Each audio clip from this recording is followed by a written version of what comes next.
Okay, so we have the leasehold estates, which what is a lease? A lease, what kind of property is a lease? Temporary. What kind of property? Well, there's only two kinds of properties, either real or personal. A lease is personal property. It it's a personal asset that it's an intangible asset. It's a personal asset because you don't own real estate when you have a lease. All you have, a lease signifies your rights to occupy someone else's property for a limited period of time as defined in a lease. So therefore, a lease is personal property and it's an intangible or incorporeal asset. Whereas uh, freehold estate signifies ownership of real estate. That's the category of estates that describe ownership. And what is the unrestricted ownership forever? Be simple. Fee, fee simple, or fee simple absolute is correct. And if it's ownership forever, but based on a restriction, Be determinable. fee determinable, also known as a defeasible or conditional fee. Yes. And otherwise, there's a life estate. Is a life estate considered ownership? No. Actually, yes. Sorry. Yes. Yes. Until you die. So, Ownership for your entire life. It's based yeah. on the life of the person that it's given. So uh, that's one thing I like to stress that you have in your notes. Life estate is considered ownership, um, and it's ownership for as long as you live. It's based on the person's life it is given to. Now, what do we call a life estate that's based on someone else's life?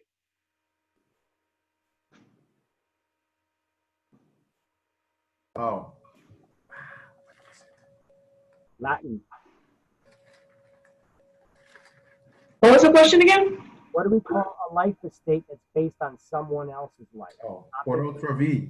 For otra vie, a life estate for otra vie, for the life of another or for another's life. All right. Um, and can you sell a property that's encumbered by something? Anything? Yes. Yes. It's just harder to, and it affects the value as well, right? So Yes. now, so can what do we call a financial claim on property? Aline. Aline. A lien. And they could be voluntary or involuntary, or general or specific. What do we call a lien against all property that you own? General. A general lien. And therefore, a lien against only one property is a specific lien. Now, an easement is a right to enter someone else's property and use it for a particular purpose. What do we call permission to enter someone else's property for a particular purpose? License. A license. And licenses can be revoked at any time, right? Yes. Now they're usually verbal. You know, it's just like me saying, "Hey neighbor, come on over and use my pool. I just gave you a license to enter my land for a specific purpose to use the pool." But that could be revoked. We get into a fight, and I say, "I don't want you on my property no more." And there you go. I just revoked it. Now, easement is a right to occupy someone else's property. What type of easement runs with the land? There has to be a dominant estate and a servient, and it's between properties, neighboring properties that are touching each other. They call them adjacent. I don't know if I'm pronouncing it right. Apportionment. Easement appurtenance, correct. It's an easement appurtenance. So that's an easement appurtenance. There's always a dominant estate and a servient. Which one benefits from the easement? The dominant. The dominant estate is the one that benefits from the easement. That's correct. All right. What do we call a utility easement? An easement in gross. An easement in gross. And an easement that's used for the purpose of ingress and egress for landlocked properties. Easement by necessity. Easement by necessity because it's necessary to gain access to your property. And a type of easement that's not automatic, it must be perfected in a court of law where you could gain ownership of somebody's property if you've used it for a period of time as outlined by law. Easement by prescription. An easement by prescription, when you've used it for that prescribed period of time as prescribed by law. Correct. And what do we call restrictions placed in deeds? Restrictions placed in deeds. Say that one more time. What do we call restrictions placed in deeds? Oh, restrictive covenants. A restrictive covenant. Another name for a contractor's lien. Mechanical lien. A mechanic lien. A mechanic's lien. Correct. Why do we record liens? What does it mean to record a document? Means you file it with, oh God, the Department of something.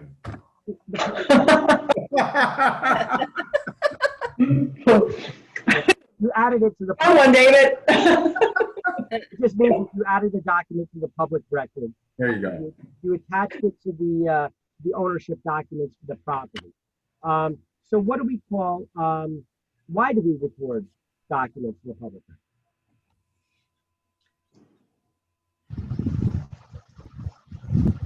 So that you can sue to get your money, or because you want to be the first one who has it on record if it goes to foreclosure? Well, it's not just about financial stuff. It's not Is just. it for public record keeping or something? So why do we file documents in the public record though?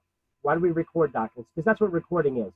When you record a document, you're adding a document to the public record, attaching it to the ownership documents for that housing. But why do we do that? It's not just for financial documents. It's to put the world on notice of our interest in that property. Okay, look, you could have a long-term lease, which we didn't get into yet. You could have a long-term lease and you could record that long-term lease in the public record to put the world on notice. Anybody goes to try to buy that property, they're aware that there's a tenant there, somebody who has a long-term interest in that property. So what determines the priority I gave it away. What determines the order in which liens are repaid? Their priority. But what establishes their priority? The order in which they were filed? The date in which they are recorded in the public record, with the exception of Tax liens. taxes. Taxes always jump to the head of the line. But there's also another one that's not according to the date that it's recorded. Construction lien. Correct. The construction Date that the work started or the materials were delivered. Yes, it's retroactive back to the date that the materials were delivered or that the time the work started. Correct. I have to study this chapter. It's a lot. Got to study all of them. You know, especially those first couple chapters that we already passed. You know, the ones that really had nothing to do about real estate. It was more about the regulations and laws and rules. Yeah, but for me, this one's the worst so far. Well, I'm telling you, your exams, tons of questions come from the first 4 chapters. But these chapters, yeah, there's quite a few that come from them as well, but tons of them from the first 4. Like what percentage? You know what? You're asking that question, and I'll tell you exactly. I'm not gonna. I'll tell you exactly. Would you like to know? Yes. I'll tell you exactly for the state exam. School exam, I don't have a breakdown on it, but the state exam, I'll give it to you. Hold on. I'm gonna open up our class links folder. Bless you. Thank you. Which is where I kind of simplified. I made it neater. I made it look neater. What's in the PSI booklet? There's a PSI testing booklet that I sent to you guys. But at the end of that booklet, it tells you exactly how many questions from different categories and what subtopics make up each category. But it's a little bit hard to follow in the back of that book. So I kind of copied it over to our links folder. I'm sorry, our links file. So this document right here I pulled up in front of you. All right. And if we scroll all the way to the end of it, Just like a you see here, index card, but the terms lakana, definitions lakana, and if there's any examples or anything you want to remember. what's that? Is that towards me? I think she's not muted, that's why. Okay, so state exam topics and questions are by category here. The statutes and rules governing licensee activities. That's the stuff from the first couple of chapters, 22 questions. Now, some places it says 22 questions, some places it says the percentage. I think it's supposed to be question amounts. The 22 questions. See over here it says percentage. I think it's supposed to be questions. General principles of agency. That's the first couple of chapters, or mainly chapter 3. 13 questions. And here's all the subtopics in that category. Property ownership, 8 questions, and all their topics. Land use controls and regulations, 5 questions. Valuation and market analysis, 7 questions. Financing, 10 questions. Property disclosures, 6. Contracts, 17. That's chapter 11 and 12. Practice of real estate, 13. And that's the first couple of chapters again, mostly. There's a couple of things from other areas here too, I can see. Leasing and property management, 3 questions. Transfer of title, 8 questions. Real estate calculations, 10 questions. Duties and powers of the Real Estate Commission, 2 questions. That's from the first 2 chapters, probably. License requirements, first couple chapters. Additional requirements, see, so first couple of chapters. See, a lot of these things are coming from the first couple of chapters, but you do get a mix from others as well. So all this should add up to 110 questions. If not, then they did change these to a percentage from a actual static figure. I haven't gone over it. I'll have to take a look and add them up. All right, and that's in that class links folder at the end, or in the let's see. So when can we take your exam? When you feel ready. At the end of the course, of course. Can it be like next week? Yeah, you have 6 months to complete it. So you have 6 months to complete the course. That's the hours as well as taking the exam. All right, thank you. All right, and then if you go beyond that, like I said, you could extend it for another 6 months, but that's going to be another $100. All right, so look, Zoom. Oh wait, I'm reading an email here real quick. Okay. Okay, so in the shared folder, let me go to that now. In the shared documents folder, you see I have supplemental materials here. You click on that supplemental materials, it says, the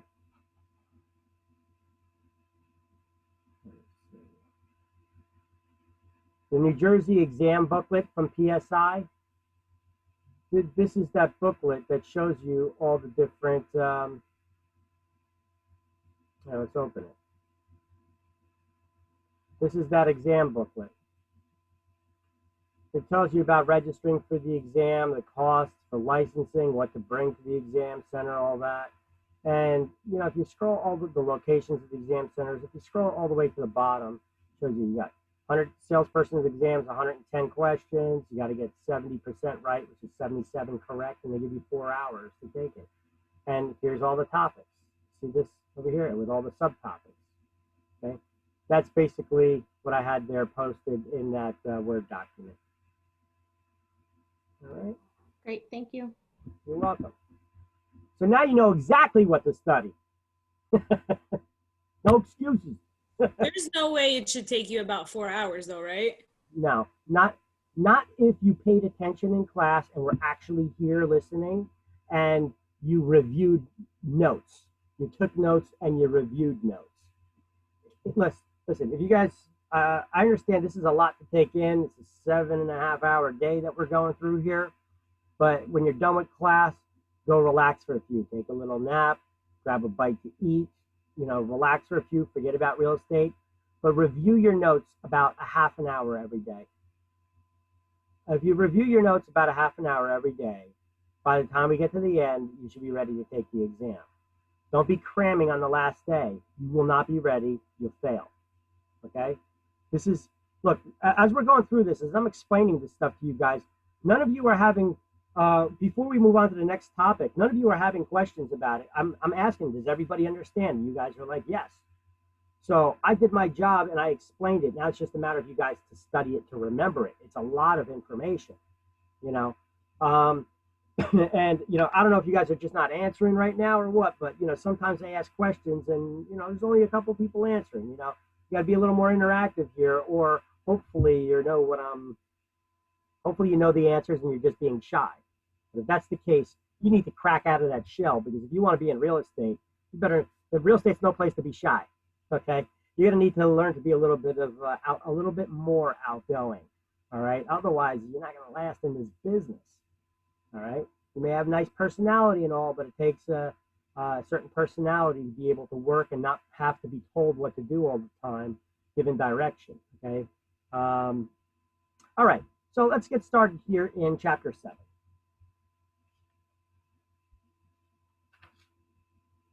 Basically, what I'm saying is study and review your notes. It's a lot of information. None of it's rocket science, but it is a lot of information. You guys are learning a new language, the language of real estate, and you're trying to learn it in 75 hours. Okay, no pressure. All right, so chapter 7, ownership of real estate. Okay, so the last chapter was talking about estates and land. It describes the amount and kind of interest that one has in real property.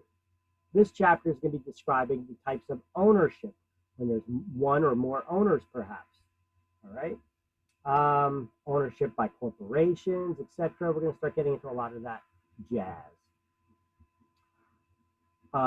Differences between condominiums, cooperatives, timeshares, townhouses.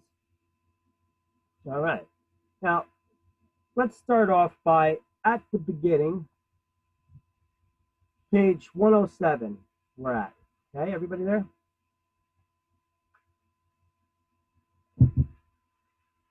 It says, if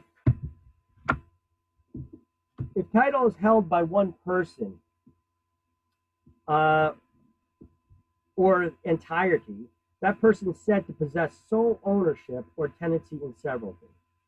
I don't know why they wrote entirety there. I think they meant to say it's entirely owned by one person.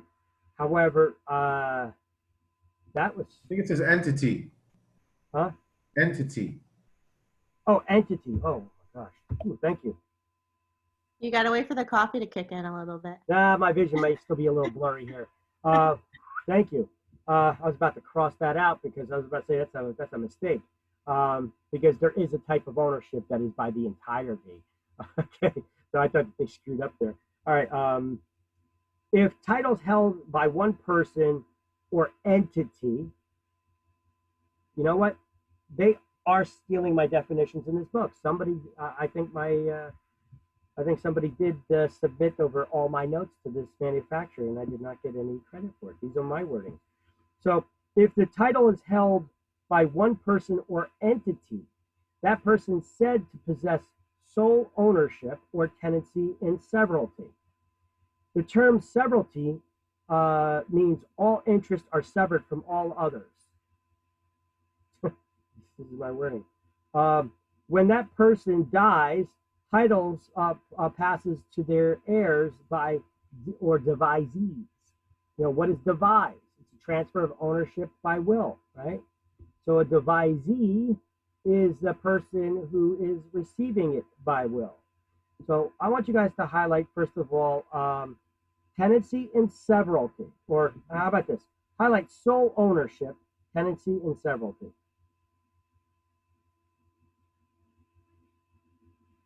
Okay.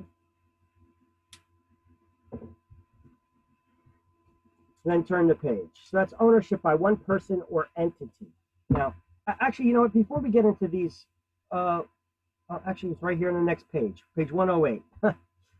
What I got right here on the slide in front of you. Legal terminology. Understanding legal terminology.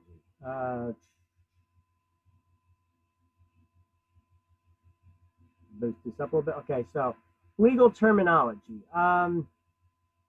You see on the left side, it says the product, and then you have the root words.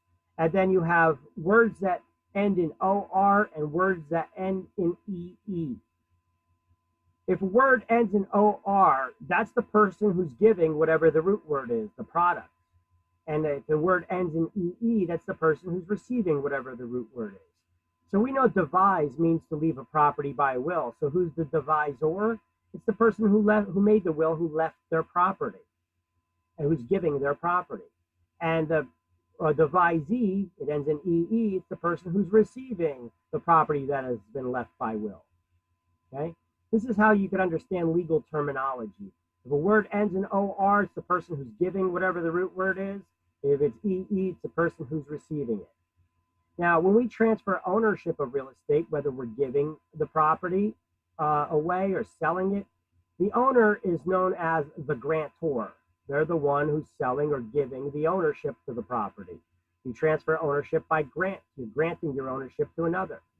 The grantor is the seller and the grantee is the buyer. Legacy is a gift of personal property upon the person's death. So a legator is the person who is giving that personal property, left that property in their will, right, upon their death. This is a gift of personal property. And a legatee is the person who received it. Legator, legatee. A lease. What's a lease? It's a document where where an owner intentionally transfers all their rights to their real property, with the exception of the right to sell the property. They transfer all their rights to a tenant for a limited period of time to possess and use their property for a limited period of time, as defined in the lease. So the lessor is The landlord. the landlord. There we go. And the lessee is the tenant. They're the one who's receiving the lease, right? Lessor is the one who's giving the lease. Lessee is the one who's receiving it. Now, mortgage is a little bit, I got an asterisk next to this one because a mortgage is the opposite of what most people think it is. A mortgage is not a loan. A mortgage is a promise to pay.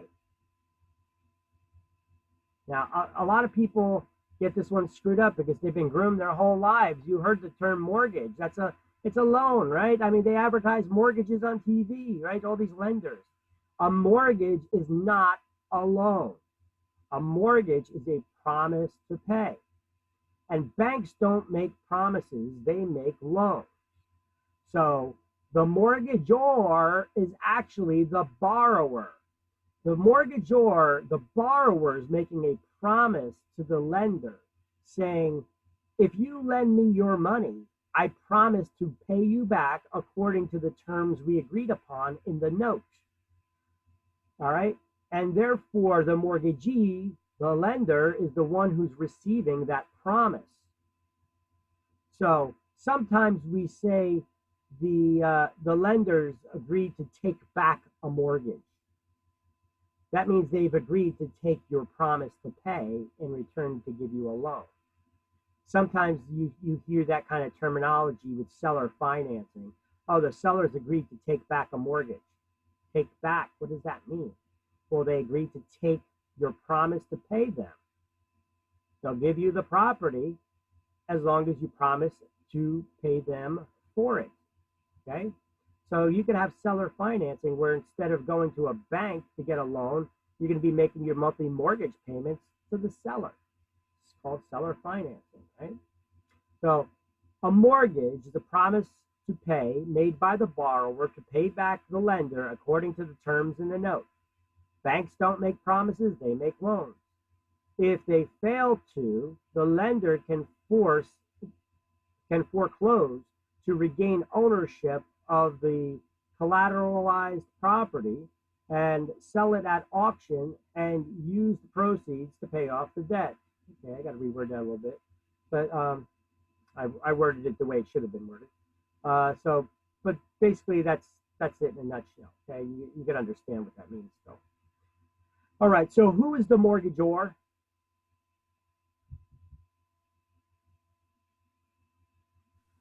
The borrower?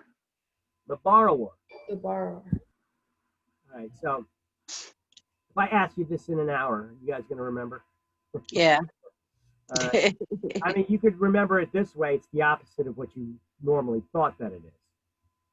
Or you could remember that the word mortgagor has two O's in it, and the word borrower has two O's in it, and the word mortgagee has two E's in it, and the word lender has two E's in it. Or that still requires you to think too much. You could just remember, if you guys like to sing a little bit or rhyme a little bit, just remember that the mortgagor is the borrower. Is the mortgagor? The mortgagor is the borrower. I can see myself doing that during the test. That's okay. Do it during the test. You can seem like a freak as long as you get the question right. Right? No, we'll be hearing your voice. Oh, yeah. My annoying voice is going to be stuck in your head. The mortgagor is the borrower. Well, I don't care as long as you get the questions right. That's all I care about, right? So, who's the mortgagor? The borrower. The borrower. Okay. Now, it doesn't rhyme the same way with mortgagee. There's no one, okay? But you could deduce that when you just know that the mortgagor is the borrower, right? So anytime you probably go to take an exam at one of these centers, you'll hear somebody there like under their breath, you know they're from my class. You know they're from my class. I'm the only one that does stupid stuff like that and gets them rhyming and singing and stuff. The mortgagor is the borrower. Because I know there's different ways to learn and remember stuff. You guys got to think whatever works for you. There's no wrong way to remember. There's no wrong way to learn. You guys' heads could be full of inappropriate thoughts, and your inappropriate thoughts are ways for you to remember things. I don't care. Whatever works for you. You know, if there's a way to remember different things and it works for you, there's no wrong way to remember. Okay. Because what's going on in here, nobody else is hearing. Okay. If you think they are, well, you got others. Okay. So whatever helps you remember, there's no wrong way. The mortgagor is the borrower. Right? That's all you need to know. All right. Boom. So, forms of ownership. So this chart actually that we just went over is actually here on the top of page 108 as well. Okay. OR versus EE. Whoever's giving the product, the word ends in OR. Whoever's receiving it, the word ends in EE. Okay.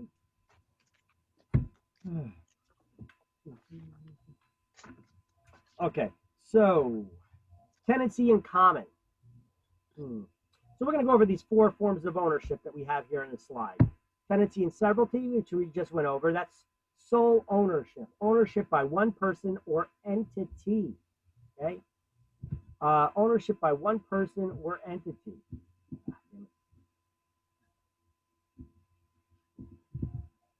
I got to minimize that for a second. I want to open up my whiteboard there in the background. Now, how to remember severalty? Because severalty sounds like more than one, doesn't it? That could be a little bit confusing to remember because the word itself, severalty, you think the root word of it is several? It is not. The root word is sever. Your interests are severed from all others. So if you take that word severalty and you draw a line cutting it in half right where it says sever, you could see your interests are severed from all others. It means sole ownership. There's a way to try to remember it, you know, knowing what the root word is. And the root word here is not several, it is sever. So when your interests are severed from all others, it's tenancy in severalty, sole ownership by one person or entity. What do they mean, entity? It could be a company, a corporation can own real estate, right? A corporation is an artificial person for taxation reasons, okay? They get a tax ID so that they can file their taxes. So it's it's ownership by one person or entity. Corporation would be an artificial person for taxation purposes. Okay, so then we have tenancy in common, joint tenancy. We're going to be going over creating joint tenancies, the 4 unities that are required in order to have a joint tenancy, how to terminate a joint tenancy, tenancy by the entirety. Now, here's a little note. Even though we're going to go over these 4 forms of ownership here,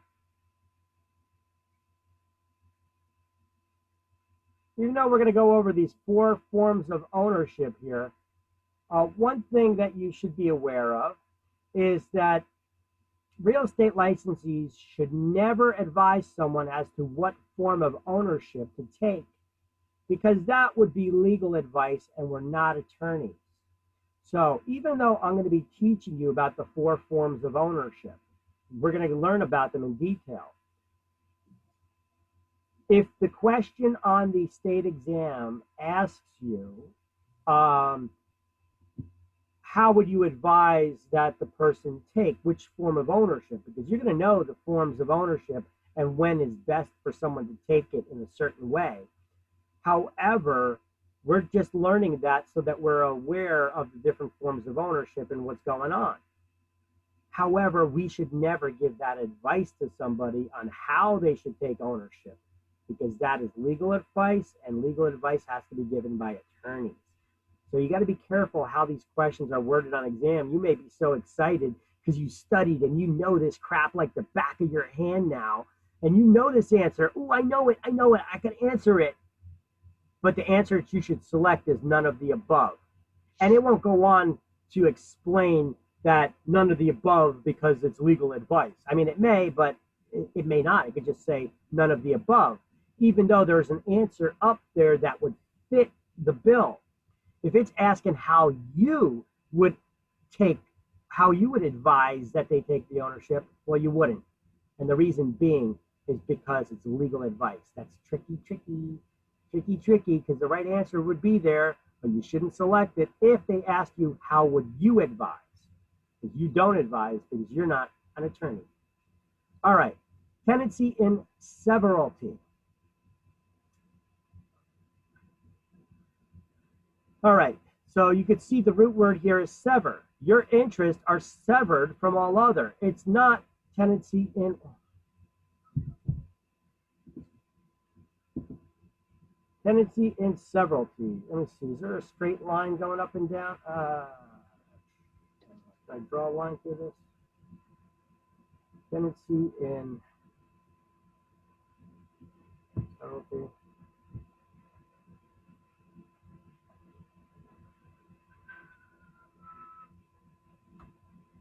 You could just put a dash.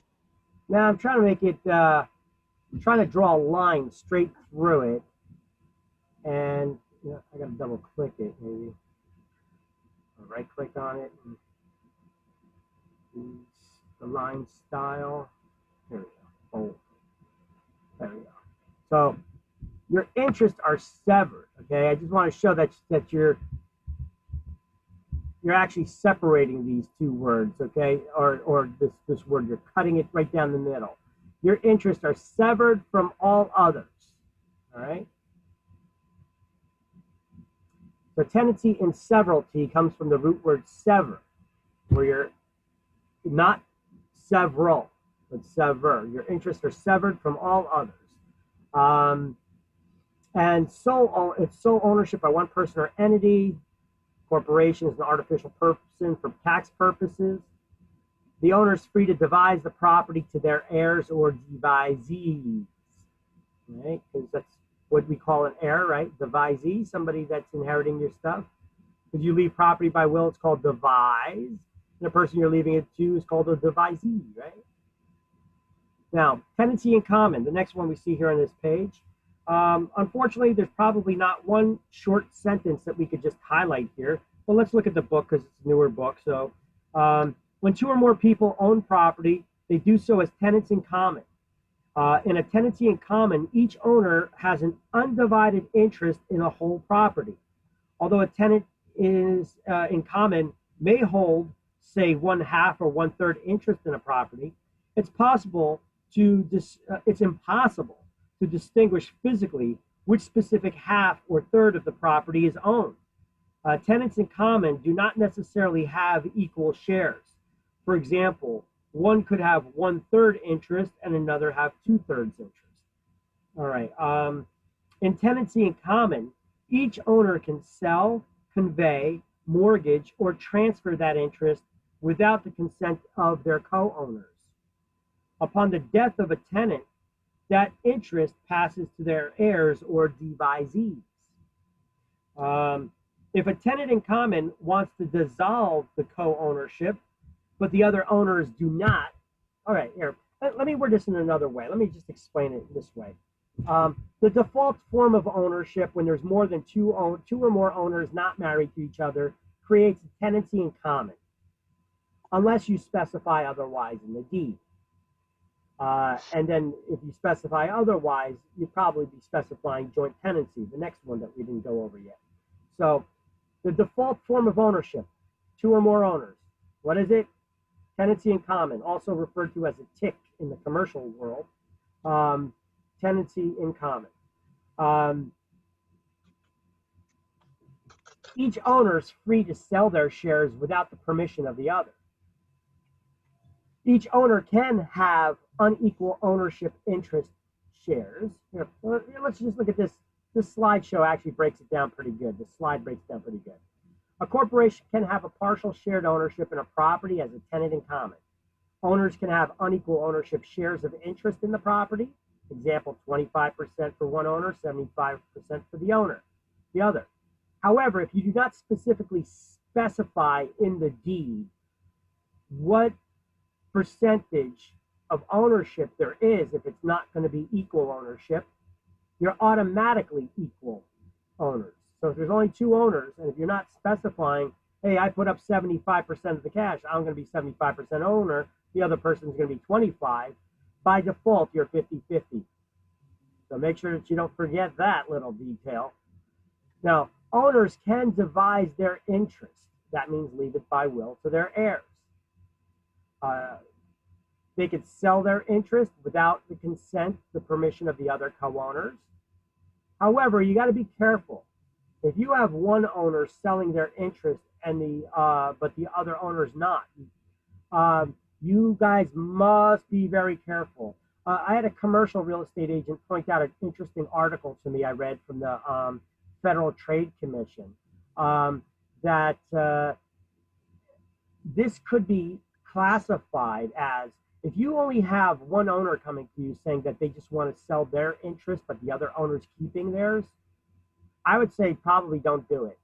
Don't get involved. Unless all the owners want to sell the property. Not unless you have somebody else there that has special licensing to deal in securities, because this could possibly be classified as a security. And the Federal Trade Commission has put a note out there, and this was like a 5-page article that I read. And if I find it, I'll post it to our website and our Facebook page. It was a while ago that a student sent it to me, but it was about TICs, tenancy in common, where you have one owner that's looking to only sell their interest in the property. I read this article many times, and the difference is so slight in determining in whether the federal government determines if it's classified as a tenancy in common, or a security. If that tenancy in common can be classified as a security or not. We're not licensed to deal in securities. You need a special license to deal in securities. I think it's like a Series 7 or Series 5 license that you need, or Series 6 license. Unless you have that special licensing to deal in securities, you cannot do so. You could get somebody else to partner with you on that to help sell it, but if you don't have that special licensing, you cannot. And and there's fines and penalties for dealing in securities without a license. So, and if anybody loses money on the deal, you know, he could even get jail time on it. So do not do it unless everybody, you know, I tell you, just be on the safe side. You know, if you don't have that special licensing and you're not getting somebody else to partner with you on that to help try to sell it, I'd say don't bother. If only one owner is trying to sell their interest in a property without the others, plus that would be probably difficult to sell. All right. They can sell your interest without the consent of the other co-owners. Undivided interest in the whole property cannot be physically distinguished a portion of the property. In other words, if we're 50-50 owners, right? You and I are 50-50 owners in a property. It's physically impossible to distinguish which 50% of the property is mine and which 50% of the property is yours. Your interest is undivided. You're a 50% owner of the entire property. It's not like the Brady Bunch where we put a line through the room and that's your side and this is my side, you know. That's probably an old reference. But anyway, you guys get the gist of what I'm saying. Unless you buy out partners' ownership shares, you will never own in severalty, because if your partner does not sell their shares to you, they can leave it to their heirs, you know, their kids or whoever in a will. And the ownership shares will never revert to you unless you buy them. Licensees must use caution with selling only partial interest, like I just explained, from one owner. It could be classified as a security where you would need someone with a Series 6 license. Okay, it looks like I did look it up once before. It's a Series 6 license to deal in securities when selling only a partial interest in the property. When one partner wants to sell and the others don't, ask them to buy you out, or sell the interest, or you could sell your interest on your own. But if you can't find someone who's willing to buy your interest and become a partner with your old partner, somebody who they don't know, which could be obviously difficult to do, what are your options? Are you stuck owning that property with your partner? No. You could take them to court in what we call a partition. You could partition the property. So what is a partition? Down at the bottom, you see a partition is a court proceeding where one co-owner sues another, forcing them to sell or divide the property if possible. This is a form of involuntary alienation. Okay, we already learned that the word alienation, the basic root part of the word alienation, is a transfer of property. Remember, I told you that that word alienation is going to come up several times. There's an alienation clause in mortgages we're going to get to later. But the simplest definition of alienation, the word alienation, it's a transfer of property. Involuntary alienation, what does that mean? It's a transfer of property that you didn't want, right? So if your co-owner is taking you to court trying to force you to sell the property when you don't want to sell, I would say that classifies as involuntary alienation. Wouldn't you agree? Yes. All right. So partition, you need to add this term to your definition. You need to know it.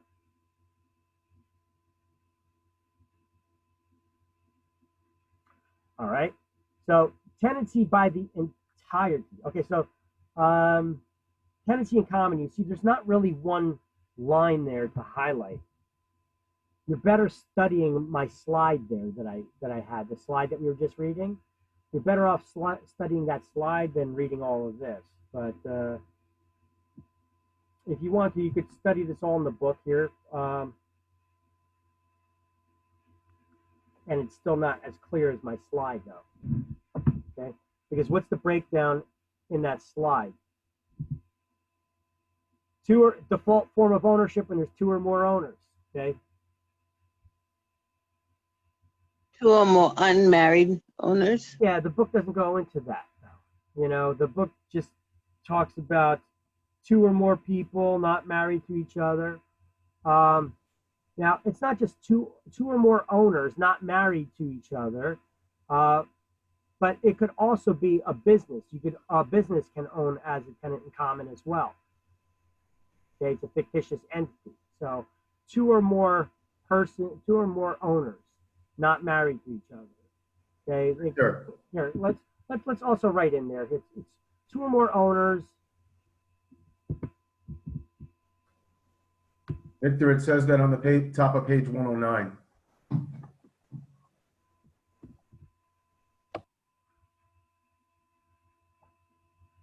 In New Jersey, conveyance two or more persons not married to each other creates tenancy in common unless otherwise stated in the deed. Okay, the tenants' shares would be equal unless otherwise described. Your slide goes a lot more in depth, though. Yeah, it's a little bit more direct too, because yeah, it's a little bit more direct. I mean, you would have to just put a highlighted box around everything under tenancy in common, and Right. highlight the words tenancy in common, and then also don't forget to highlight the word partition.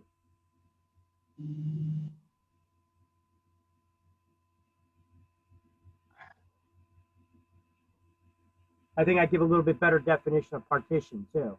It's a little more direct. It's a court proceeding where one co-owner sues another, forcing them to, I'm gonna switch this around a little bit, to divide the property if possible,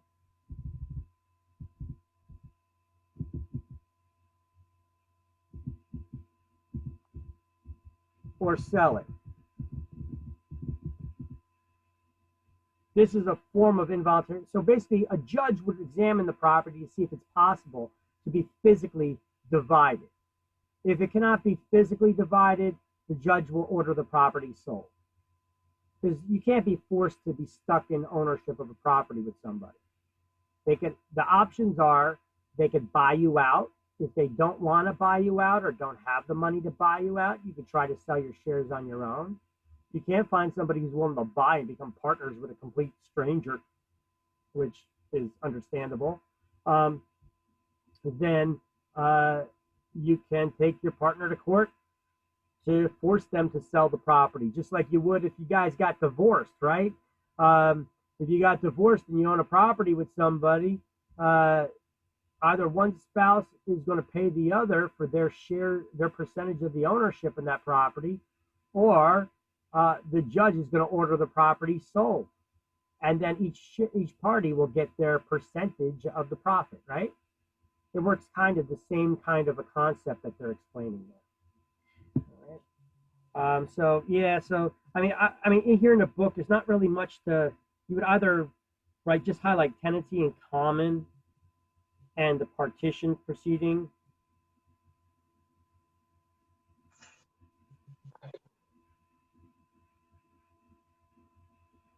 Partition the property, if possible, maybe divide separate parcels. And then, I mean, you really just have to just put a highlighted box around the whole section here, which continues on the next page, and just study it. Or study this slide. This slide breaks it down. It's a little bit more direct in key points. Default ownership, two or more owners not married to each other, not married. To each other. Automatically creates a tenancy in common unless specified in the deed in another form. The next one shows you a corporation can have partial ownership shares in a property as a tenant in common. So a corporation can be an owner as a tenant in common. Let's just write that. A corporation can be an owner in a TIC, tenancy in common. So they could have partial / shared ownership. That's possible. Okay. Owners can have equal ownership shares of interest in the property. Or can have unequal. Can have unequal.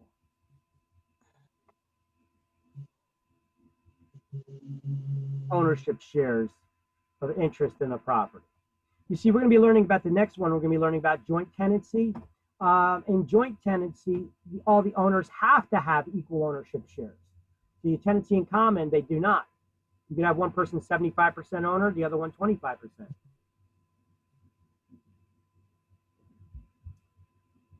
Owners can devise their interest, leave it to their heirs. They can sell their interest without the co-owner's permission. It's an undivided interest in the whole property where you can't physically distinguish a portion of the property being one person or another. Yeah, I think this slide is a lot better to study than reading through this. It's a little bit more direct because even after I read this to you, I kind of got to explain some of these things. Some of the things are clear in the book, but some are not. So I would say the slide 7 is a pretty good one to study. All right. Tenancy by the entirety. This is ownership by married couples. All right. So tenancy by the entirety. You know what? We're going to go to page 110 to highlight this. Okay. At the bottom of page 110, we're going to highlight tenancy by the entirety is a special tenancy between a husband and wife. They still have not corrected that in the book. Look at that. Somebody's stealing all my notes, but they didn't correct that. So that's page 110.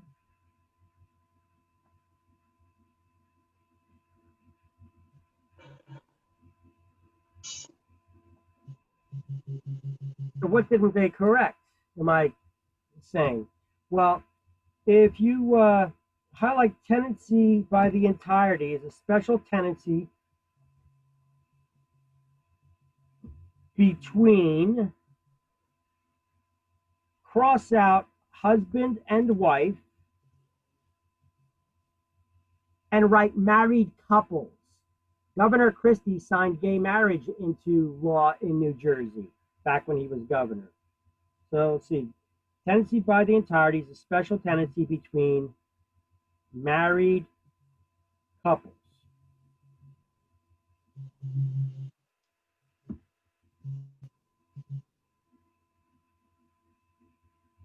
All right. So that's old, does not have common law marriage. Oh.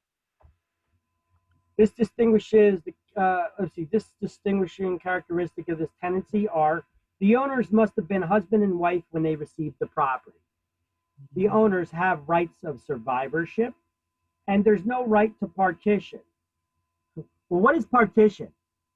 When you sue your partner, forcing them to sell or divide the property? Listen, if you need to sue your husband or wife to sell the property because you want to move, you guys got other issues. Right? In New Jersey, a conveyance of a couple who are legally married to each other creates a tenancy by the entirety unless expressly stated otherwise in the deed. When a couple gets divorced, the tenancy by the entirety would revert to a tenancy in common. And New Jersey does not recognize common law marriage. What is common law marriage? Common law marriage is when you're living with your significant other for a period of time as defined by law. Whether you proposed or not, you're automatically married if you live together for a certain period of time. New Jersey does not have common law marriage. I'm not sure what states still do. I mean, I would assume possibly California. They're a little wacky. Pennsylvania actually had it until just about 2-3 years ago. Imagine that. You're living with your boyfriend or girlfriend. I think it was 7 years. You're living with them for 7 years, whether you put a ring on it or not, you're married. And now, look at this. So now Governor Christie also signed gay marriage into the law. Say that you're living with your girlfriend or one of your buddies, and it ain't like that. Boom, you're married. Meet Chuck and Larry, right? Yeah, but seen that movie. All right. Anyway, just trying to add a little comedic element to it. So anyway, tenancy by the entirety, what do you need to know for exams? It's ownership by married couples, at least for your primary marital residence. Other properties that married couples own can be in severalty, or they can be in common, right? If a married couple owns another property that's not their primary marital residence, it is not by the entirety necessarily. It could be tenancy in common, or in severalty. What does that mean in severalty? One owner. One owner. Okay. So the owner has the right of survivorship. Oh, what does the right of survivorship mean? It means if, oh, I got it written all the way down the bottom. Good. It means if one of the co-owners or spouse dies, the surviving co-owner or spouse automatically inherits the ownership interest of the other owner who died. That's why if you're married and your spouse dies, your spouse automatically gets the property. Right? At least that's the case for the primary marital residence. New Jersey does not have common law marriage. When couples divorce, it becomes a tenancy in common. There's no right to partition, and a corporation cannot be a tenant by entirety because it cannot get married. Corporations don't get married, people do. When corporations come together, they call it a merger. All right. So actually, this is another good slide to study from, probably better than the book. It also has more information there that you need to know that I compiled in one place. All right. Joint tenancy. So let's back it up to page 109. All right. Joint tenancy. This is a lot to learn on this one. Joint tenancy. So let's go by the slide first. Let's go by the slide first, and then we'll see what the book has to say. Now, to create a joint tenancy, it has to be specified at the time that you took the ownership that you wanted to take ownership in this form. Because otherwise, two or more people who are not married to each other, what's the default form of ownership? Tenancy in common, unless you state otherwise. So you have to specify you want to take ownership as a joint tenancy. Because if you don't, the default by law is tenancy in common. All right. Now, I refer to joint tenancy as the poor man's will. It's not just me that refers to it as that. It's commonly referred to as the poor man's will. And you'll see why there's a possibility of it being set up that way. And I'll explain it right now. The main reason why it can be set up as a poor man's will is because if your co-owner dies, the joint tenancy has the right of survivorship, just like married couples do. So if your co-owner dies, they cannot leave their shares by will to their heirs. It'll automatically equally get split among the surviving partners or partners. Okay? So if there's only two partners, one partner dies, the surviving partner gets all the property and they own it now. How? As one. In severalty. They own it in severalty. Right? So two or more owners not married to each other. All owners must have equal ownership shares of interest in the property. Owners cannot leave or devise their ownership shares by will to their heirs. The only benefit to having a joint tenancy, this is the only benefit to having a joint tenancy, is the right of survivorship among people who are not married. If one co-owner dies, the surviving owner or the survivors automatically equally split the shares of the owner who died. Thus, a poor man's will. Right? Some people set up joint tenancies when they leave the property. Instead of leaving it in a will, the property to their children, they take the ownership of the property and they put their children on there as co-owners. So now if the parent dies, the children automatically equally split the shares of the owner who died. But it doesn't have to go through probate. No estate taxes need to be paid. You kind of avoid some of those things. Now, is there another way to do this that maybe, this is legal advice, talk to an attorney, you find out what's the best way to set up your estates, but these are possible ways to set things up.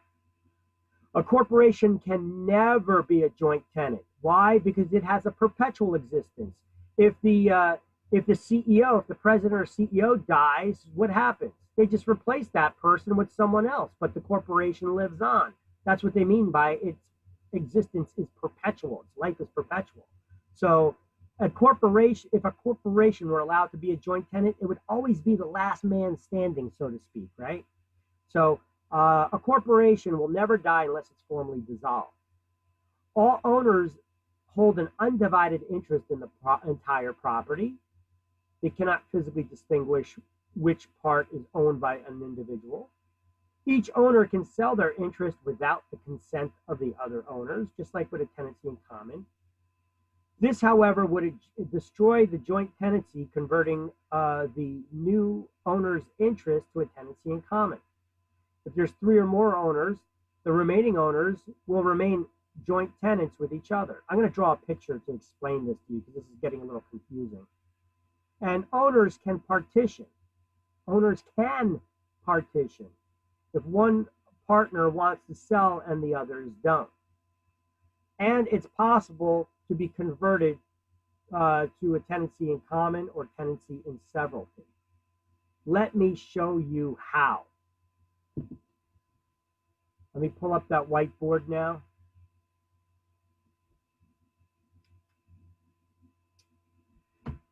So,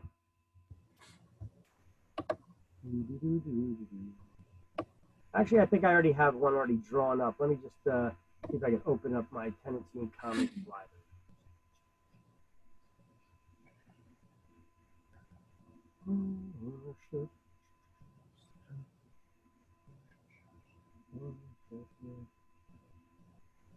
Tenancy. La da da da da da da. Okay, so I got a couple of scenarios drawn out here already. Let's just start off with this one. Move you. All right.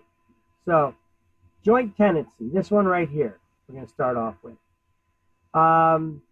In order to have a joint tenancy, there's an acronym called TTIP. It stands. These are the 4 unities that are required in order to have a joint tenancy. The unity of time, title, interest, and possession. Let me just take a look real quick, see if that's, okay, we didn't have that on this slide, so the next slide will have it. So let's go through one more slide before we go to those drawing diagrams. All right, so here we see on the screen, joint tenancy. In order to have a joint tenancy, there must be 4 unities in common. That's 4 things that have to be in common. If you don't possess these 4 attributes, it's not a joint tenancy. This is a way how you could determine what form of ownership it is by knowing the details. TTIP, you guys need to memorize this. What does that stand for? Unity of time, title, interest, and possession. Memorize that. What are the 4 unities to have a joint tenancy? Time, title, interest, and possession, TTIP. So time, what does that mean? All joint tenants must acquire their ownership at the same time. Title, all joint tenants must acquire their ownership by the same deed. Interest, all joint tenants hold equal ownership shares of interest. And possession, all joint tenants hold an undivided possession of the property. They cannot physically distinguish which part of the property is owned by who. You own 50, if you're 50-50, you own 50% of the whole property, not the side's mine, that side's yours. So this is why you see all these drawings in the book here too, pertaining to this, is we're going to get to these circle drawings in a moment. In the meantime, what can we highlight here in the book?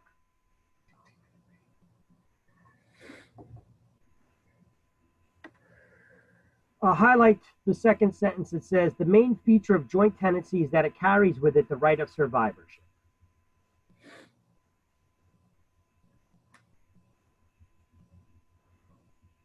The death of one joint tenant of a property simply means there's one less person in the group. The person, okay, so it goes on explaining what a joint tenancy is.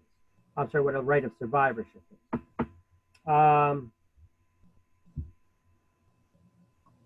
Go down to creating joint tenancy and highlight, to create a joint tenancy in New Jersey, language in the deed must expressly state that titles to be taken in that form of ownership. Why is that? Because if you don't specify, what's the default form of ownership when there's two or more owners? Tenancy in common. Tenancy in common. Highlight 4 unities required to create a joint tenancy and underline it because this is kind of like the title. And I want you to write on the side, or you can write it anywhere you like. Write TTIP, that acronym. TTIP.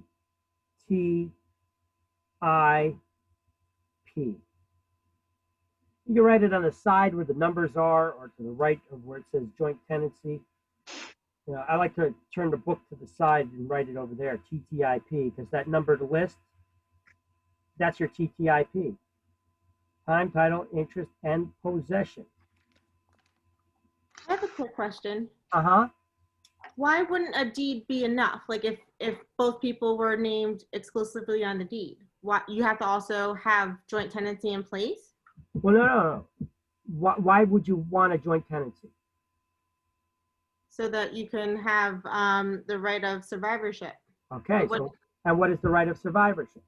If, Then that person would take over. if one owner dies, the Yeah. surviving co-owner or owners would automatically equally split the shares of the owner who died.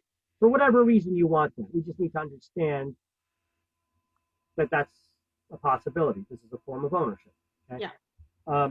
So your question is So why wouldn't a deed just be enough if both people were on the deed? So then, enough for what? I'm not understanding the question. say like you're co-owners of a property and you're both just named on the deed. That wouldn't be enough for that person to be able to get that property if one person dies? Well, no, because, well, first of all, let's break this down. What is a deed? A deed is just a document that's used to transfer ownership. That's it. It doesn't, it may explain the type of ownership. On the deed, you could write tenancy in common or joint tenancy, or if you don't write anything, if there's more than one owner, your default, it's a tenancy in common. All right, so the deed is just a document that's used to transfer the ownership. Now, defining what type of ownership that you have has to be put into the deed. If you want a joint tenancy, you have to specify you want to take it ownership in this form. Okay. Okay. Now, in order to have it, now it's not just a matter of specifying, oh, we want to be joint tenants.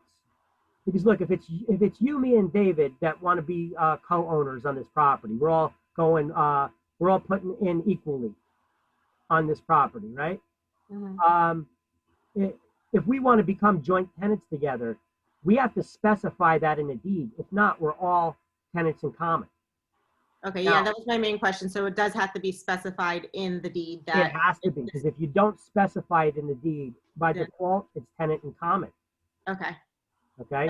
that was my question. I probably didn't ask it properly, but Okay, no, that's fine. That's why I'm here. I'm here to try to figure it out and explain it. That's why we're here. You know, Okay, want to understand this concept, especially this one. This one's a little more complex. Okay. Now you have to. It's not just enough for us to say, "Hey, we want to be partners together," and we want to take it ownership as joint tenants. We got to take it a step further. We would specify that, but we also need to meet these requirements. We have to have these 4 unities in common, meaning that it can't be that you and I each have 25% and David's a 50% owner. It's not that's not a joint tenancy, because one of the unities required is 50/50. time, title, interest, and possession. Interest. All joint tenants have to hold equal ownership shares. So if there's three of us there, David can't be a 50% owner and you and I 25% each. It has to be 33 and a third each. You know, it has to be equal shares between everybody. All right. So we all have to take the ownership at the same time. You know, we can't be two of us be partners and then a third person comes in later. You can't create a joint tenancy like that. So all of our names have to be on the same deed. Okay, we can't be transferring ownership and becoming owners by different deeds. Otherwise, it won't be a joint tenancy. Okay. The interest has to be uniform, and the possession is undivided. So as long as all four of those characteristics are in place, it could be a joint tenancy. All Got right. it. Thank you. You're welcome. Can I ask you a quick question? Uh-huh. Up here, where it says at the top, where it says, which will eventually leave one owner as tenant in some. All right. So let's see. If me, Christine, and David are the joint tenants together once again, and let's say that I die, what's going to happen? Christina and David automatically split my shares, and now they're 50/50 owners. And now if one of them dies, I'm not going to say which one's going to die first. Okay. Now if one of them dies, whoever's the last man standing, so to speak, will own in severalty. They become sole owner. Why is that? Because they cannot leave their shares by will to heirs. Okay. All right. That's part of the joint tenancy. It's the right of survivorship. You can't leave your shares by will to your heirs. When one co-owner dies, their partners split their shares. Now, Gotcha. why is this done? What scenario? Talk to an attorney. I don't know why somebody would take ownership like this. I mean, That's exactly what I was just about to ask you. Why would somebody do that? I don't know. Maybe that where we're partnering up and we're doing this business. We're going to put together this business, and the real estate is part of this. In order for the business to run, we need the real estate.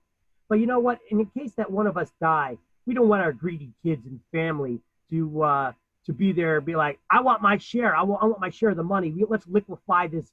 Let's force the sale of the property so that I can get my share, and I could spend it on whatever frivolous things I want to spend it on, thus putting you out of business or forcing you to relocate.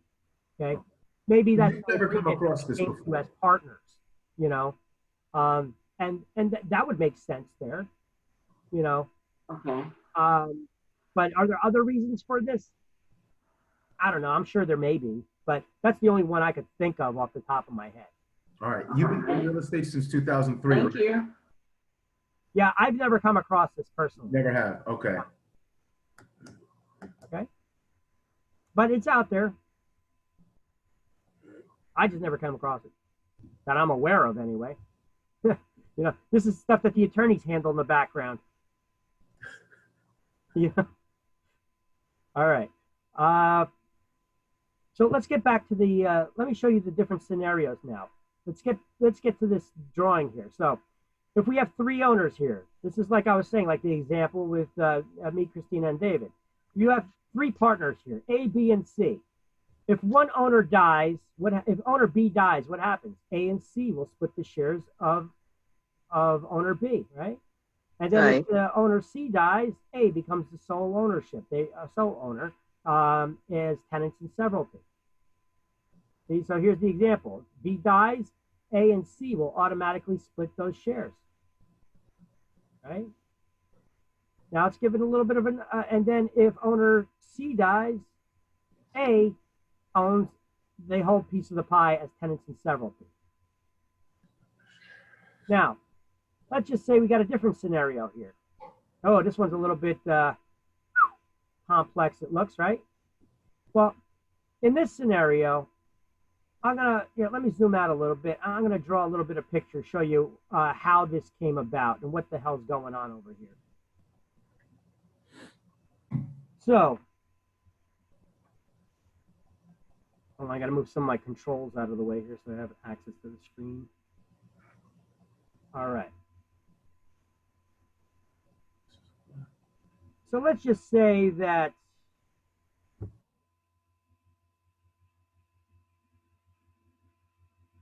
we have 3 owners.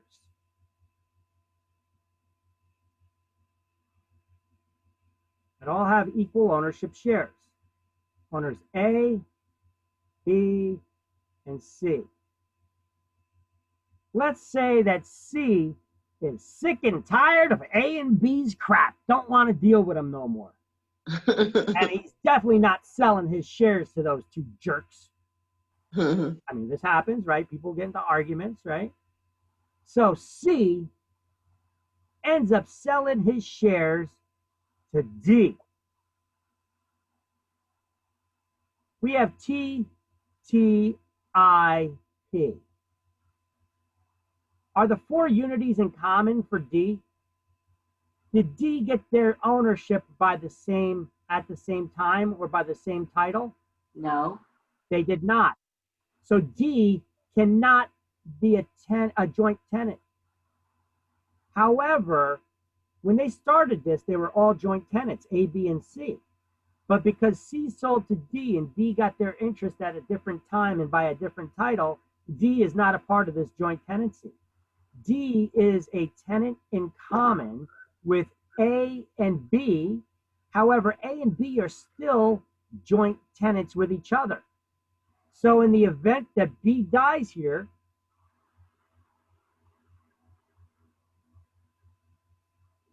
they own, A will inherit what B's got. And look, no more joint tenancy. Now it's just a tenancy in common between A and D. Can A leave his shares by will now to his heirs? Yeah. Yeah, tenants in common can. Joint tenants cannot. Okay. Oh, okay. What if D dies? Over right here. Well, then D can leave his shares to his heirs as well, because he started off as a tenant in common. Would it automatically go from joint tenancy to tenancy in common if? Yes, because of the fact that they did not have the 4 unities in common. But does it have to be specified on a new copy of the deed, or does it automatically happen? No, remember the default form of ownership is tenancy in common, unless specified in the deed. Okay. But look, even if C sold to D, and they tried to specify joint tenancy, it can't be a joint tenant because they don't have the unity of time and title. Okay. D did not get their property at the same time or by the same title as A and B did.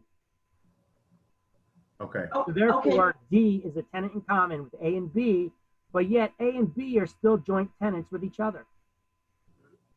Okay, so what if all A and B does not die and D is there? So how does that work out? Well, like I said, D is a tenant in common with A and B. D can leave their shares by will to their heirs. A and B cannot. Oh, that's the okay. All right, so it doesn't matter which one of them dies first. Here, let's kill off A. Now B becomes, look, what's left? There's no more joint tenancy because the joint tenancy was only between A and B.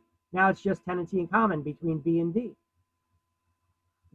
Okay, I have a question. Okay. Who added D to the picture? What's that? I think I missed that. Where did D come from? All right. Here, let's draw it one more time, shall we? Let's start from scratch. So,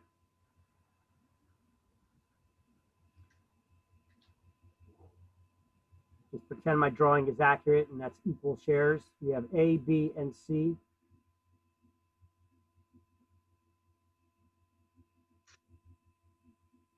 Okay. The A, B, and C are all joint tenants together. This is a joint tenancy. All right? They're all joint tenants. In order to be a joint tenancy, they have to have the unities of time, title, interest, and possession. So in the event that one of these persons die, they split the shares equally, automatically amongst each other, the survivors. But in this case over here, C they had an argument with A and B. They can't stand their guts. He's definitely not selling his interest to them. He can sell it to whoever he wants. He sold it to somebody else, a third party named D. But wait a minute. D did not have the unity of time or title. They did not get their ownership shares at the same time as A and B did, or by the same title. So therefore, D is not a joint tenant with A and B. They're the default form of ownership. Two or more people is tenancy in common. So D is a tenant in common with B and with A. However, A and B are still, they remain joint tenants with each other. Understand? So what does that mean? What's the difference between a joint tenant and a tenant in common?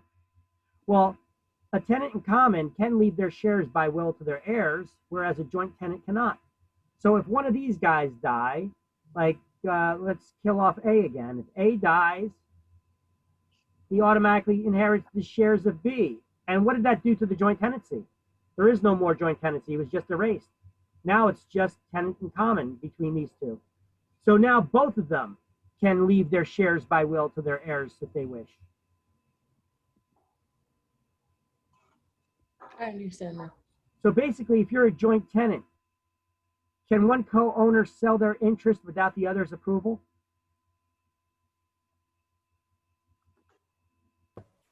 Yes. Yes, D did. C did. C sold to D. That's what screwed up the joint tenancy. That's what. The joint tenancy. That's what destroyed the joint tenancy. That's what made D a tenant in common with A and B. Okay.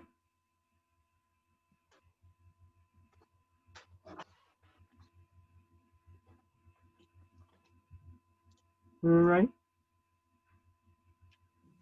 All right. One more scenario here.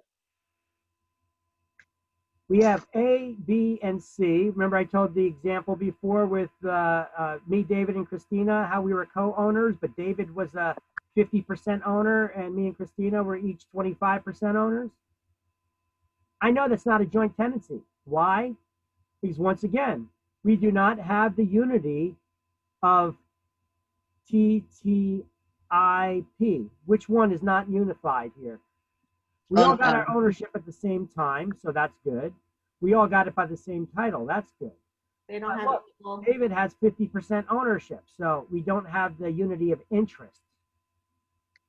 So therefore, this is not a joint tenancy, because we could see a part of joint tenancy is all the co-owners have to have equal ownership shares of interest. Right?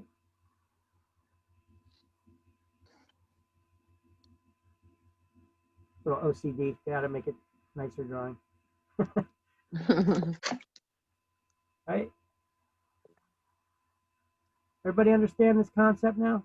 When I draw the pictures, it makes it easy to understand. Yes. When I just read it from the book, it's kind of difficult to grasp what the hell's going on. But when you draw the pictures, it's, you know, a little bit easier to visualize it. All right. So what's the difference between a tenancy in common and a joint tenancy? Tenancy in common is not equal ownership. Well, And joint. hold on a second. Tenancy in common can be an equal ownership. Look, Married. Right of survivorship. let's look at this for a second. If I just show you this circle here,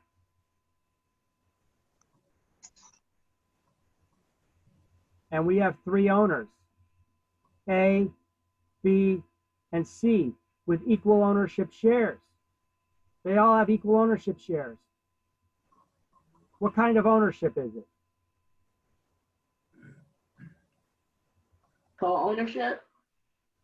What form of ownership is it if you see A, B, and C and they all have equal ownership shares here? Joint tenancy? Tenancy in common? Joint tenancy. Comment. Joint. I don't know. Let's see in common. Not enough info. Need more data. Did they get their ownership at the same time? By the same title? Do they have the same interest? Yes. TTIP. All right. Even if they have all these things in common, in order to have a joint tenancy, it has to be specified that they wish to take ownership in this manner at the time that they took ownership. If they never specified that, it's a TIC, tenancy in common. So if I just painted that picture for you, not enough info, need more data, need more inputs, right? Just having that picture there, I can't tell you what form of ownership it is. But we could guess. We know, first of all, this is not severalty. Why? Because it's not one owner. Not one Because person. it's not one owner. It's not entirety. Why? Not married. Not married. Yeah. This would have to be a very modern marriage here. So no, that's not tenancy by the entirety either, because first of all, there's 3 people there, okay? And that's between married couples. Okay? So the only other option is it could be a TIC or a joint tenancy. Tenancy in common or a joint tenancy. But which It's a one? TIC. TIC. Need more info. Oh, Did they get it TTIP? Even if they did, even if all those things are in common, did they specify they wanted to take ownership as a joint tenancy? You have to specify, and if you don't, it's automatically a TIC. Okay?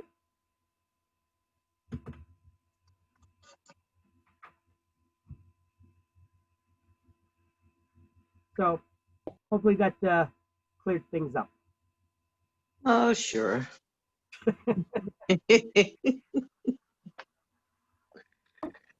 Well, you can always go back and watch this video. Explain. That example really helps. Thank you. Thank you.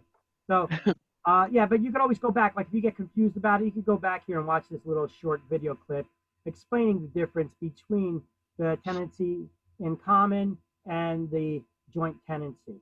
All right? Because even if they have all the unities in common, it's still not necessarily a joint tenancy unless all the owners specified they wanted to take ownership in that fashion. Because remember, what's one of the parts of having a joint tenancy? You know, to create a joint tenancy, it must be specified in the deed. Ownership is to be taken in that form at the time of purchase. Otherwise, the default form of ownership for 2 or more people not married to each other creates a tenancy in common. That was the very first part of there, right? You know what? Let's actually make that part of the bulleted list. Sorry. Let's make this part of the bulleted list. I have this separate here, but this could actually be part of this bulleted list.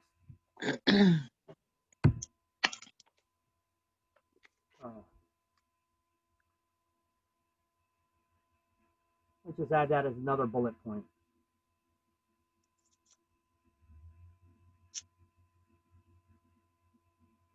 But it's an important part for the bullet point. No, that doesn't look good. It's just another bullet point. There we go. But it's an important part.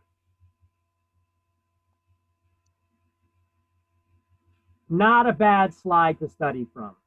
Does a lot better of breaking down the details, getting straight to the point of it than the book, which is all over the place.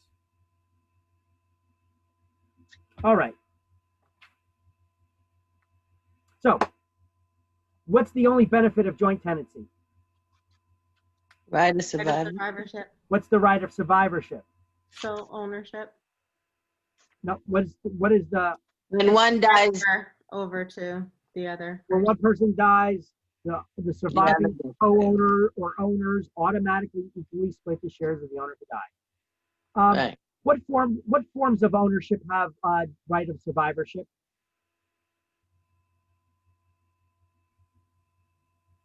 Joint tenancy. Joint tenancy and Uh, if you die, what about your spouse? right, Tenancy by the entirety. You married couples, right? right. Spouse dies, don't they automatically get the property that's at least the main marital residence? Yes. So look, they have the right of survivorship as well. So there is more than one ownership that has the right of survivorship. Married couples and joint tenancy.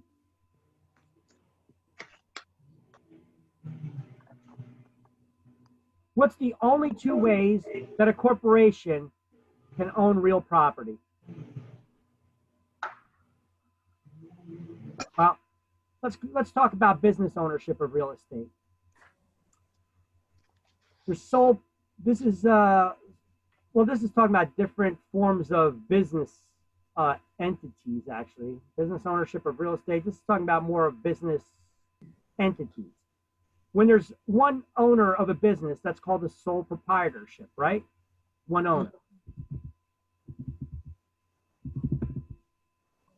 Partnerships are two or more owners. Corporation is an entity that's set up for to take advantage of certain tax benefits. Same thing with LLCs. LLC, a limited liability company, not corporation. That's what LLC stands for. Gets some of the same tax advantages as a corporation, but with less paperwork and expenses to maintain that corporation, that corporate protection status from lawsuits. And the limited liability company only gets taxed once. So there's certain benefits to being a limited liability company. Career Path Academy is Career Path Academy LLC. It's a limited liability company. All right, why? Well, this way I have certain lawsuit protections that a corporation does, separating me from the company. If you sue Career Path Academy, you're not getting any of my assets. You could get what the company has. You know what the company has?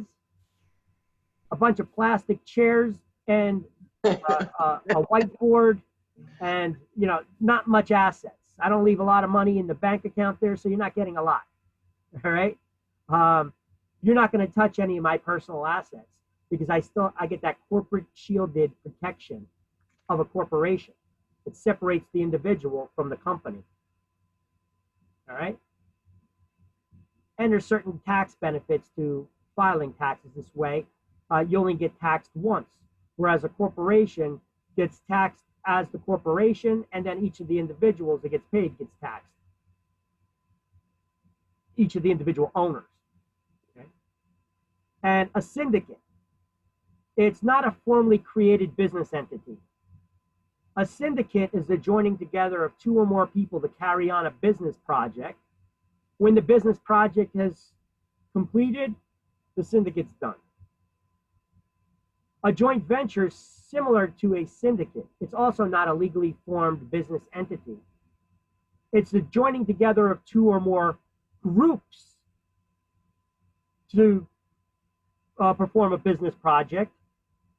When the business project is done, the joint venture is done. And we also have real estate investment trust, which we're going to learn about a bit. Real estate investment trust, it has similar tax benefits, which we'll get into We'll get into it shortly. This is just basically the intro. We'll get into it in a second. All right. Let's first talk about business partnerships. When you have two or more people that own real estate together. By default, it's a partnership. But there's different forms of partnerships in businesses. There's general partnerships and there's limited partnerships. In both of these forms, all partnerships have at least one general partner. In a general partnership, all of the co-owners are general partners. So what's a general partner? It's a co-owner who works the day-to-day activities of the business, and they can be held liable for any additional debts that the business takes on. A limited partnership also has at least one general partner that works the day-to-day activities, and if that business takes on any additional debts, that person would be responsible for paying those debts. But any additional partners to the business are limited partners. What does that mean? It means they're limited in their liability. So if that business took on any additional debts, those limited partners cannot be liable and responsible to pay them. Only the general partners are. Let me clarify this a little bit with an example. Let's say that you guys want to start a business, right? And you need a loan to start that business, so you go to the Bank of Mom. Okay? Mom doesn't know anything about your business. She doesn't care. As long as you're successful in all your endeavors, that's all Mom cares about, right? But Mom lent you the money for the business. Like it or not, Mom is a partner. But she's a limited partner. She's not working the day-to-day activities of that business. She's not aware of the day-to-day activities of that business. If you go out and take out any additional loans that indebt that business at all, is Mom responsible for paying those additional debts? No. She's limited in her liability to the extent of her initial investment in the business. That's all she can lose, is the money that she put up to invest in the business. But if that business takes on any additional debts, Mom is not responsible for pulling more money out and paying them. Although she'll probably help you out because you're a kid. All right? That's the basic gist between a general partnership and a limited partnership. Okay? Everybody clear on that? Mm-hmm. All right. A corporation is a artificial person, a fictitious entity for taxation and legal purposes. A corporation is not alive. It's not a living entity person. But the IRS allows businesses to get a tax ID, not a social security number, but a tax ID for paying taxes. Okay? So it cannot own real estate as joint tenants or tenants by the entirety. Why? Because a corporation's life is perpetual. It'll never die unless it's formally dissolved. And it can't be a tenant by the entirety because corporations don't get married, people do. When corporations come together, it's called a merger. Now, who manages and makes all the major decisions in a corporation? It's board of directors. So the board of directors makes all the major decisions to buy or sell real estate, looking out for the interest of their shareholders. It's not the president or CEO. President or CEO of a company cannot unilaterally make that decision on their own. Corporations have a board of directors which vote, and every decision that they make is they have to look out. That's their obligation, is to look out for the best interest of the shareholders. Okay? Not by some individual CEO who may have some personal issues or troubles and need money, right? The board of directors is a whole group of people that need to vote on this, all right? Anytime that a corporation buys or sells real property, if the CEO has an idea, they have to run it by the board, and the board will look over the pros and cons and determine whether they should buy or sell the real property. They're the ones that make all those decisions in a corporation to buy or sell the real property. Hold tight with me for 1 second, trying to find out what chapter that's in on page 268, so I can give the correct page number here.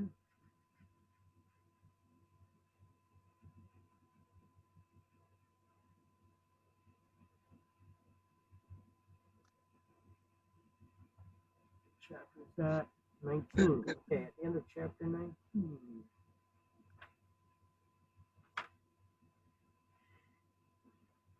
Okay, go to page 333 for a moment so we could just highlight something there really quick.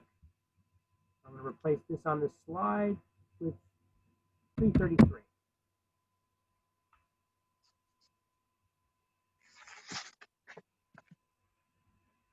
So on page 333, under execution of corporate deeds, I want you to highlight number 1 that says a corporation can convey real estate only upon a proper resolution passed by its board of directors.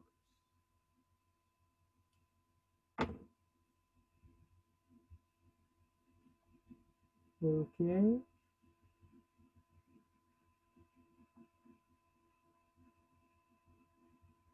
All right. Go back to page 111. On page 111, we might as well highlight the difference between the partnerships. I'm sorry, page 333, you highlighted what? Number 1, under execution of corporate. Oh, okay. Thank you. List. It says corporations managed and operated by its board of directors. Board of directors can buy or sell real estate only upon a proper resolution passed by the board of directors or something along those lines. Thanks. Okay. So under partnerships, just highlight the title, partnerships, and then highlight general partnership. All partners participate in some extent of the operation and management of the business and can be held personally liable for the business's losses.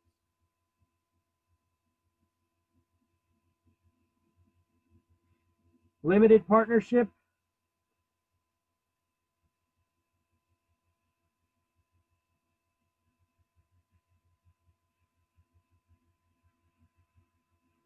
I guess we could highlight the second sentence. Limited partners do not participate in the operation of the business, and each can be held liable for the business's losses only to the extent of their investment.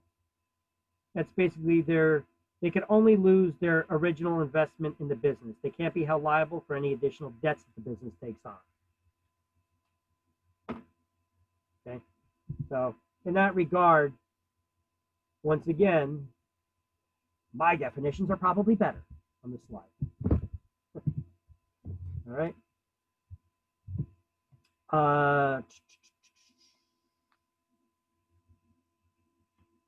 Corporations, under corporations, highlights in the third paragraph, a corporation is managed and operated by its board of directors. And then write page 333 as a little cross-reference next to that. Page 333. That's just showing you that a corporation is the board of directors is the one who makes all the decisions in buying and selling real property. You'll need to know that for exams. Hint, wink, wink, nod, nod.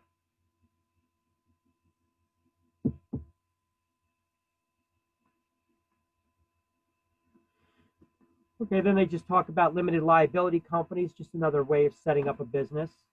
We're not going to advise anybody how to set up business because that's legal advice, right? Other forms of ownership talk about the joint ventures and syndicates. Like I've already explained to you the basics of it. They're not legally formed business entities. A REIT, Real Estate Investment Trust.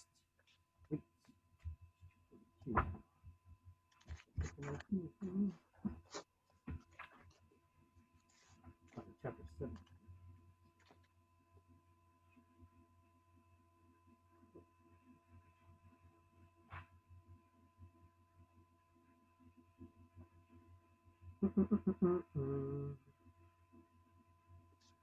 Okay, on page 301. Go to page 301 for a moment.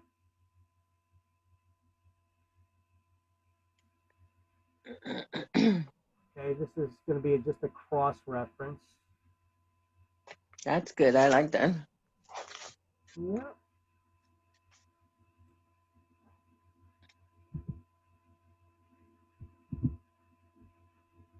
That's the, it's going to be chapter 17.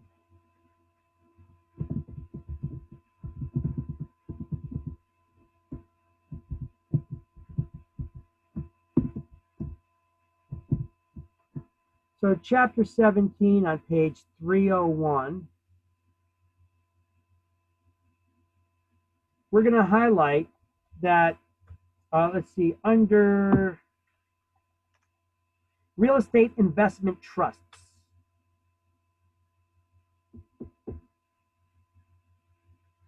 It says, by directing their funds into real estate investment trusts, REITs for short. Let's highlight real estate investment trusts, REITs. Real estate investors can take advantage of the same tax benefits as mutual fund investors. That'll help you on an exam. Hint, hint, nod, nod, wink, wink. Now, in order to be classified as a REIT, a real estate investment trust, it must have at least 100 investors, and 75% of that trust income has to come from real estate as the investment vehicle. Who says that you have to invest in mutual funds for your retirement plans? Why not invest in real estate as the project? So what is a REIT? Okay, look, I've had companies come to me before that were REITs. They're usually companies that have a lot of investors and a lot of money. And the one that came to me was saying that they're looking for apartment complexes with at least 500 units. Okay. The one that came to me said that the size of the complex, the size of the projects that they're looking for these large investment projects that are a minimum of $10 to $20 million. All right. They're looking for huge apartment complexes. Why? Well, because they tend to be very stable income producers over the long period. And just like a mutual fund that you would invest in your retirement plan, their mutual funds are low risk. They're low risk, steady payout. They don't pay out a lot of money, but they pay out positive cash flow. They're low risk over the long term. If you want high payouts and immediate returns, you want to invest in something riskier. With more risk comes the possibility of greater reward, all right? But there's also the risk of losing. Now, mutual funds are low risk. So are REITs, a real estate investment trust. If you're an owner in an apartment complex, I mean, it would be such a rare instance where an apartment complex would lose out on money. Sure, you have instances where you have tenants that are nightmare tenants that destroy the unit or they're not paying their rent. But look, you've got hundreds of other units there that are paying their rent. They more than make up for that one. And by the time you get them out and redo it and you get somebody else in there, you know, hey, it's a part of running business. You know, you come across the nightmares here and there, but overall, you'll have the majority of the units that are good tenants that are paying their rents, and it'll be a positive cash flow.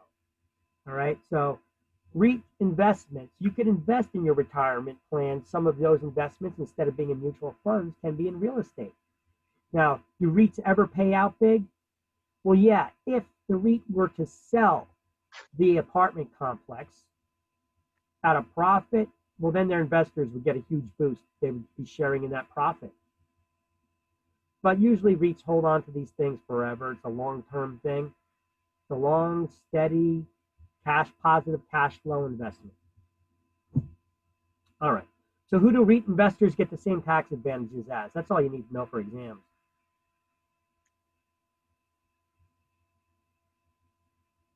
Same tax benefits as mutual fund investors. I'll even underline it here for you. How about that? Underline. All right. All right, let's get into condominium ownership now. So growth of condominiums and cooperatives on page 112. Okay. Here's basically the highlights of it. instead of reading everything in the book, we're going to go over the highlights of it here in this slideshow, and then we'll go over and then we'll go to the book and we'll highlight these details. So, in condo ownership, what do the owners receive? Well, they receive fee simple ownership of two things. Wait, what's fee simple ownership?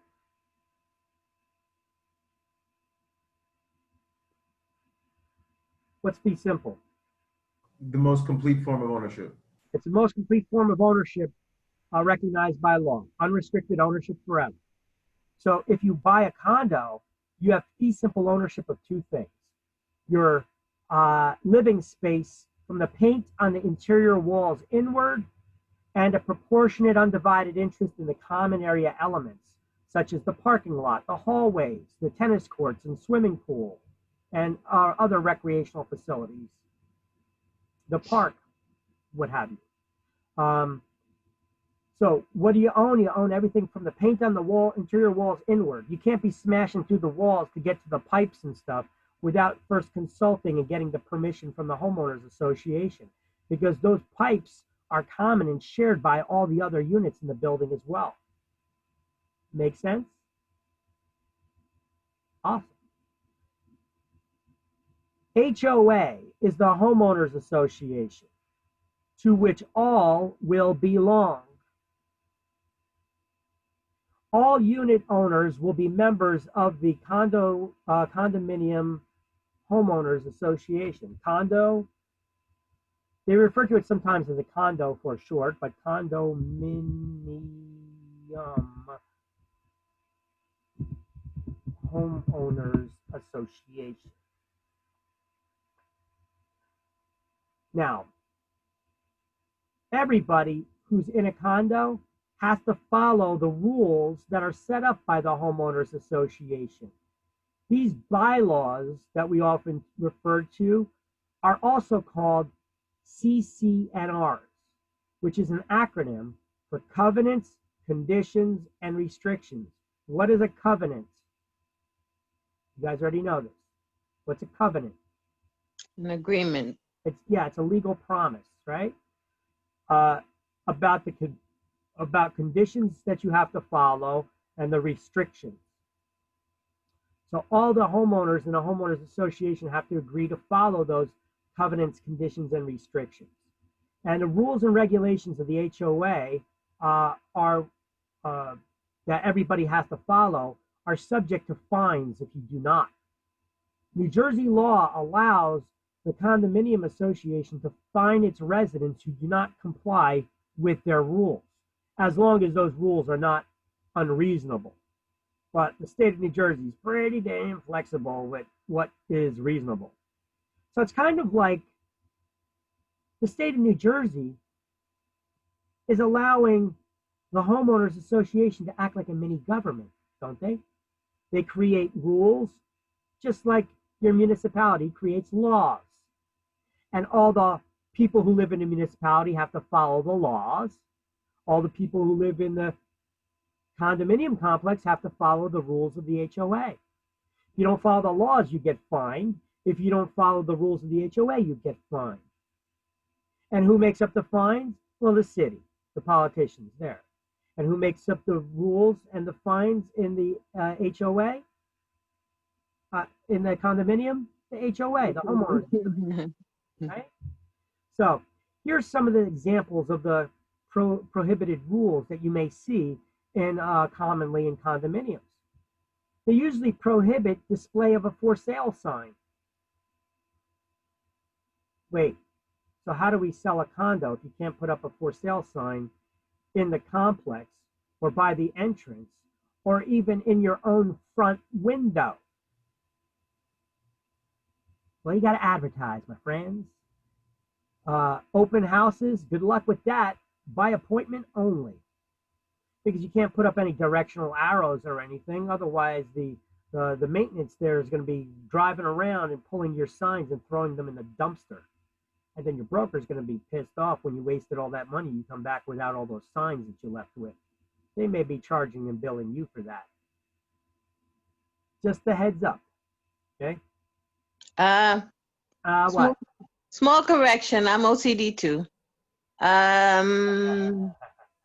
Let's see, from Payne, received deed, What? comma, received deed, comma, from the,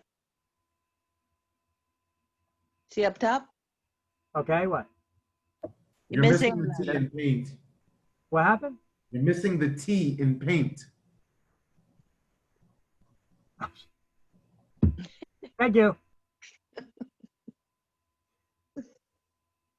I guess pain's a real word, so spell check doesn't take it, right? Well, thank you. Okay. So, let's see. So they could also have rules like you can't paint your front door a different color because they want uniformity in the complex. They're looking out for they're trying to maintain the value of all the units there. If you get people that they're like painting their front doors different colors and having all kinds of wacky decorations on their own, you know, they don't want that outside. They want everything in the complex being uniform. They don't want people junking up the outside and the front. You know, you get one unit that looks crappy and junky, and they want it all to be clean, nice and neat, uniform. If they have alternating colors between units, that's one thing, but usually they'll be all uniform and the same. So let's see if I have any pictures I could show you.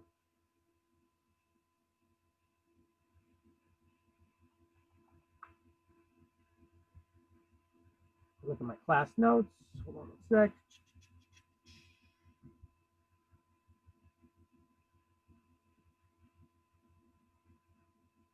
Huh. Meant to, but I didn't download any pictures. There we go. Isn't that awesome? But that's okay. We can still open up a browser window and do that.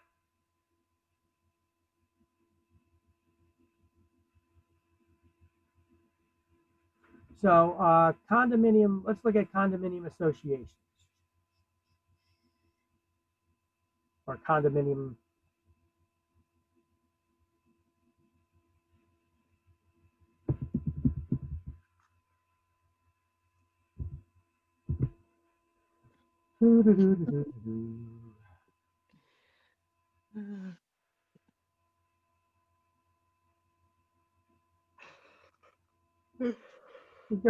Just doing a search.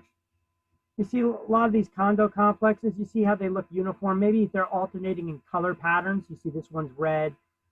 This one's a little bit of a lighter color. Sorry about that. Okay. This one's red. Okay, the main entrances will have that light color in between. And then there will be a brick one. Then there's a light color for an entrance. Then the brick one. And then another. So they basically alternate patterns. Okay. They'll keep it uniform. You see? It's basically, you see the pattern is pretty much uniform between these. They like to do that because it maintains a particular look. It looks nice. It maintains the value better than condos that would not. Let me see if I can find any here that don't.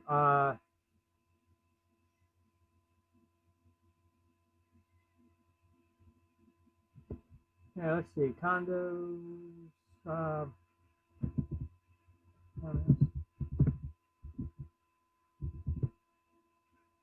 Sometimes you see this with townhouses. You know what a townhouse is? Yes. It's multi-level attached housing. Multi-level attached housing. What do we call the wall that separates one unit from the other? Party wall. Called a party wall. Very good. All right. So these are examples of townhouses here. What about this one? You got one gray unit, another, well, this is like green and then brown, and then another different color brown, and this one's white, this one's another shade. Okay. These could be townhouses. These could be, are these individual fee simple owners, or are these condos here?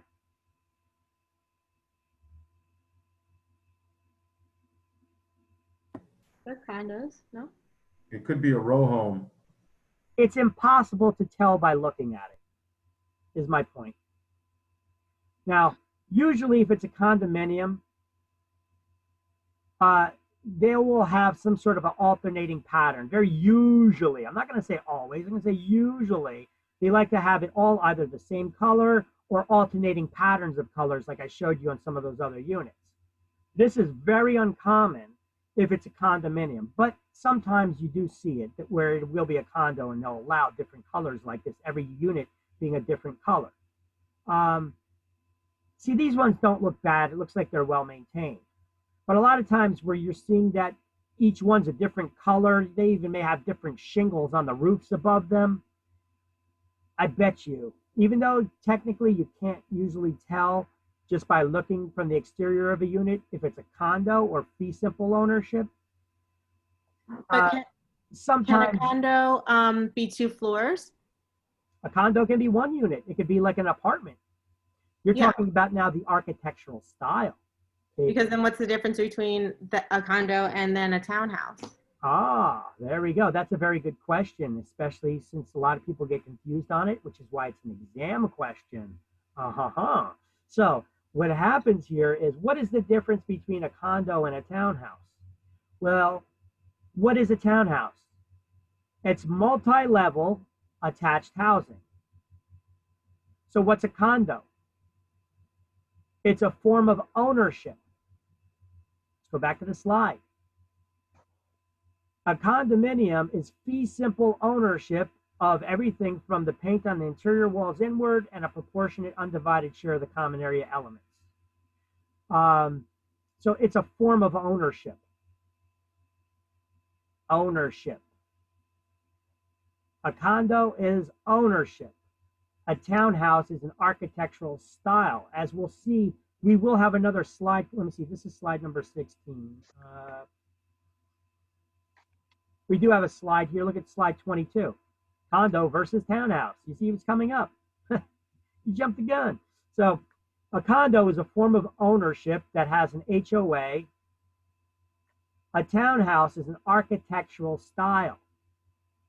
It's multi-level attached housing that shares a common wall, a party wall. So we'll be getting into that in just a few slides. All right.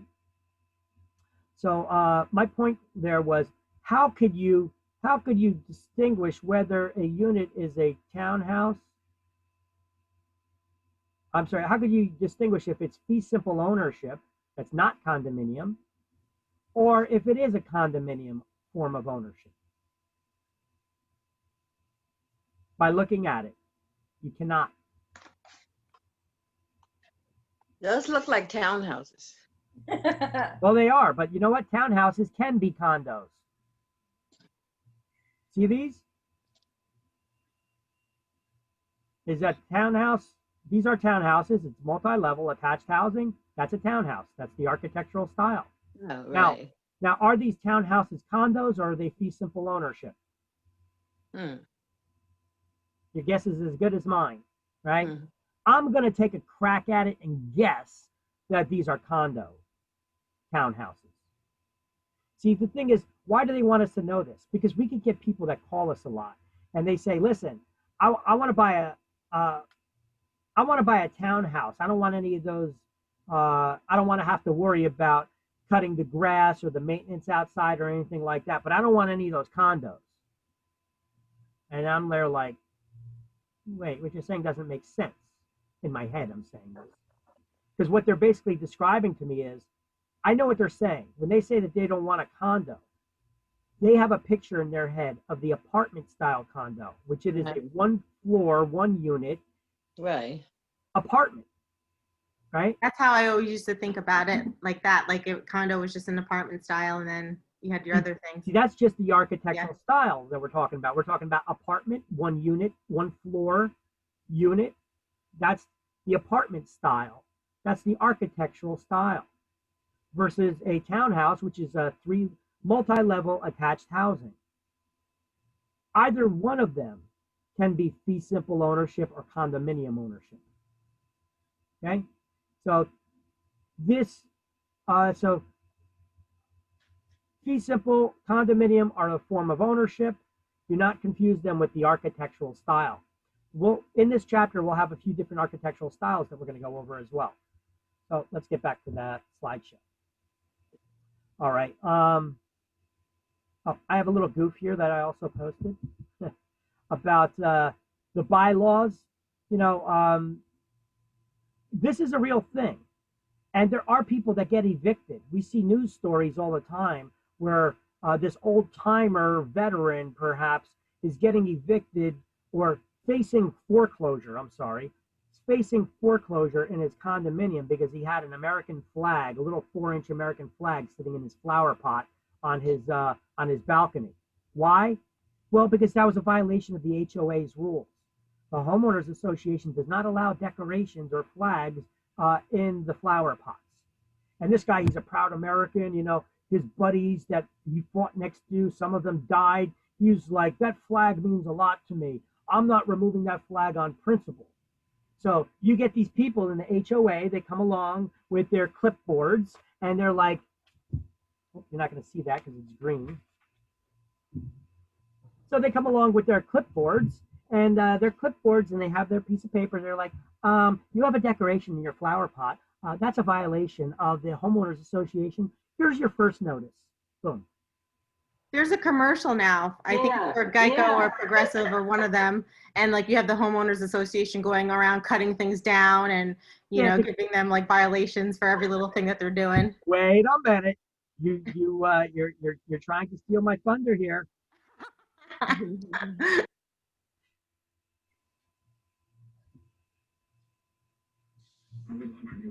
Neighborhood's great. Amazing school district. The HOA has been very involved. These shrubs aren't board approved.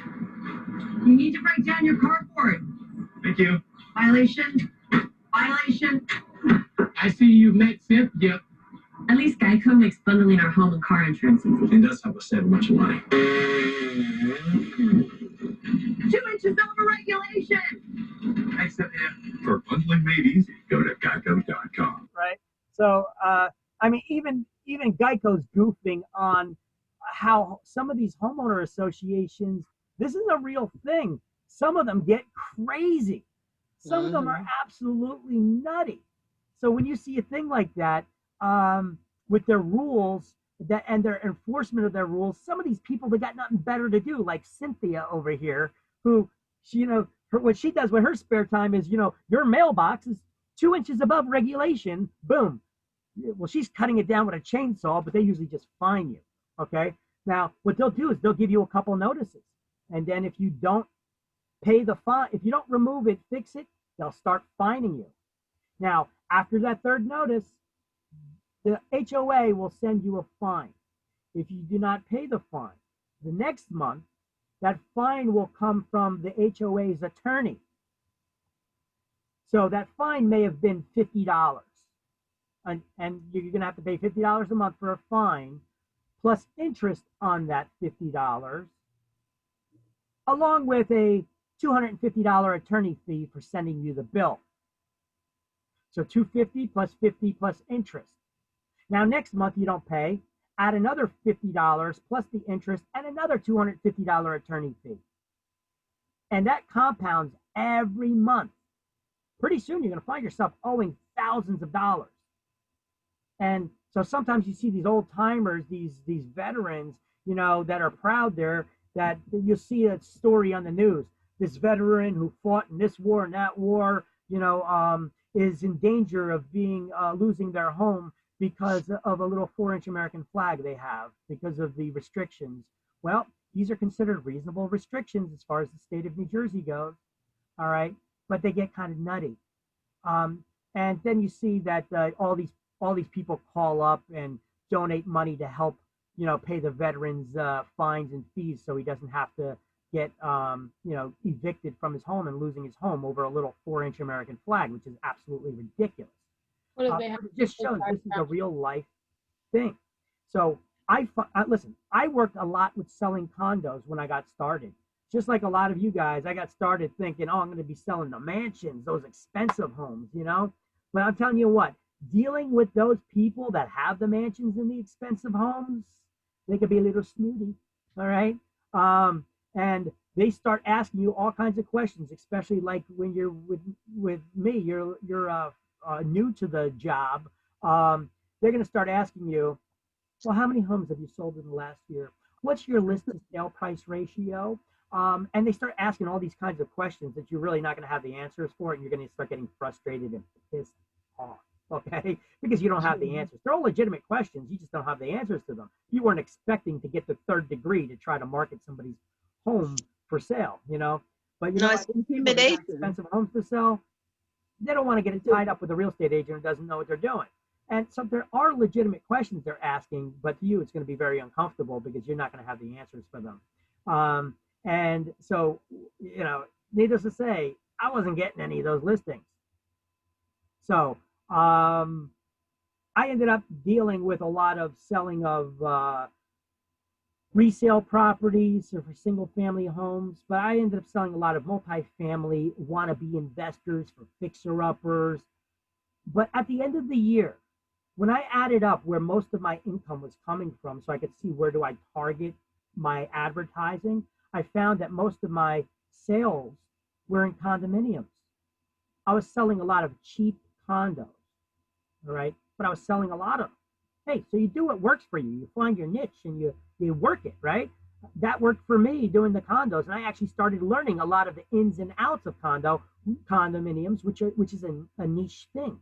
Look, when you're selling condos, for example, you could have 2 units in the same complex. They're both 2 bedrooms, 2 baths, but they got a different price. Why? Let's just say that they're both updated the same. They got the same updates to them, but one is more expensive than the other. It could be that one of them has a deeded parking space that they own, and it could have a separate deeded storage unit in the basement somewhere that the other doesn't come with. But to people who aren't familiar with condos, you may not know that there could be differences like that. Or look, one building in that condo allows you to have those apartments, would allow them to have a washing machine and dryer in the unit. Another condo wouldn't. You'd have to go to the common area laundry room, all right? Because maybe one of the buildings is a little bit older than the others. It was a converted apartment building, and the other ones were built to be individual condo units to handle that. So I learned this through time, you know, but you need to know the HOA rules too. So for any potential buyers, you got to get them the HOA rules and a copy of their finances of the HOA for the last 2-3 months so that the attorney can review, because they're going to be looking to see if how much money they have in the reserves, the reserve fund. What's a reserve fund? It's an amount of money built up for emergencies and repairs that a condo complex can come across. You know, let's just say that this winter has an enormous abnormal amount of snowfall. It's going to cost a significantly amount more additional money in order to do the snow removal to maintain that complex properly, right? So different issues like this that come up. Let's say the roof goes. Well, now they're going to have to, they're not just going to patch the roof, they're going to replace the whole roof on the entire building. That's going to be an additional emergency repair. So these additional repairs, they got to make sure they have at least 2 to 3 months of operating expenses to run the condominium complex in the reserves. Otherwise, that complex is probably being mismanaged, or they're going to be raising the monthly association fee soon. All right, you're nodding your head, right? You've seen that, right? So there's a good way to figure that out. Now, what do I mean by it being mismanaged? How do you know that the complex is being mismanaged? Well, if it doesn't have that money, that additional money in the reserves, well, how does that occur? Well, didn't I tell you that a condominium is like a mini government? Tell me that government's not ever corrupt. Tell me you've never seen a corrupt politician, right? That'll say anything they want to get the money. And sometimes they're getting payoffs, or they're giving business to relatives or their friends. Works the same way in a condominium complex, I found. So what happens is like this, they're their own mini government. But wait a minute, aren't all the homeowners in the complex, aren't they part of the HOA, the homeowners association, to which all will belong? Yes. However, why do you buy in a condo complex? Why are you buying a unit there? So you don't have to maintain the property?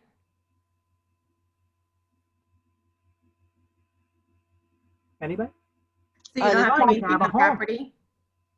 Maybe you're buying in a condo complex because it's cheaper than a single family house and you don't got to worry about the maintenance on the exterior. Right? But at the end of the game, you're buying it to have a place to live, not to get involved in government and management of a complex, right? Who wants to do that? You know, you don't want to be, most people don't want to be involved in that. So because of that reason, all the HOA members, they vote people to manage the HOA. So there's managers in the HOA. You appoint people there. Now, all the homeowners can vote on issues, but a lot of times they don't want to be bothered. So they don't even go to those meetings. They let the people who manage the HOA deal with all that stuff. Now, why would somebody want to be on an HOA? Well, they get the status. Well, I'm on the board of the HOA, you know. They make up the rules and stuff. Now, all of a sudden, power goes straight to their heads, and now they start making these wacky rules, just like politicians do, right? Isn't that how your local government works in your town?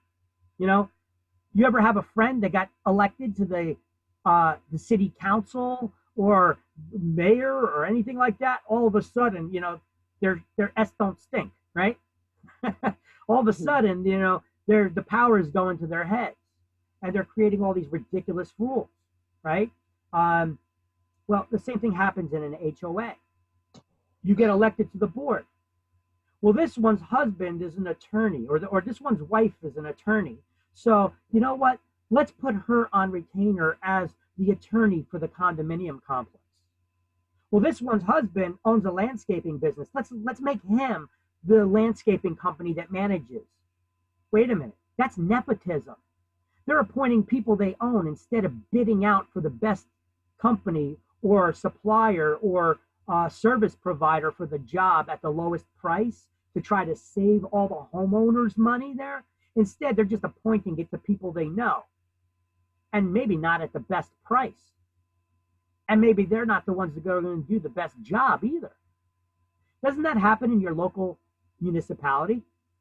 Here, let me give you an example. You guys ever go down to City Hall in your town for anything, for filing for permits or doing any kind of a work? Do you ever go down to your City Hall?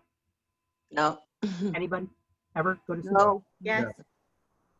Right. Now, when you go to City Hall and you go to those, you go to the window over there, you see maybe you see this one lady that's there, and her kids are working there as well. You guys ever see that, where their family members are all working down there at City Hall? You know, wait a minute. No, we see it in the White Jobs are House. public jobs. They're supposed to be advertised on public boards so that people can apply for them from the general public to get the best candidates to do these jobs, these governmental jobs. But yet we always end up seeing down at City Hall, somebody's mother or father is working there, and then all of a sudden the whole family is working down at City Hall with these nice city jobs and pensions and everything. You know, wait a minute, those jobs, that's nepotism. That's nepotism, because they got the job because who they knew, not because of their qualifications. All right. The same thing happens in a homeowners association. When that happens, it starts getting mismanaged. The money starts, we're not getting the best prices for things. So now your HOA fees start going up. Okay. This is how it all comes about. I'm sorry, they can So only, condominium ownership continued here. They receive a deed, receiving fee simple ownership of two things: the paint and interior walls inward, and a proportion of the undivided interest in the common area elements. Now, it's regulated by the New Jersey Horizontal Properties Act and the Condominium Act. Condominium creation is anyway. Certain tenants may not be evicted during condominium conversions. And ownership of condos have income tax advantages that are identical to that of homeownership.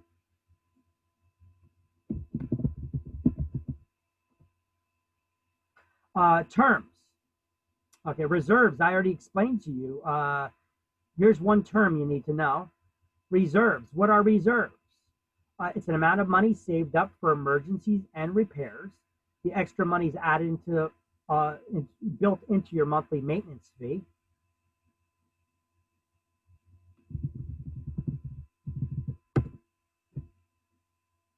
and then they could save it up over time, building up that reserve. Both condominiums and cooperatives have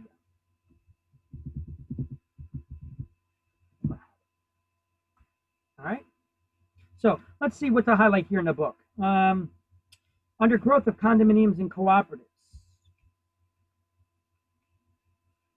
Oh, by the way, we could have business condos as well as residential condominiums, right? You guys ever go to a doctor, dentist, chiropractor, attorney that has an office in a condo complex? They have business condos. Okay.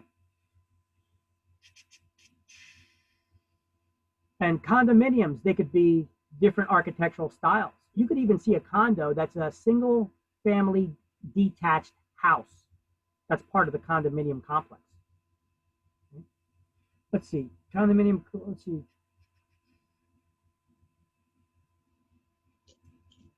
Condos can be, like they explained, townhouses, planned unit developments, which they refer to as PUDs. Condos and co-ops offer the emotional, financial, and tax advantages as homeownership, along with the various advantages of apartment living. Because you could share in some of the expensive recreational facilities, like those swimming pools, Olympic-sized swimming pools, tennis courts, IMAX movie theaters even. I've seen one of them in Edison. There's a condo complex that has its own IMAX movie theater there. Or they could have these party halls that can be shared or reserved by the people that are living there. Are gated considered part of it? Victor, can you hear us? So let's highlight in the 1, 2, 3, 4th paragraph. Muted us. The term condominium and cooperative You have to unmute them. forms of ownership. And looking at a shared housing complex gives no clue as to whether it's a condo, co-op, or a PUD.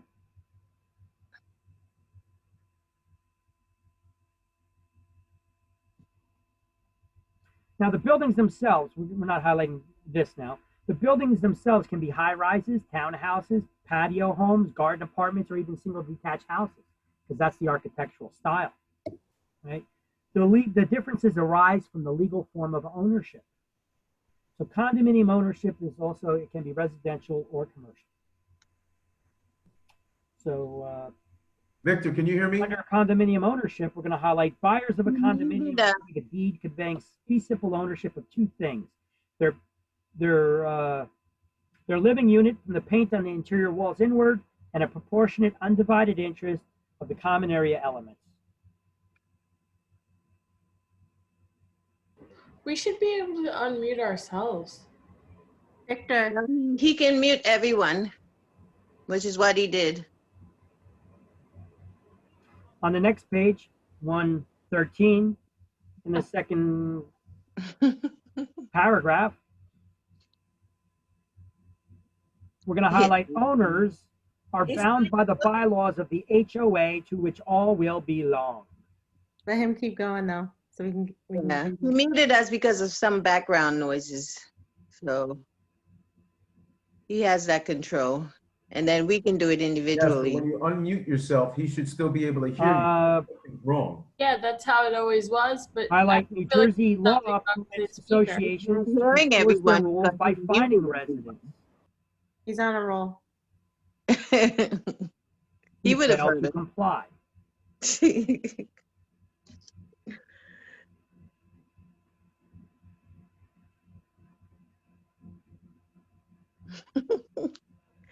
And then go down 3 lines, and at the end of the line, under where it says common elements in bold,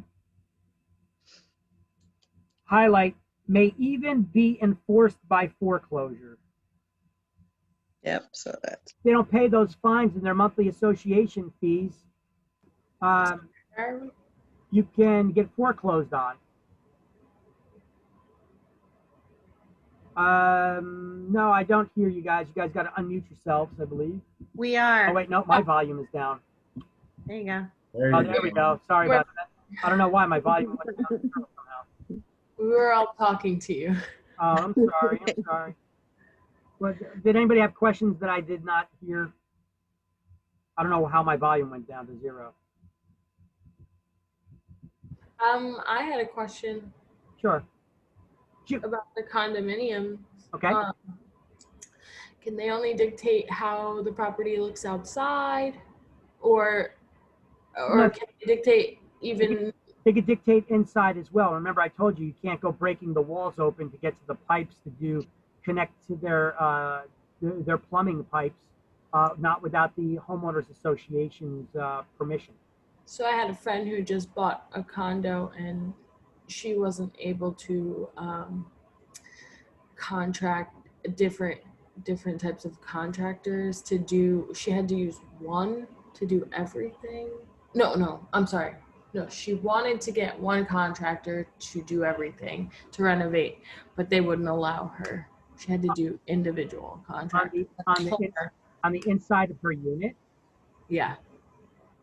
None of their business. Huh? It's none of their business, you know. They wouldn't let her get one contractor. She had to do a separate plumber. Just, it was crazy. Well, maybe they weren't licensed and they wanted somebody licensed to do all the things, you know. Yeah, you know, plumbing, electrician, all those things. Maybe they wanted people that so they can dictate whether whoever you come bring in. Well, you want a contractor that basically, you don't want your they don't want some guy who's, you know, some stuff about construction because he watches HGTV, you know, but you don't know if he's going to do a half-ass job on stuff, you know. They want to make sure you have a professional there that's doing their job. So I'm not sure what the situation was there. Maybe she was trying to get a relative. She didn't tell me whether they were licensed or not. That's the thing. When we don't know the whole story, it's a little bit difficult to say, you know. Yeah. Because that may be that they wanted a professional to do it. You know, they don't want you burning down the building, you know, by crossing wires with electrical or, you know, screwing up the plumbing, you know. They want people to do things the proper way. Maybe that's what the situation was. I don't know. Do they schedule regular inspections? No, it's your unit. You own it. They sound like... You're responsible for everything on the inside, from the paint on the interior walls inward. You own. You can let it fall apart if you like. So the outside, what do they have people drive around and mailbox? Members of the HOA, they got nothing better to do than walk around like Susan or whatever her name was from that HOA commercial, right? Cutting down the mailbox because it's 2 inches too high. You know, they've got people going around. If you've got a for sale sign in your front window, well, that's a violation of the rules. Look, you want to know how bad it gets? I got to look through my brokerage emails. I got an email that one of my clients sent to me. We were selling a condo that was a converted apartment complex that converted to condominiums years ago. So they don't allow each individual unit to have a washer and dryer in the unit. They want everybody to use the common laundry room because that building was never created to handle each individual unit to have washing and dryer washers that will be injecting that water probably with some lint, and it could possibly clog the pipes, you know. So they don't want plumbing issues from all those additional water flow. So, but I wasn't aware of that, you know. So I was selling this guy's unit that was remodeled and it was gorgeous. And he had in this one closet that was a pantry converted to a washer and dryer. He had an over and under washer dryer unit in there. And most of the units there didn't have that. And I was like, wow, that's a great thing to advertise. So I put it in the MLS. Not only did I put it in the MLS, I put it on Craigslist and places where I was advertising the property. He got an email from somebody on the homeowners association that was trolling Craigslist's rental for in that complex, and they snapped a picture of the ad. They highlighted around the picture of the washer and dryer, and then they supplied him with a note that he's not allowed to have a washer dryer in the unit according to the bylaws, and that they want him to allow them to entry to the unit to inspect it to make sure he's not in violation. So he had to disconnect them and pull them out. And, you know, he was like, oh, no, take that down. Don't have that up there. And I'm like, well, you never told me. I mean, how am I supposed to know, you know? But that ended up being, you know, a little bit of a situation. So he pulled the unit, the washer and dryer out of there. But then when we sold it, you know, we just told people, you know, here, you plug it back in, but you're not supposed to have it. Okay. How do gated communities work? The gated community, it's a condo. They could just put a gate around the community. You know, some of them don't even put a gate around the community. They put a gate at the front entrance where there's no wall or gate necessarily. It's just they have an access for an arm gate so who could drive in, but so somebody can just walk in. So they can be individual houses and still be considered a condo. Oh yeah. No, usually a lot of those gated communities are condos or co-ops or what have you. It's just whether they vote that they want that additional security measure, because walls do work. So that makes it, by putting it in a gated community with an HOA, that makes it a condo. No, that has nothing to do with whether the form of ownership. Look, you have an individual house. You want to put a fence around your yard or don't you? That's a decision that you make. Condominium complex, do they want a fence around it or not? Do they want a gate there or not? Some of them have security, some don't. Actually have security guards, some don't. You know, it depends. Well, but here's a good point here. Anytime you guys are conducting business, you have to have your real estate license pocket card with you, right? Yeah. You do.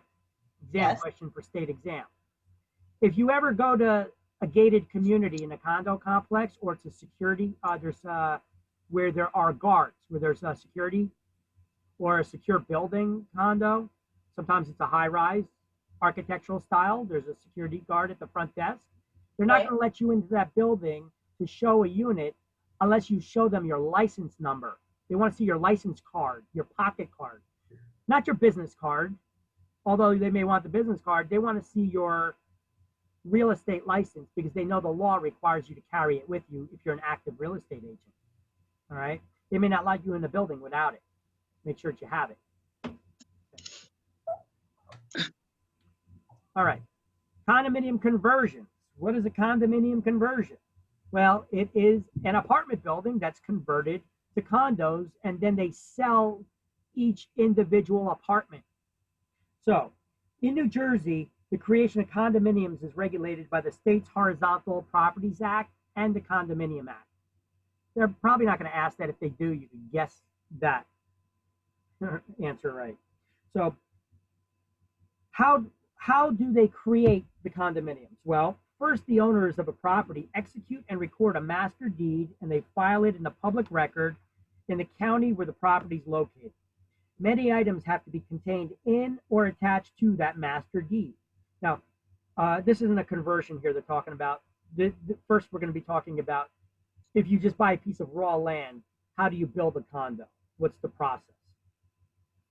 Many items have to be contained in or attached to the master deed, including a legal description of the land, graphic description of the buildings, basically pictures, as well as other improvements, which identifies all the individual units by either letter, name, or number, and specifies a percentage of common area elements, if any, are to be included in the ownership of each individual unit.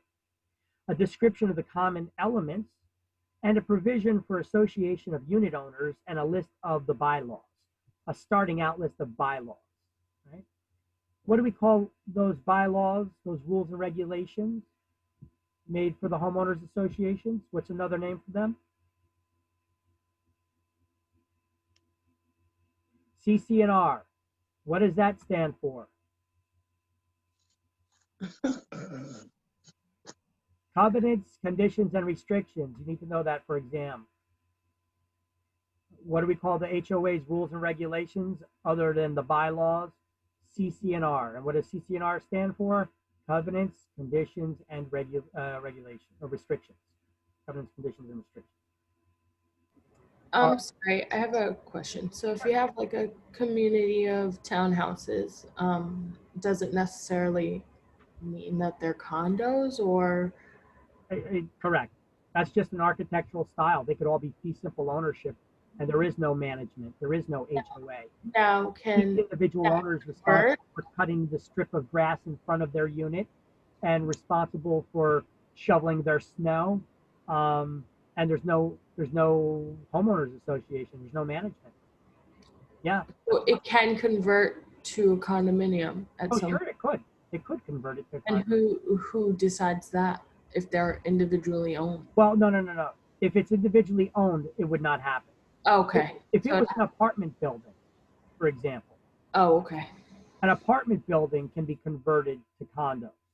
But if each individual unit is fee simple owned, that's not getting converted to condominium ownership.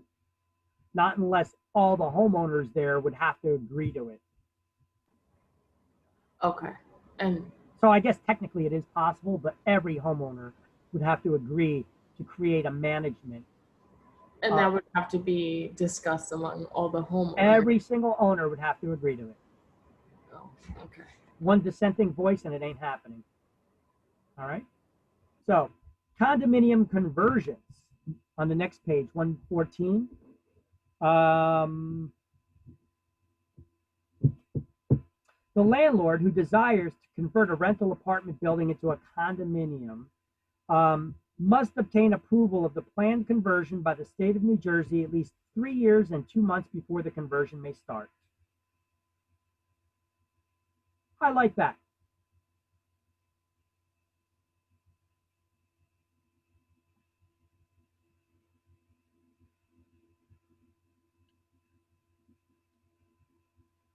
Three years and 2 months. Now, certain tenants with disabilities, and you know what? Actually, just do this. Instead of highlighting it, just put a highlighted box around the entire condominium conversion. Otherwise, we're going to be highlighting every line.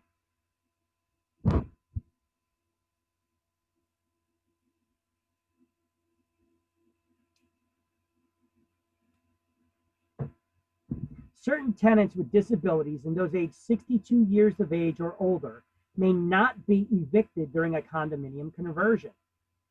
The tenants so protected, though, have to have occupied the premises for at least 2 years before the conversion, and their income can be no greater than 3 times their county's per capita income, or in any case, no more than $50,000 per year. If they meet those requirements, they can remain as tenants for 40 more years. And then you can't kick them out until they're 102. And then you're just mean. Right. Right? Now, so I actually use that. I say that statement to you, that little bit of a joke like that, then you can't kick them out because then you're just mean. You can't kick them out until they're 102.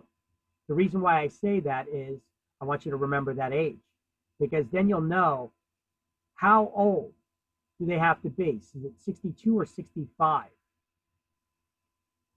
62 old. It's 62, because then you can't kick them out, because 62 plus 40 is 102. You can't kick them out till they're 102, right? So because they may ask that on exams, you know, who cannot be evicted from condominium conversions. Okay, this is when they're converting an apartment building into a condominium, and they're deeding each individual unit and selling each individual unit. So those age 62 and older, and certain disabled persons, but they had to live there for at least 2 years before the conversion began, and their income is no more than 3 times their county's per capita, or in any case, no more than $50,000 per year. And if they meet those requirements, they meet all these criteria, they may remain as tenants for 40 years. This is exam questions without a doubt.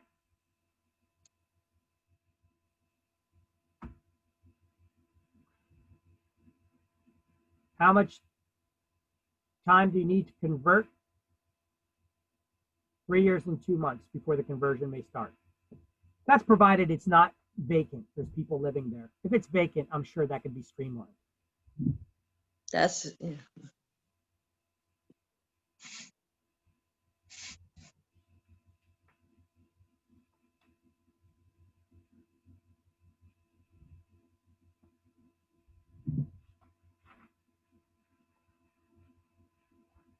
Just want to make sure I had you guys highlight everything that needed to be highlighted.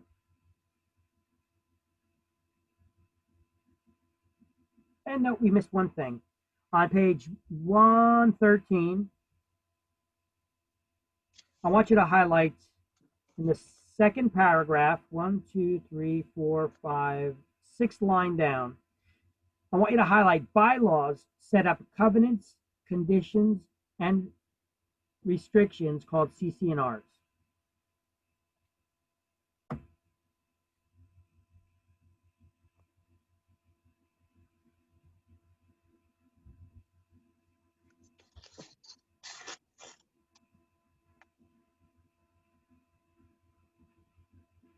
All right. So, cooperative ownership. What is a co-op? Well, let's look at the slide we have up here. When you own a co-op, you do not own real estate.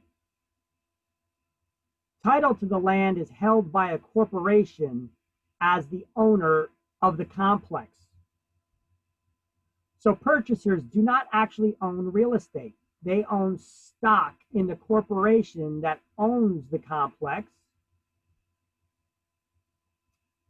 And they're given a proprietary lease. That's a fancy name for a custom lease, which gives the tenant stock owner the right to occupy the unit that they're living in. Their income tax advantages are identical to those of homeowners, single family homeowners.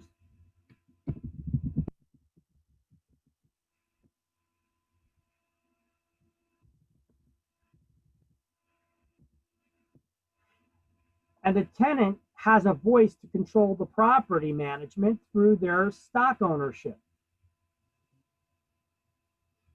Listen, if you have a studio, say they have studio, 1 bedroom, 2 bedrooms there in that complex, studio owner will have 1 vote. 1 bedroom will have 2, 2 bedroom will have 3 votes, for example. Depending on how large of a unit you have there, you may have more of a voting voice in the management of the complex. But who manages and makes all the major decisions for a corporation? Its board of directors does, right? Now, maintenance fee is usually much higher than it is in a condominium. Why? Because it usually includes the mortgage, taxes, insurance, and the common area maintenance. Sewer, water, heat, and trash and snow removal are also usually included. In a condominium, if you own a condo, you pay your own separate sewer and water bill. You pay your own mortgage. This is a mortgage that the corporation has on the entire property. And the taxes. If you own a condo, a co-op, you don't get a tax bill. The corporation does. It's built in, so therefore it's built into your maintenance fee. You don't get a tax bill because you don't own real estate. The corporation that owns the complex does. The value of the property, however, tends to be stable and does not fluctuate as radically as it would with a condominium ownership.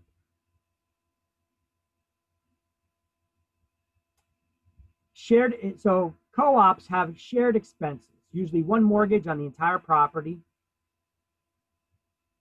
The tenant shareholders, the property, usually 1 mortgage on entire property, has tenant shareholders. Taxes are charged to the corporation as the owner and billed to the tenants.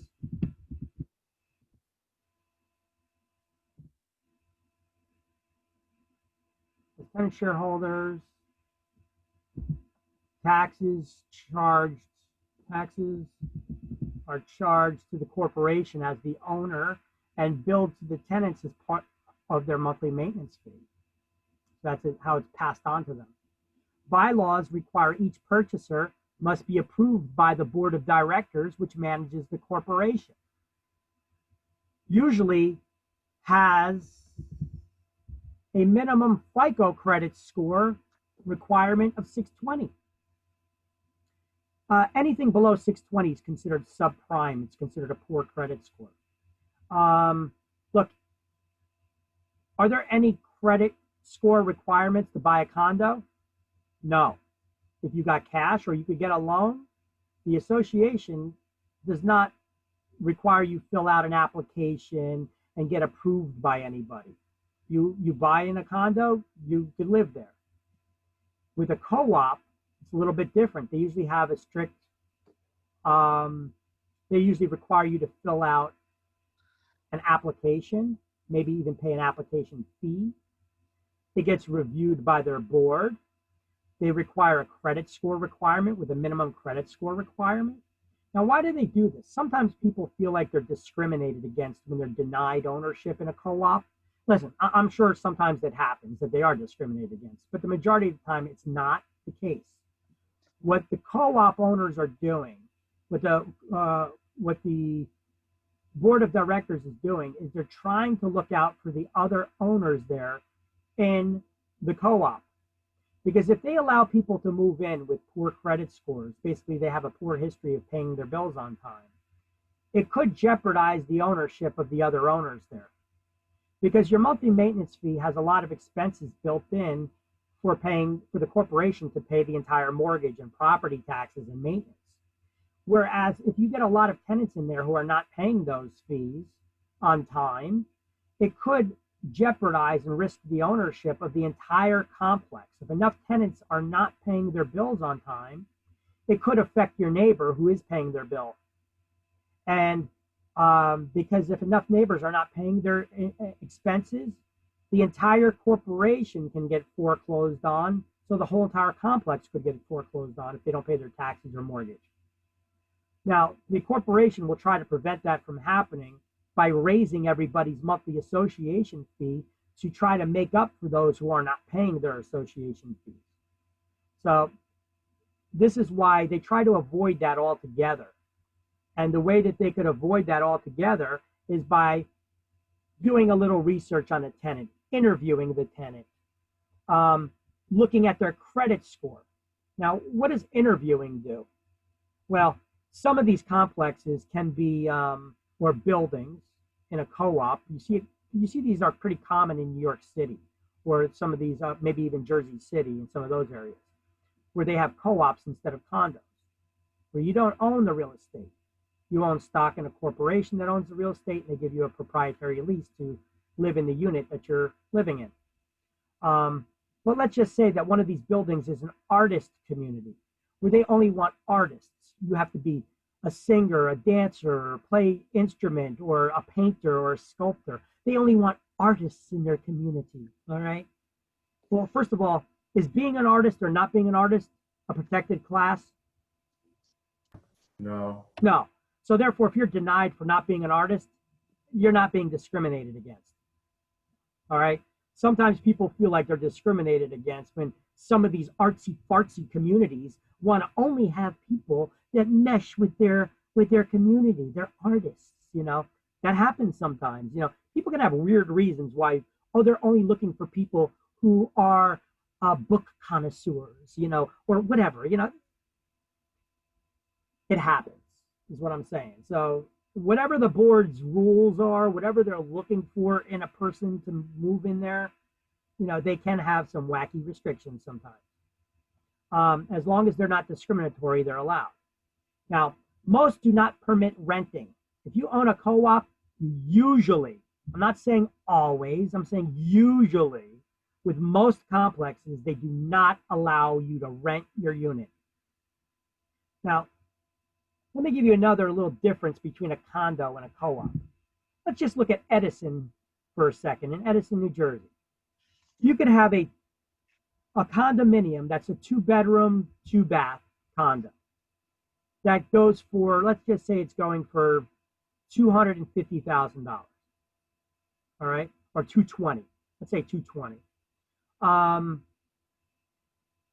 A 2-bedroom, 2-bathroom co-op with the exact same layout and all the same features in the complex would go for $55,000. Now, how would you know the difference? You can't tell by looking. It's the same exact thing. The only difference lies in the form of ownership. Now, if you could get a place to live in that's exactly the same, but tremendously cheaper, would it matter to you whether you own the real estate or if you have stock in a corporation? I mean, are you buying it as an investment, hoping for the prices to rise? Or are you buying it just to have an affordable place to live? That's really nice. if that's the case, a co-op may not be a bad option. You can get one of these 2-bedroom, 2-baths at a steal of a price. Now, I know some of you may be scratching your heads right now. Well, wait a minute. If I got the money to buy a condo and spend $220,000, and the co-ops are only 55 that are exactly the same, maybe I could buy 4 of them and I could rent them out. Nope. They beat you to that. You cannot. Now, why did they put that restriction in there that most co-ops do not allow renting? Because if they have too many rentals in there, if there's too many rentals, people may have difficulty obtaining financing for purchasing other units. And here's another reason. Who takes better care of their property, renters or owners?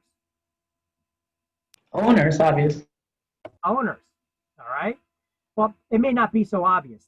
That's why I'm making a point. Exactly. Okay? So, yeah, owners generally take better care of a property than a renter does. So they generally want owner occupants because they know that the property will be better maintained, because owners generally take more pride in the place that they're living than tenants who just have the attitude of, I don't give a shit, it ain't my property, right? All right, so now there is an exception to the law that allows rentals if there's 10 or more units and the owner has tried to sell their unit for at least 4 months at a price no greater than what they bought it for, and they're unable to sell it.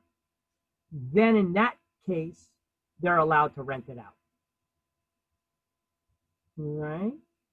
Long-term stability of tenants is common. And financing the purchase, however, cash purchases or personal loans, not using mortgage loans. Why not? What's a mortgage?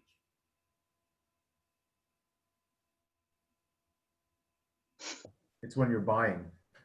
Well, remember we went over a definition earlier. Okay, we're on slide 20. What's a It's a mortgage? promise and not a loan? Mortgage is a promise to pay. It's not a loan. All right. Now, what is that promise? Okay, this is in the mortgage chapter, but we're going to skip a little bit ahead. I'll explain to you really quick what is the promise that a mortgage is making, that the mortgagor is making to the mortgagee, the lender. Well, this is what the promise is in a mortgage. The mortgagor, the borrower, is telling the lender, if you lend me your money, I promise to repay you according to the terms in the note.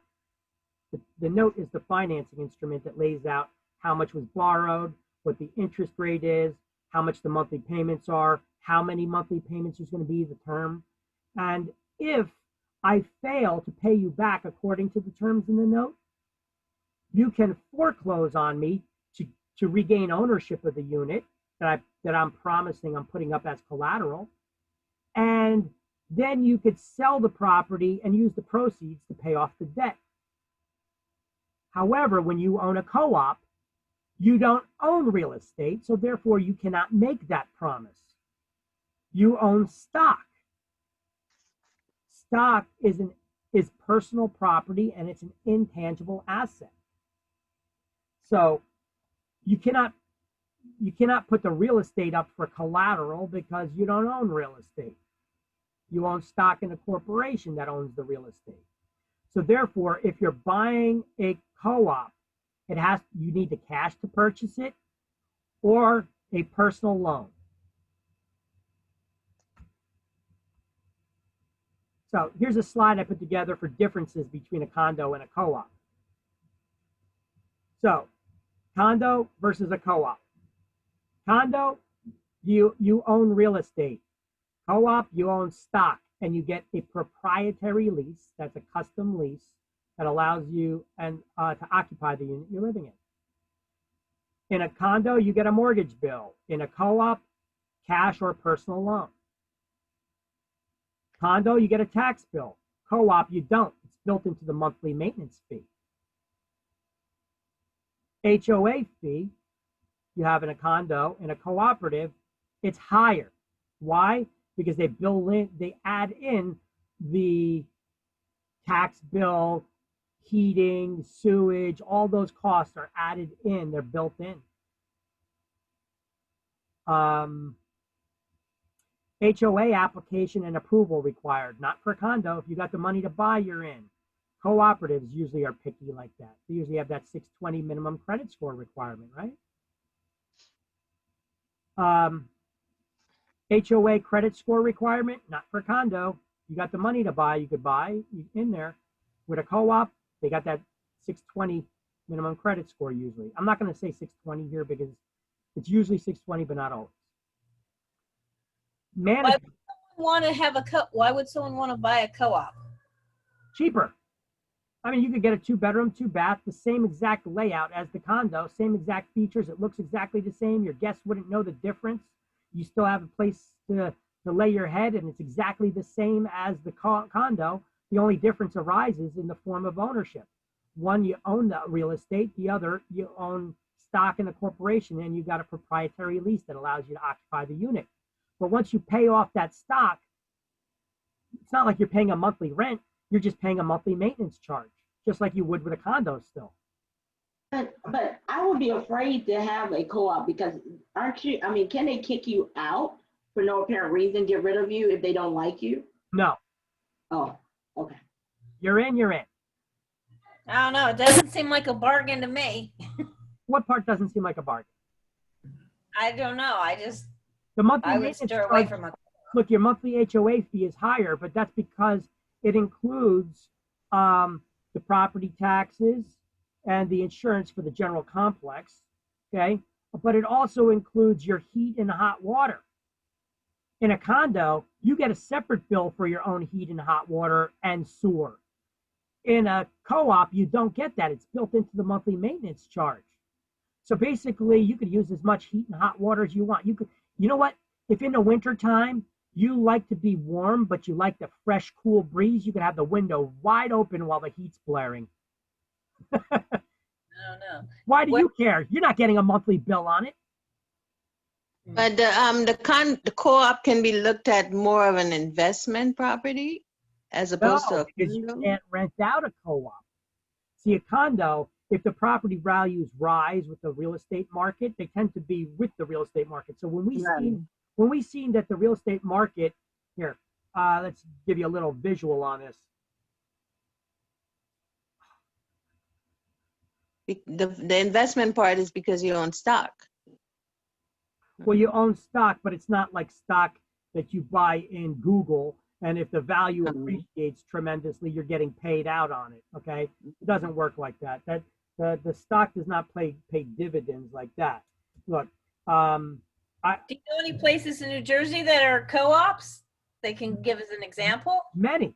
Hey, we got them in Edison. You know where the Edison Diner is on Route 1? Yeah. Right behind it, there's a huge complex back there. A lot of people think those are condos. They're not. They're co-ops. It's impossible to tell the form of ownership. They got a tennis court and swimming pool and all that good stuff back there. That's back there is what I'm talking about. They're where they have 2 bedrooms, 2.5 bath units. You could get in there for about $55,000. Oh, really? Yeah. Huh. So look, in the real estate market, when the real estate market was going up like this, condo prices went up just the same. If it was a co-op,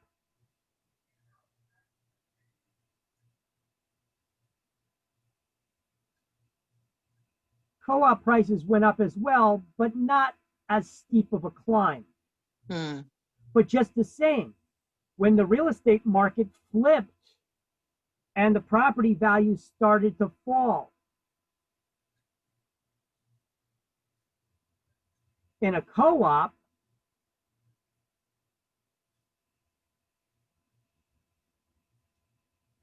the values did not rise and fall.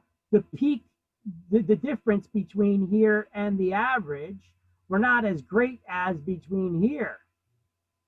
So people didn't experience as big of a tremendous loss. But then again, when values went up, they didn't experience such a tremendous gain. It was mild.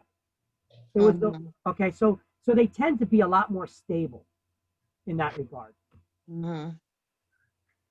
So, but a co-op sounds a lot less restrictive than a well, it can be a little more restrictive. I mean, it has an HOA that, except they don't call it HOA. You know, they're the rules and regulations from the board. Okay.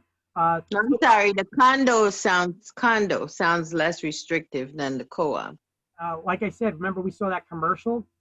Some of these condo associations, if they're run by an association that acts like they're a bunch of power-hungry Nazis, you know, I've sold a lot of condos, and I've had people that sold. They loved living there. They would have never sold, but the HOA was so ridiculous with their rules that they were like, I got to get out of here. These people are friggin' nuts.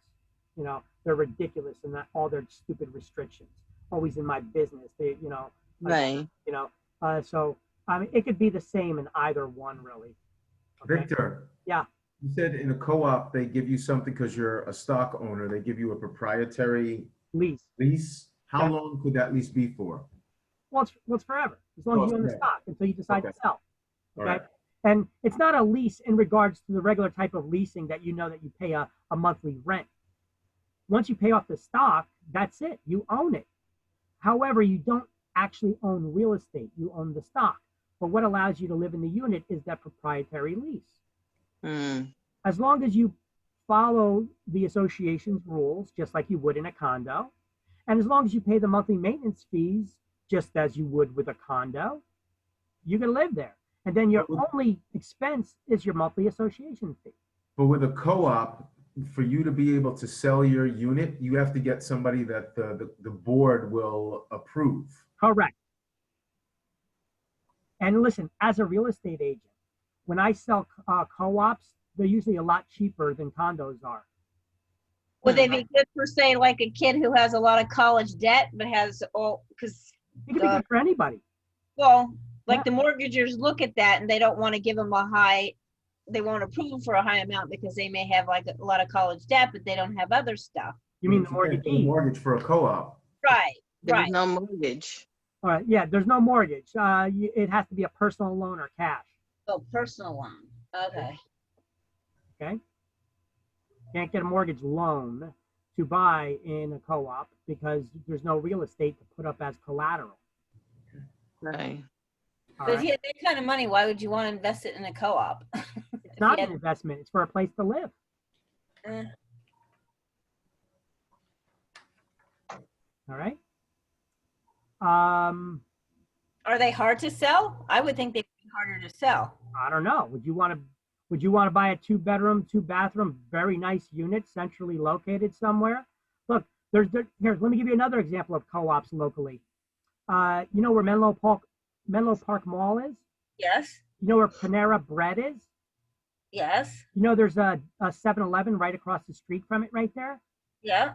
If you go down that side street, it takes you to a gate where you have to punch in a code. That's a co-op complex back there with hundreds of units. Huh. You don't even know that it's there. Huh. Pretty nice. Although I don't think they have a pool there. How much is the property going for? Do you know?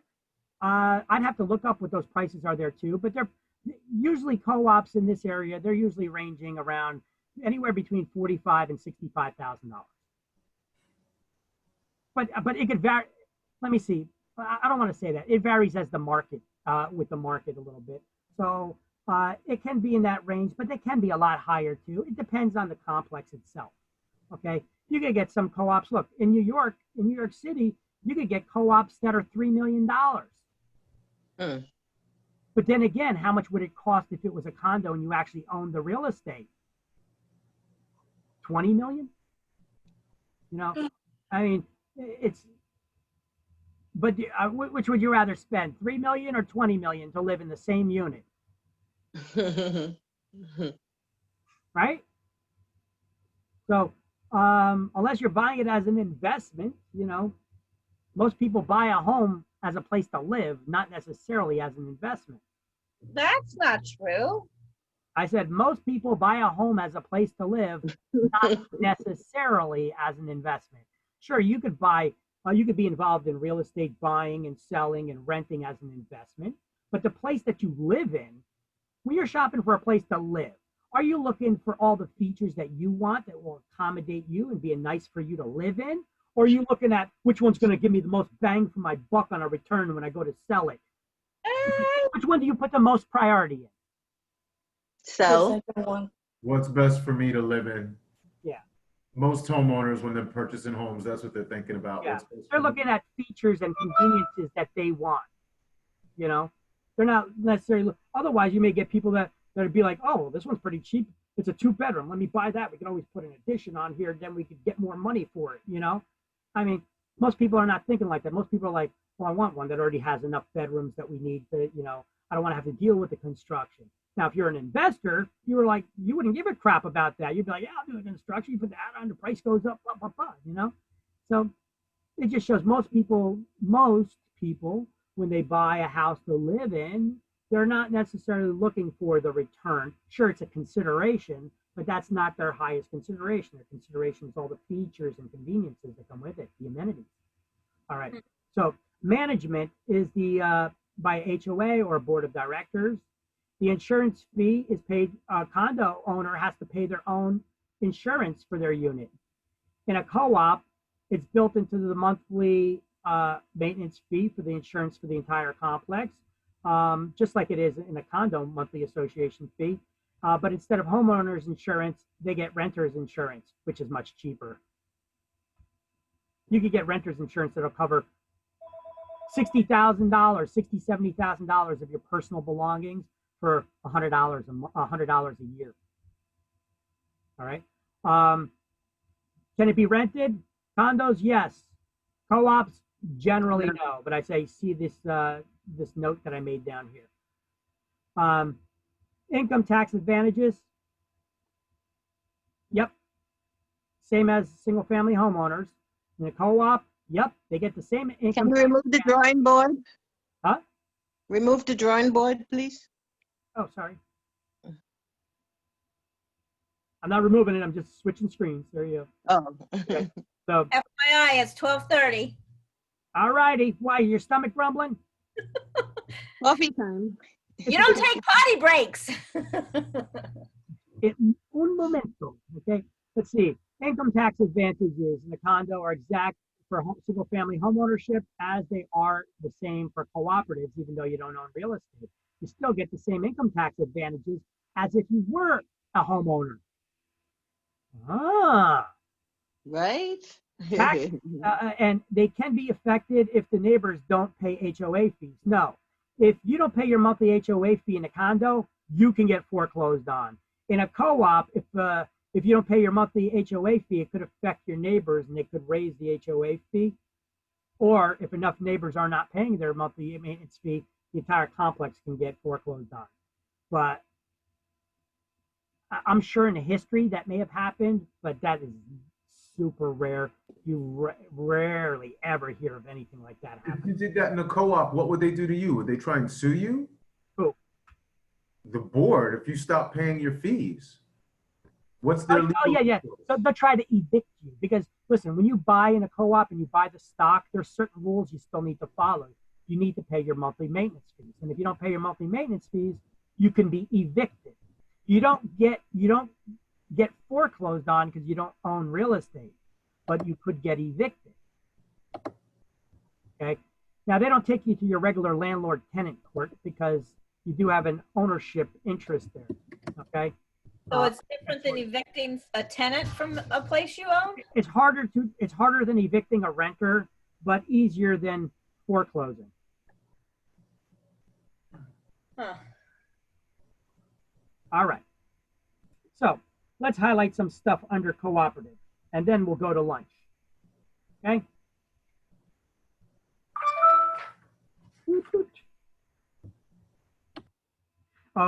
Okay, so basically we put a highlighted box around everything under condominium conversion, and then in the second paragraph we're gonna highlight or underline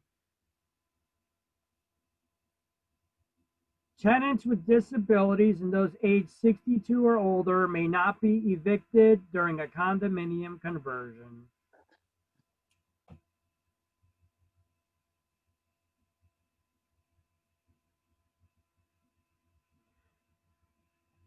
And then under cooperative ownership, we're going to, what is it, this third sentence, we're going to highlight each purchaser of an apartment in the building receives a stock in the corporation and a proprietary lease.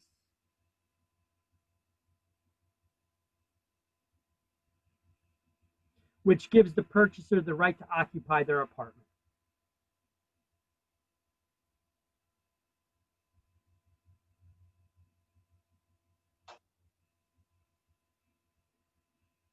Skip next paragraph, the following paragraph that begins with the word thus. Go in a couple of words and highlight co-op owners do not actually own real estate, they own stock, which is personal property.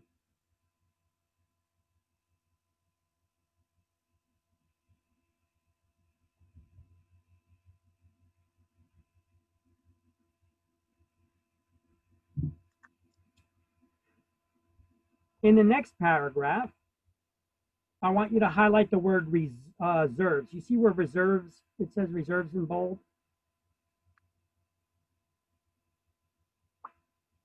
Everybody see where it says reserves in bold? Yes.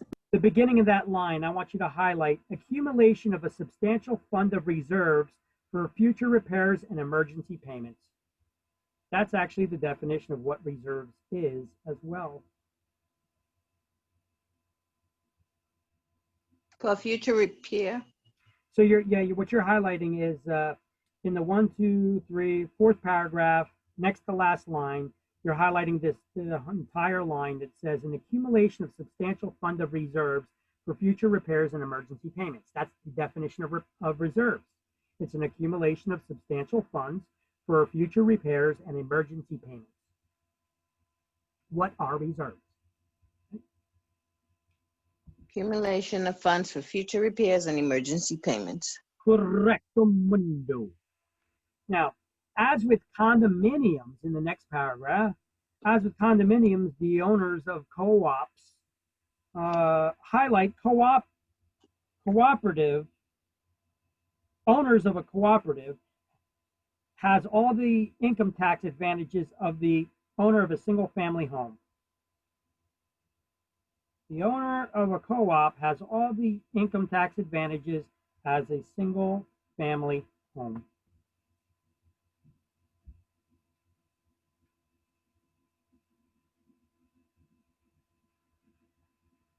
Now the rest of the paragraph starts talking about the rentals and stuff, which we already went over. You generally can't rent there unless you're trying to sell for at least 4 months at a price no greater than your initial purchase price, and there's at least 10 units in there, then you may be allowed to rent. But still, any renter has to be approved by the HOA.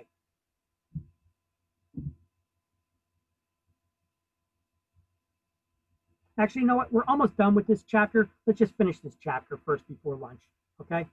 We're almost at the end here. We'll be done in a few seconds. Okay, so here's the difference. I got a slide here for the difference between condos and townhouses. Townhouse is an architectural style, where a condo is a form of ownership. Okay. Now, other forms of ownership. So in the book on page 115, let's highlight the term townhouse is used to describe an architectural style.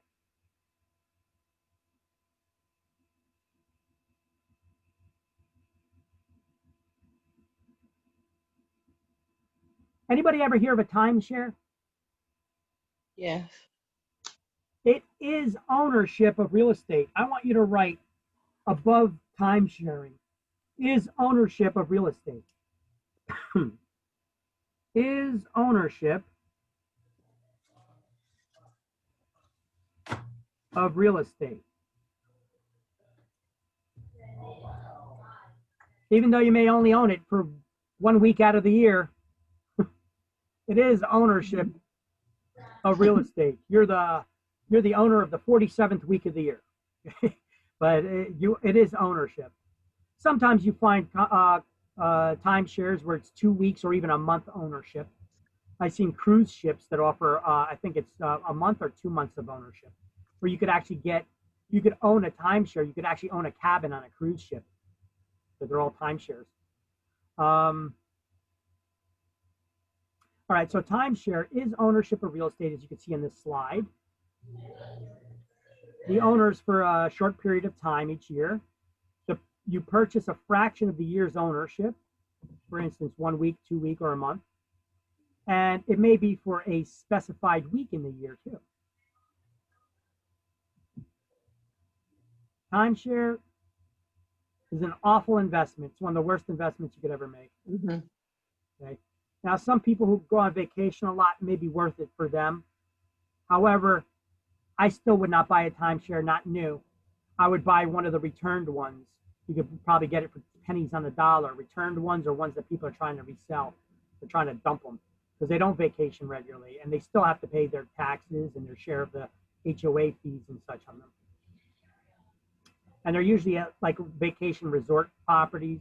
If you buy a timeshare brand new, a lot of times you're buying into you're buying a condo unit. You're owing 1 week out of the year in a condo.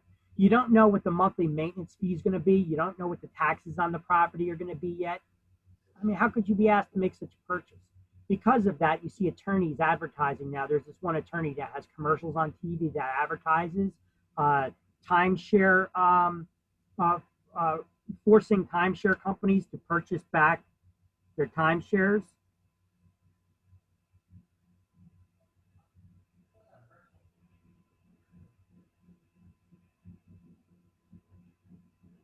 They force the timeshare buyback. Is that on the exam? No. Just for your real life experience. Sometimes you guys, can you sell timeshares as a real estate agent? I guess. Yeah, it's real estate. Yes, you can. It's real estate, but you're selling it for, it is ownership of real estate. You can sell timeshares, but it's only 1 week out of the year. So yes, you can sell timeshares. However, I would not get involved in it. It's a pain in the ass. They take a long time to sell, and you need to have a lot of in-depth knowledge about timeshares. So if you're not dealing in them regularly, you're better off referring them to a company like Timeshare USA or one of those companies down, probably most of them are based in Florida. And they'll send you a $50 referral fee or something, you know. The way that the timeshare sales work is they usually charge the owner of the timeshare like a $500 or $600 one-time upfront fee of their commission, and then they post it on their website where people usually come to buy the timeshares. All right, and they usually take a long time to sell. Which brings me up to another question, which I missed there when we were talking about condos and co-ops. When you have a co-op, can we as real estate agents prepare the contract for the sale of a co-op?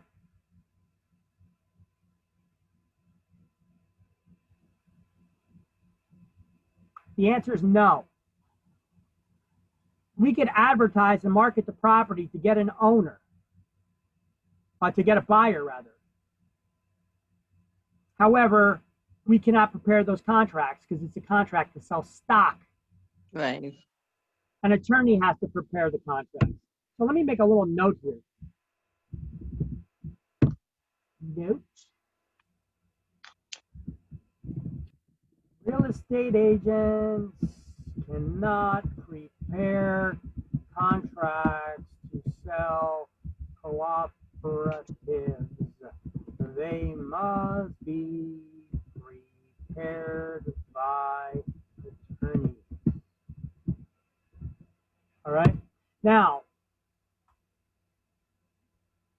the funny thing is, I've never seen an attorney prepare the well, that's not correct. They did prepare it, but they did not make the contract from scratch.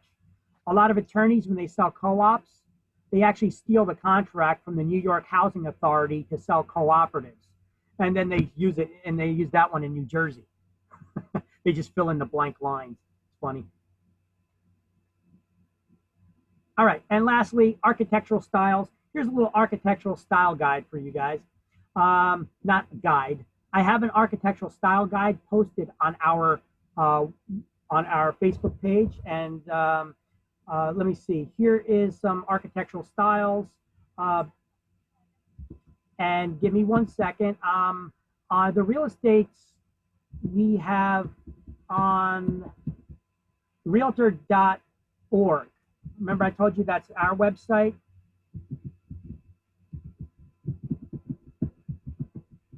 We have an architectural style guide on the website, which I don't know why I don't have the link here. Oh, it's in our links folder. In our class links folder, we have somewhere that architectural style guide. I'm just going to search for it real quick to grab the link.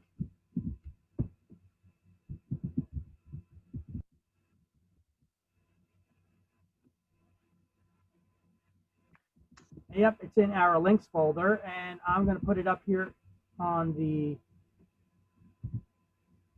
screen in the web browser. I cannot stress how important it is for you guys as real estate agents to understand architectural styles. When we get listings, we have to put those listings in the MLS. And if you're putting the wrong kind of architectural style in the MLS, when agents are doing searches, when their clients are only looking for a certain architectural style, or they definitely don't want another, or if they set them up on automatic mailings for properties that meet their criteria, they're going to be getting back all kinds of other junk. If you're putting in the wrong types of properties, if you're mislabeling the type of architectural style. I cannot stress how much you need to know this architectural style. So it looks like the Realtors Association finally updated this a little bit. I was going to make it my own architectural style guide because theirs was horrible. This is a little bit better. It's not the best, but it's still better. It shows you some basics between the different architectural styles. Look, if you want to click on like a Cape Cod, for example, okay, this is one style of a Cape Cod. There are several styles of Cape Cod. All right. But what are the factors of explaining what a Cape Cod is here? It gives you a basic breakdown. It's usually 2 stories or 2.5 stories of a building where you have the living space. You probably also have the kitchen and dining room on the first floor and bedrooms on the second floor. Could possibly have a bathroom on the second floor, and there's one on the first, and there's usually a basement as well. You can have an attached garage to the house or detached. A colonial, okay, all the living space is on the first floor and the sleeping space is usually on the second. There's usually no bedrooms on the first floor of a colonial, although newer construction, we're seeing that as a desired feature, so they're starting to add that. And then you have center hall colonials as well. There's other variants of them. But you guys really should know the difference between some of the basics. A bungalow, a Cape Cod, a colonial, contemporary or modern style, Art Deco style homes, craftsman. Well, craftsman's not so, we come across them here sometimes. The Dutch colonials, federal, sometimes Georgian, rarely, but sometimes we see Greek revivals in these areas.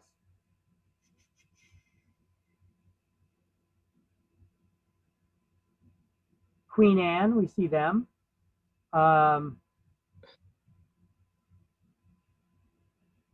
Shotgun. Well, this shotgun over here kind of more like resembles the type of bungalow that we see, which is a long, narrow style home.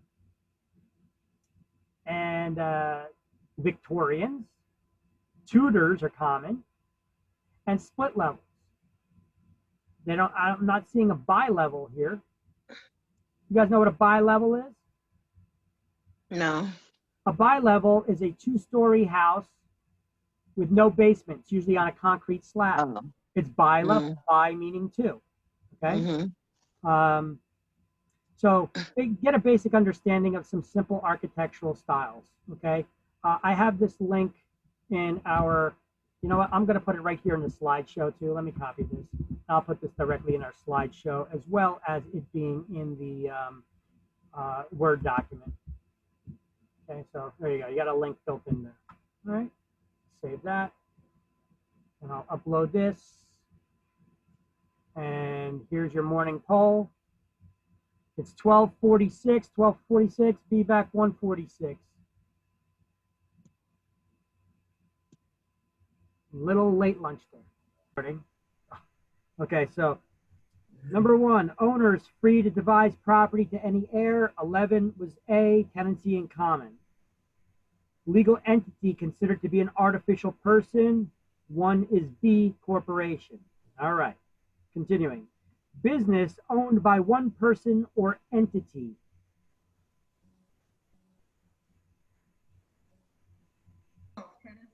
Sole Sole proprietorship. I can't say Correct. Sole proprietorship. There it is. Mine is C, correct. Court-ordered sale and division.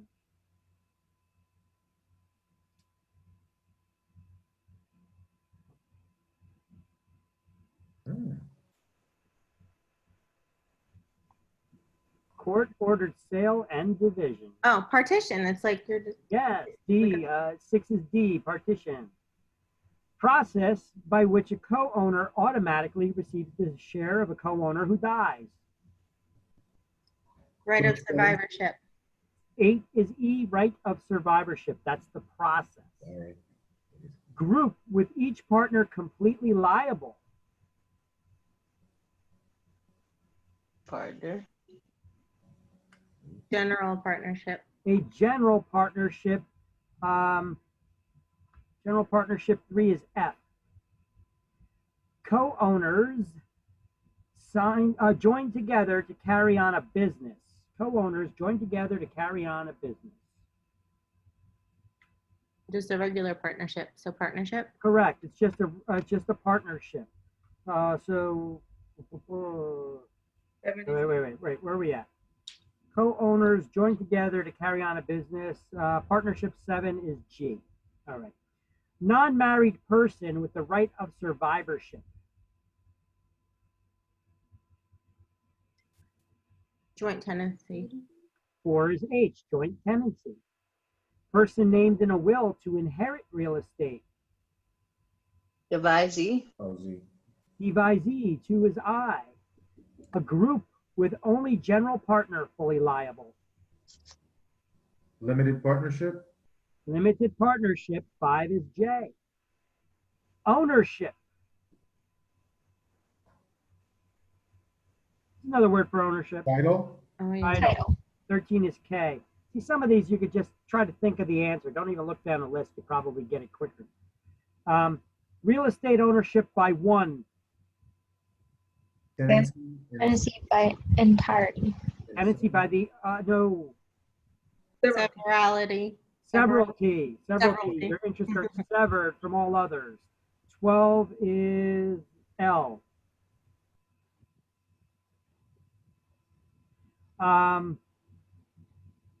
Special ownership by married couples. By the entirety. That's tenancy by the entirety.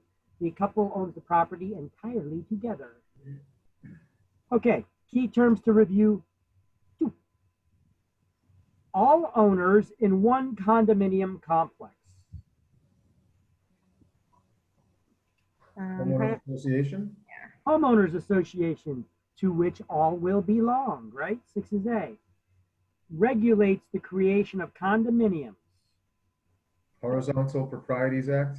Horizontal Properties Act. 7 is B. That's all right. Apartment house changed to condo.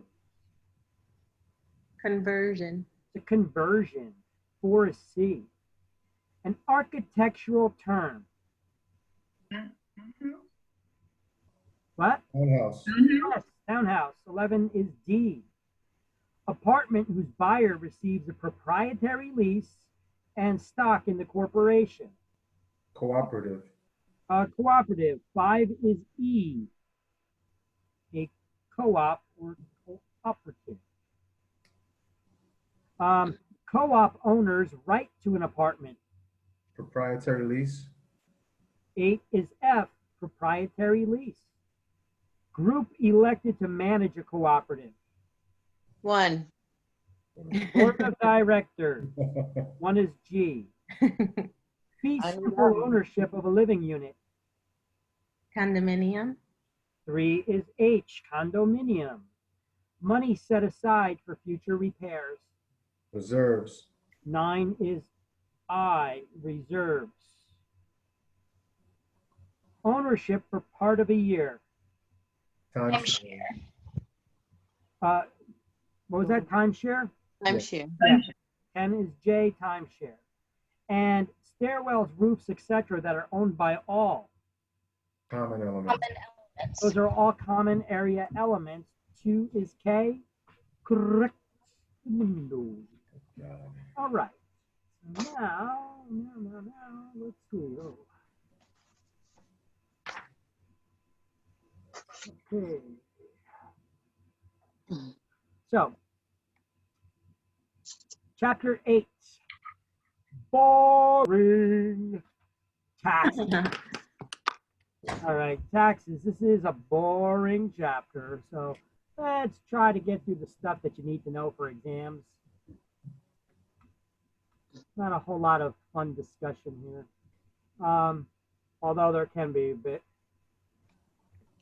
Taxes. Don't we all love them? So why do we pay taxes? Because the government wants to suck us dry. Why? To pay for schools and firefighters and police and. So to feed the monster.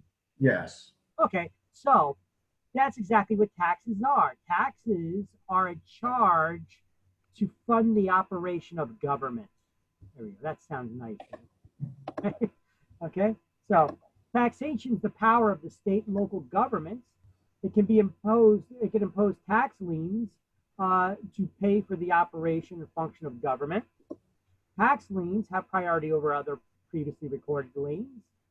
Because two things are certain in life: death and taxes, right? And there's two categories of taxes. We have the general real estate tax, which is called the ad valorem tax in Latin. And then we have a special assessment, which is an improvement tax. Now, an improvement tax, not for improvements you do to your property, but improvements that the municipality does to the community around your property. Only those property owners that will benefit from that improvement will pay that tax.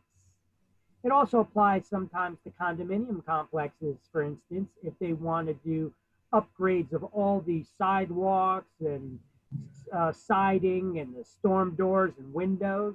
They could do like a special assessment for every condo owner there of $10,000 as an example.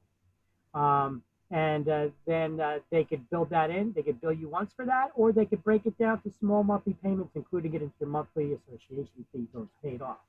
Okay? So, what to highlight? The last sentence in the first paragraph, we're going to highlight annual taxes levied on real estate usually have priority over other previously recorded liens.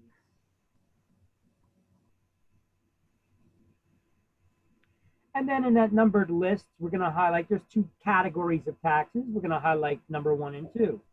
The general real estate tax, which is known as ad valorem tax. And then we have the special assessment tax, which is an improvement tax. Okay. Now, both of these categories of taxes automatically become liens on your property until they're paid. Now, even though the municipality bills you, or they usually bill you quarterly. So most people are not required to pay the taxes for the full year on January 1. You get billed quarterly, but those taxes are a lien on your property until they're paid. And they give you until December 31 to pay it off. Okay? So, ad valorem, the general real estate tax on the next page. Ad valorem is Latin. It means according to value, and it's based on the value of the property that's being taxed. And this is the property tax everyone who owns real estate has to pay. So that's the ad valorem tax. So now, where does the money go from the property taxes that everybody has to pay? Well, it goes to fund the bodies of government, such as the state itself, the counties, all the municipalities, school districts, which includes local elementary and high schools, publicly funded junior colleges and community colleges, like Rutgers and such like that. A lot of these colleges with huge endowment funds, who would have thunk it? They actually still get your taxpayer dollars. I don't know why. Rutgers can fund itself with its money that it earns, and so could. Well, they need to pay for their high-priced football coach. That's why. Oh, or maybe the waterfall in their lobby. What did they spend? They spend over $100,000 on a waterfall in a lobby. You know, when it's other people's money that you have to spend, why not go all out? Right? Hey, what the hell? I don't got to foot the bill. Somebody else will. And if we don't got enough money, well, just raise the taxes next year and we'll get it. Such a cavalier attitude. You know, the politicians are supposed to be pursers of our funds. They're supposed to be watching those purse strings and spending that money wisely. But you know what? If we give money to people who will back us come election time, you see how that works. No, politics has no play in the role in real estate. All right, so it also goes towards park districts, forest preserves, and recreational districts to maintain the parks, right? Water, sanitation, and drainage districts, okay? Money goes to fund those things as well as a laundry list of items that are not listed here, you know. Ad valorem is Latin for according to value. Highlight that.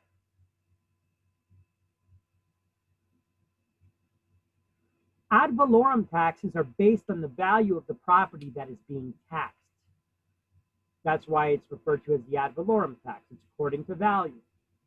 Now, politicians find ways to play with that because I don't know about you guys, but in the last couple of years, property values were like cut in half since that market crash, right? Any of your taxes go down?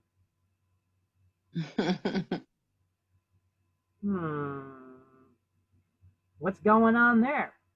I know a lot of people, their taxes went up, even though property values are now half of what they used to be. See, if they want your money, there's ways that they can play with it. Taxes are based on the value of your property. But if the more money that they need, all they got to do is raise the tax rate. The tax rate multiplied by the assessed value of a property. An assessed value is a valuation applied to properties for taxation purposes. Has nothing to do with the actual market value. That's how they do the math formula in order to figure out how much your property taxes are going to be. So they come up with these figures, these tax rates, and every municipality will have a different rate. So exemptions from the general tax. In New Jersey, some people get tax breaks. Jersey's generous. They're not that stingy about wanting your money, are they? Or are they? In New Jersey, homeowners aged at least 65 or disabled who meet certain income and residency requirements, it's their primary residence, may make annual deductions of up to $250 from property taxes and annual deductions of up to $250 from taxes due on real and personal property is available to qualified war veterans and their unmarried surviving spouses when their spouse was killed in action. Wow, aren't we so generous? $250? Wow. All right, so highlights. Homeowners age 65 or disabled may take annual deductions. Homeowners age 65, older, or disabled may make annual deductions of up to $250 property taxes and annual deductions of up to $250 for war veterans and their surviving unmarried spouses. When they say qualified war veterans, not all veterans get this. This is for honorably discharged veterans, usually with service-connected or wounds disabilities, get larger tax breaks, but veterans with honorable discharges do as well.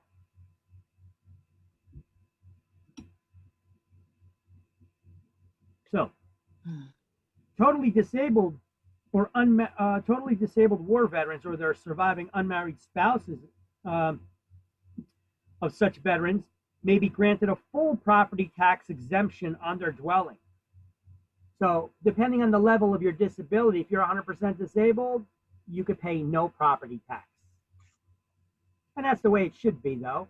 You know, if a veteran, you know, gave up their abilities to walk or to have a hand or an arm, you know, it's the least we could do. Now, a senior freeze program is also available for homeowners age 65 or older who meet rather generous income limits. They can apply for reimbursement for any increase in property taxes. Okay, so let's see.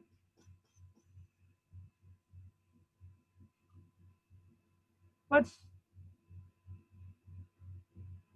highlight totally disabled veterans may be granted a full property tax exemption.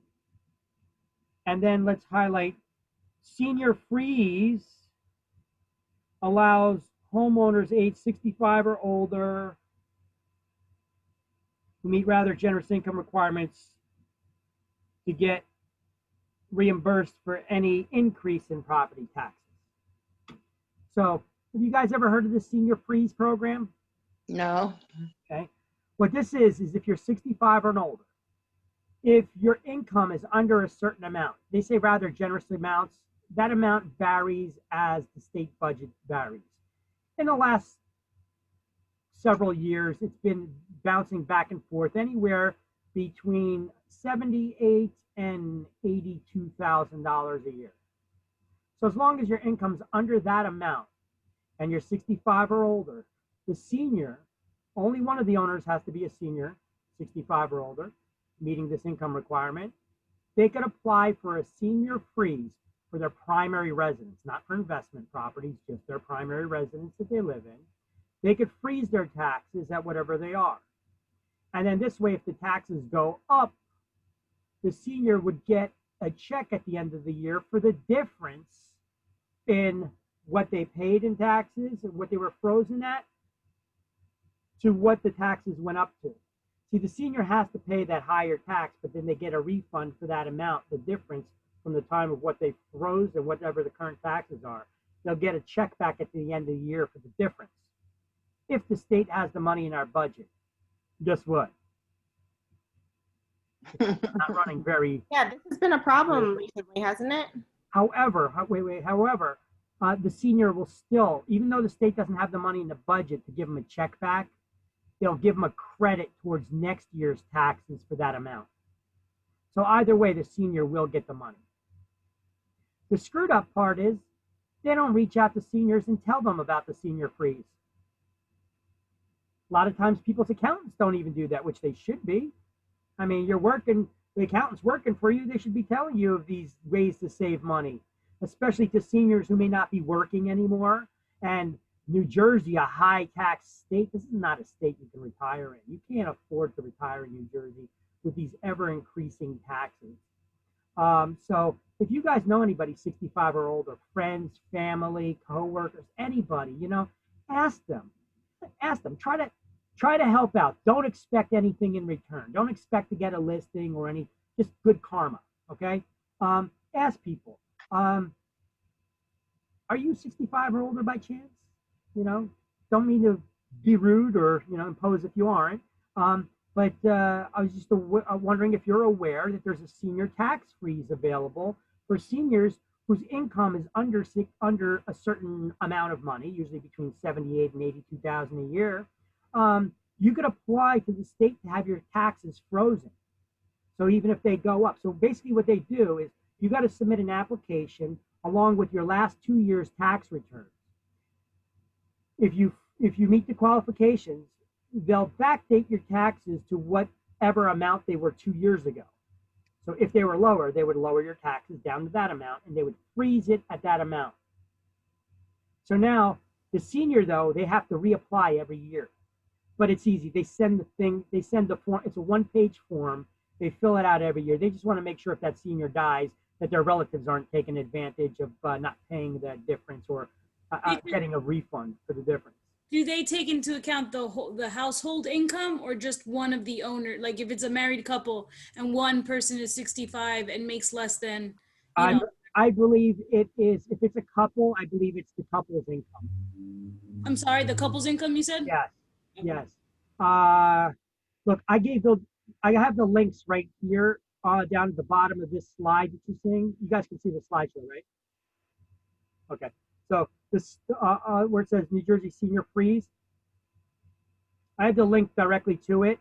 And then here's a link that takes you actually directly to the form. Because if you fill this out, it's not going to take you directly to the form. You have to fill out some kind of a document, and then it gets you to the form. Let me open up another window, and I'll show you really quick. Boom, boom, boom. All right. It takes you to the state's page. Here's the senior property tax reimbursement program. How much are you going to save today? Okay, wait, here's the forms that you need. Well, some of them. You got to go through the form, see which one you need. Or you get the whole complete packet, which it's the one-page form, as well as most of this booklet is just instructions. Some of the stuff won't even apply to you, okay? So it's like pages and pages, but there's only a one-page actual form. And the senior has to fill their, they have to fill that out here. Here's the property tax reimbursement application. Or here you could get the complete packet. That's what it's called. You see it's called PTR? That stands for Property Tax Relief. See, here's property tax relief programs for different things too. You got to go through them for vacation. Oh, for verification, sorry, property taxes. So they got different forms, but you could just get this booklet right here, the complete packet, and open up the booklet.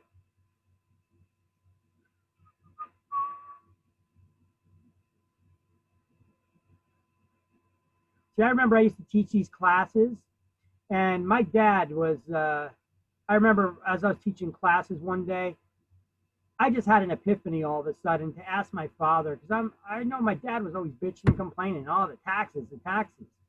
And so I'm teaching a class, and I'm like, you know what? I got to ask my dad if he's getting this. I don't know why this isn't opening right now. Anyway, it's a PDF document. You'll have to, maybe I don't have it set up with this browser to open up a different window. Anyway, okay, so there's the links for the Senior Freeze program. I got them down here at the bottom of the slide. See? So I was asking my dad, you know, if he signed up for the Senior Freeze program, and he didn't know what I was talking about. And I'm like, what, your accountant never goes over this with you when you file your taxes? Nobody from the senior center ever reached out or called the house? Nope, they don't do that. Why? Because the government wants your money. That's why. So I was like, all right, you know what? I went down to City Hall. I went down to City Hall to the window where you go to pay your taxes, and I asked them for a copy of the Senior Freeze booklet.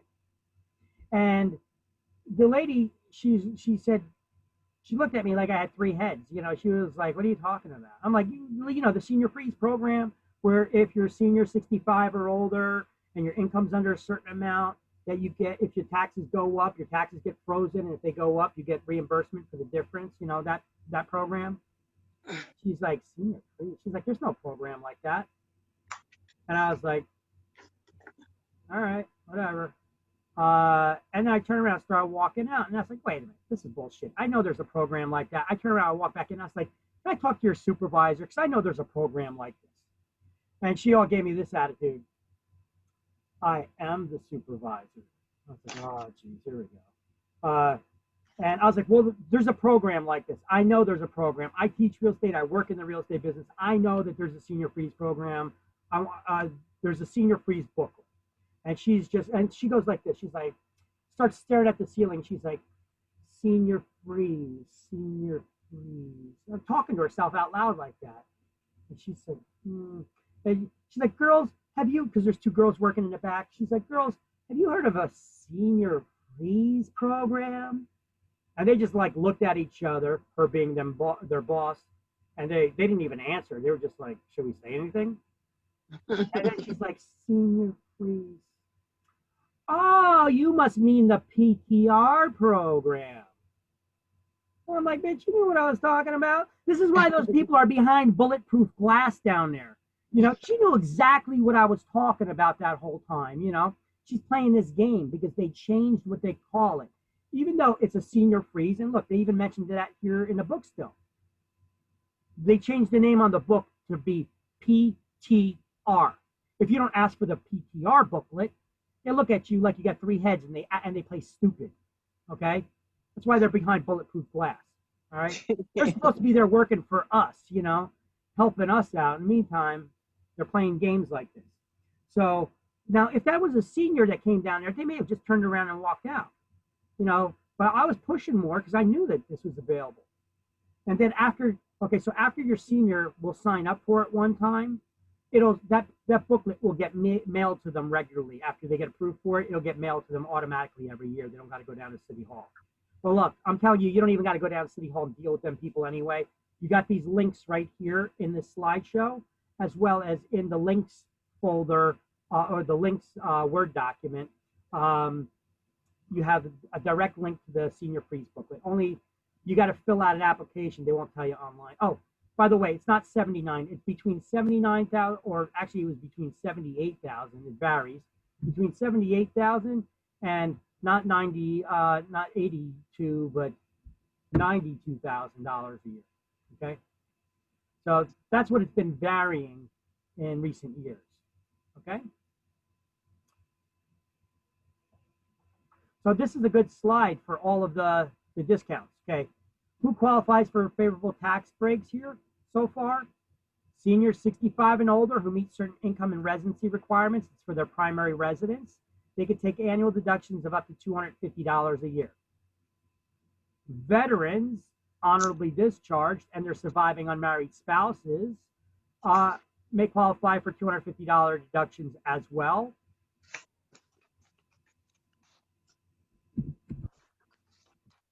100% disabled veterans could get a total tax exemption.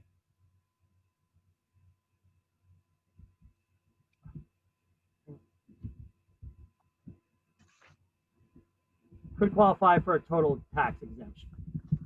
All right? Which is interesting because they say for disabled persons. Have you guys heard about that story about that guy in Rahway?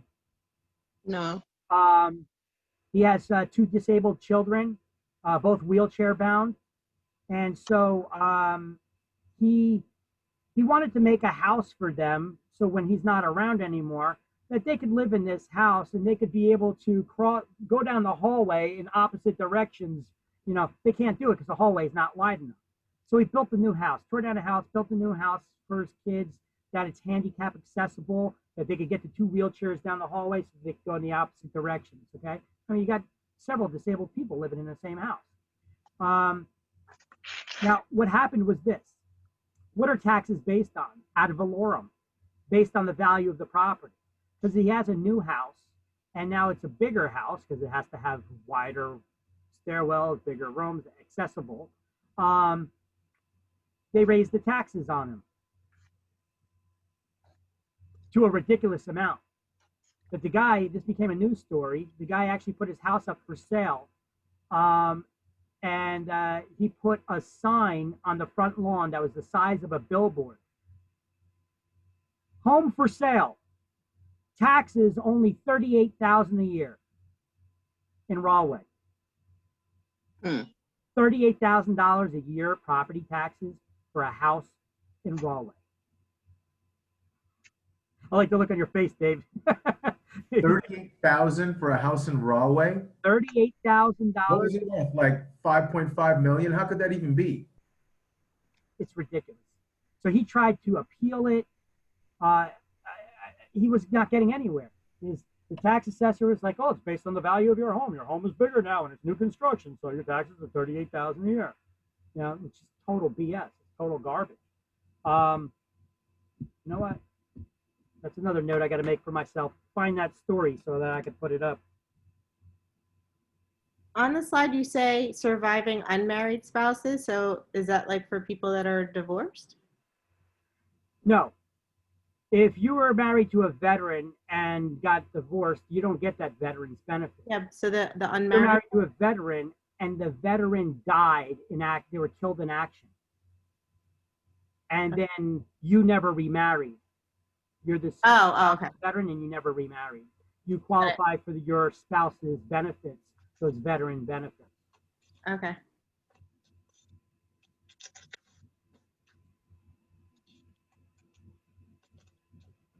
Yeah, I gotta find that story and add it to the slideshow because people usually get a kick out of that. They look real befuddled when they see that $38,000 a year property taxes, home for sale taxes only $38,000 a year. The guy was being a wise guy with that comment, you know, but it got him a lot of news on it, but it still didn't get him nowhere.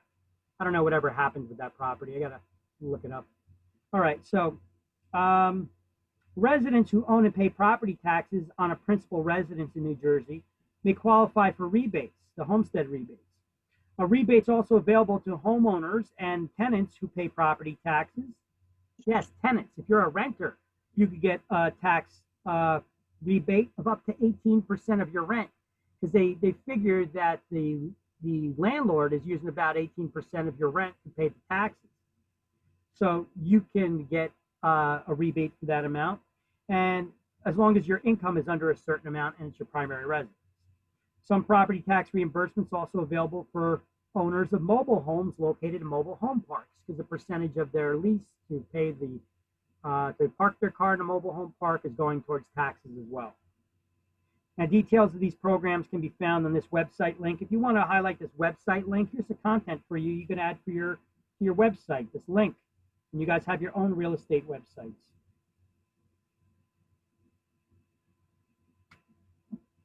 PR benefits brochure. Oh, that's a new link. Let's see where that goes. State.us.nj. Treasury taxation. Okay, so I'm going to basically take this link, post it, paste it in the browser window. What goes after taxation here? PDF.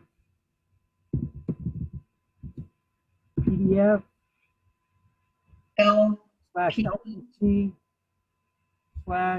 No, T. You put C. Oh, wait. Oh, LPT. Okay, LPT / PT benefits brochure.pdf. Okay. PT benefits brochure.pdf.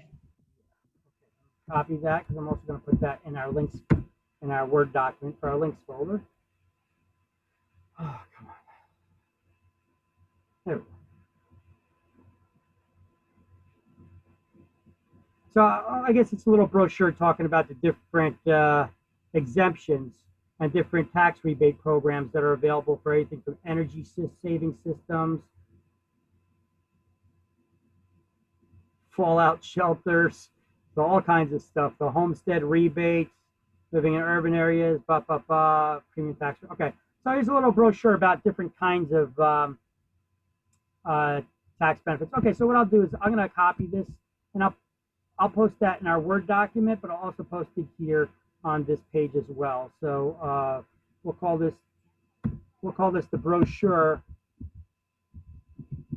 of tax breaks. How about that? I know it's here at the bottom of the page.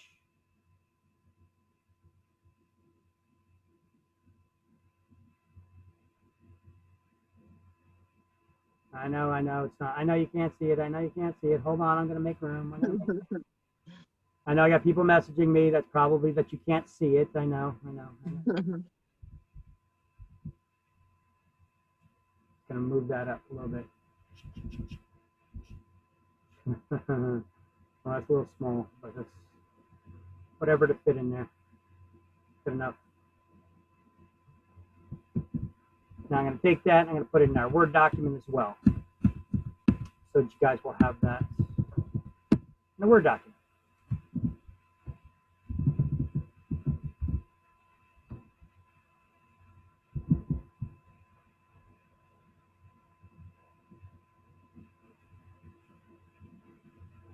I don't know why it's taking a second to copy and paste, but there we go. Okay, there we go. It's there.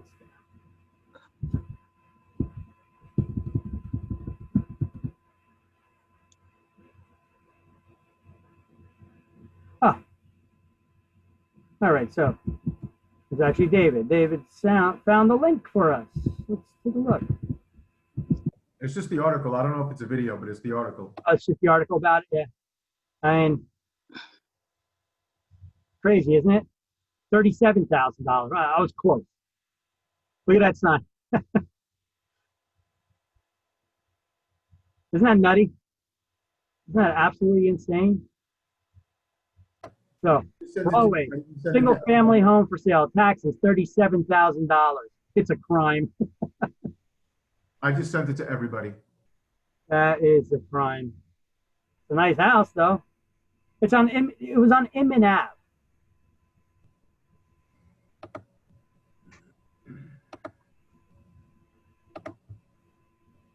That is a shame. Thank you. You're welcome. Yes, thank you, David. Let's see if I have a link here about the taxes. Yep, I do. So I'm going to add that there. I got some more interesting information on taxes, links to show you guys as well. But let's go back to the slideshow first. All right. Tax benefits available. Let's see. So certain residents may also take annual deductions from property taxes on farmland. Because farmers are not rich, not at the farmer level. So farmland qualifies for huge tax breaks. The farmers would need it. Because if they had to pay the same rates as people for residential property, there's no way in hell they'd be able to afford to be running a farm. So in order to qualify for your property to qualify as a farm to get these tax breaks, which are huge tax breaks, you have to own at least 5 acres of land exclusive to the home site. So that means in addition to the land that the house is sitting on, you have to have 5 acres. It must gross at least $500 a year in sales for the first 5 acres. So, you know, as we're reading this, we should also be highlighting it here in the book. So to encourage the preservation of open space, the state allows different assessment rates for farmland. This preferential treatment is available only for genuine agricultural property. Not true. Genuine farmland. That's wrong. Genuine agricultural property, genuine farmland. Agriculture means you're growing crops, but it doesn't have to be crops. You could have a farmland with animals, cows, horses, sheep, chickens.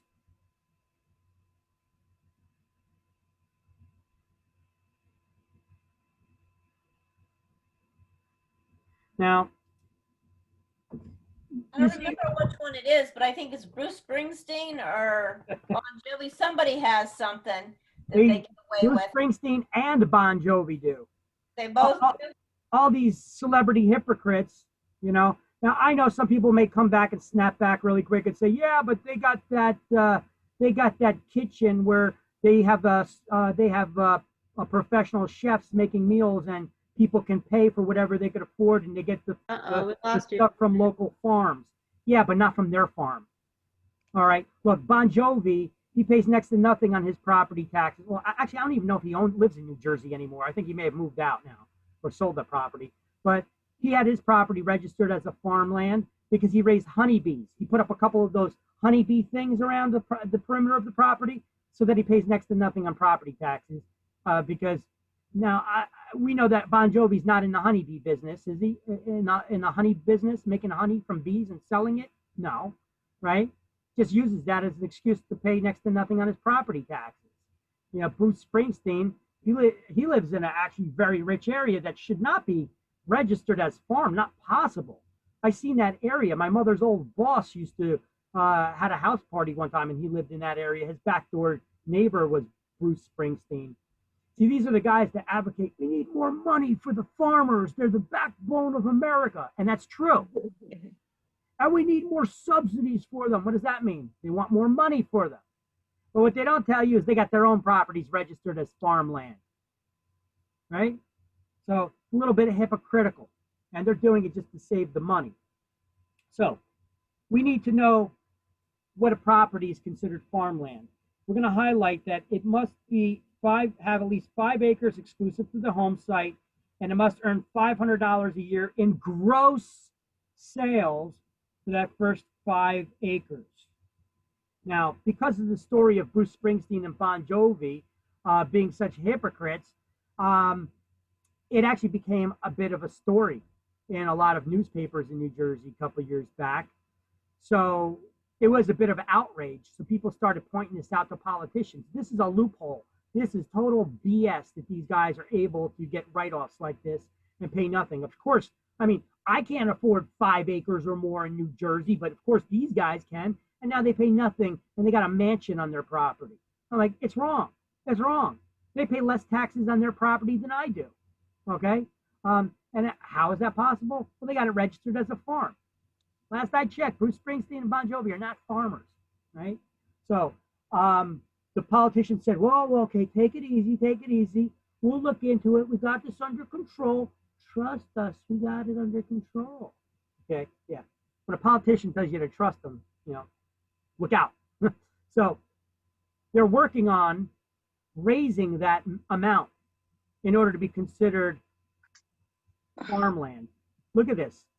It's $500 a year in gross sales. Gross sales. That's before any deductions. Look, any legitimate farm is probably spending more than that on seed or feed. Right. You know, that's a ridiculous amount to be grossing and earning in income, right? So we know right off the bat that that's a built-in loophole. Now, some people may say, yeah, but there may be experimental farms for scientific research and stuff like that. Oh, yeah? Well, if that's the case, you know what? Have them have to fill out. It should be like a minimum of, a farm has to gross at least a minimum of $900,000 a year in gross sales before their expenses.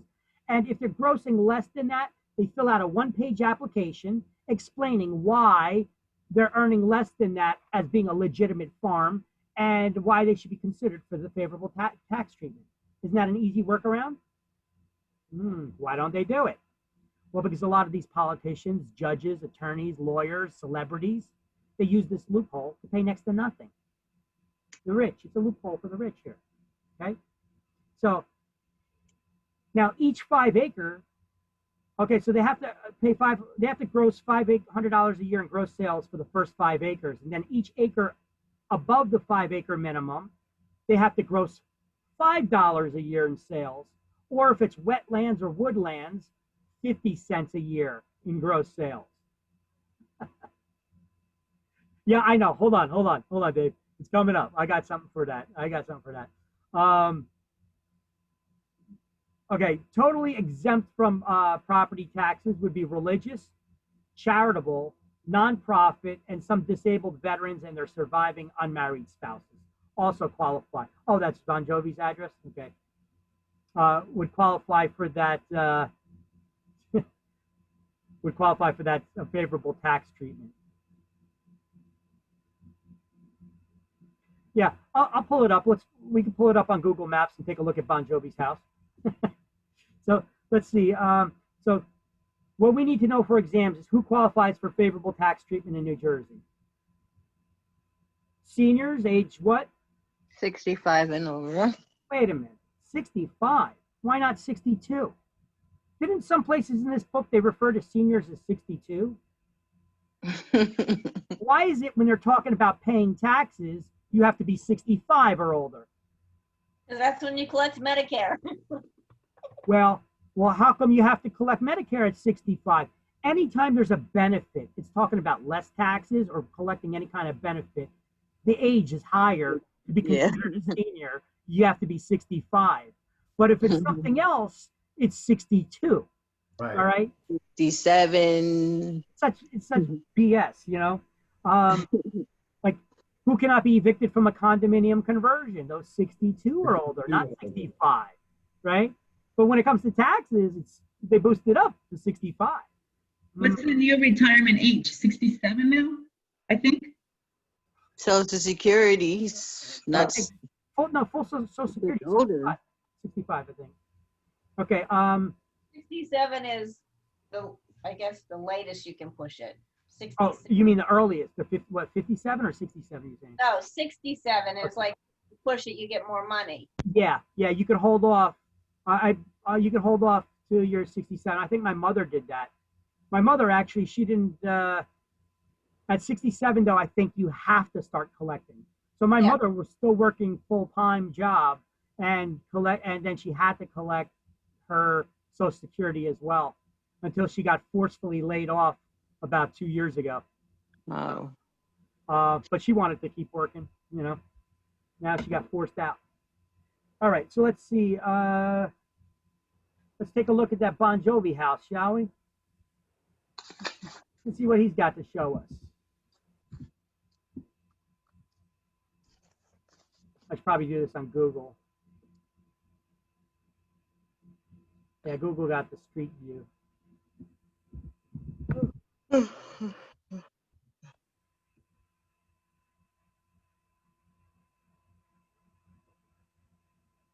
da, da, da, da.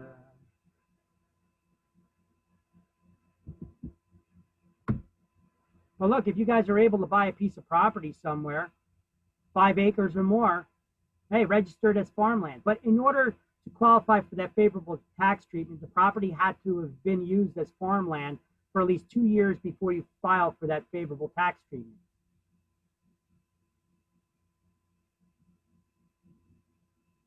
Huh. Don't you have to have proof of what you're actually growing and selling? No, you had to have been using it as farmland for at least 2 years before you file for that favorable tax treatment. In order to, yeah, I mean, it could be, look, New Jersey, here's a little factoid for you. New Jersey's known as the Garden State because we got a lot of farmland. Well, look, not all of it is growing crops. Right. You know what the major crop is in New Jersey that we're famous for? Tomato. Other than the Jersey tomato? Corn? Corn. We got a lot of corn too, but no. You know, Ocean Spray is here. Cranberries. Oh, I didn't know that. Little factoid. Little useless knowledge to help you out here. Okay, so here, let's see. So here's his property. Doesn't exactly look like a farm to me. No. Got the land.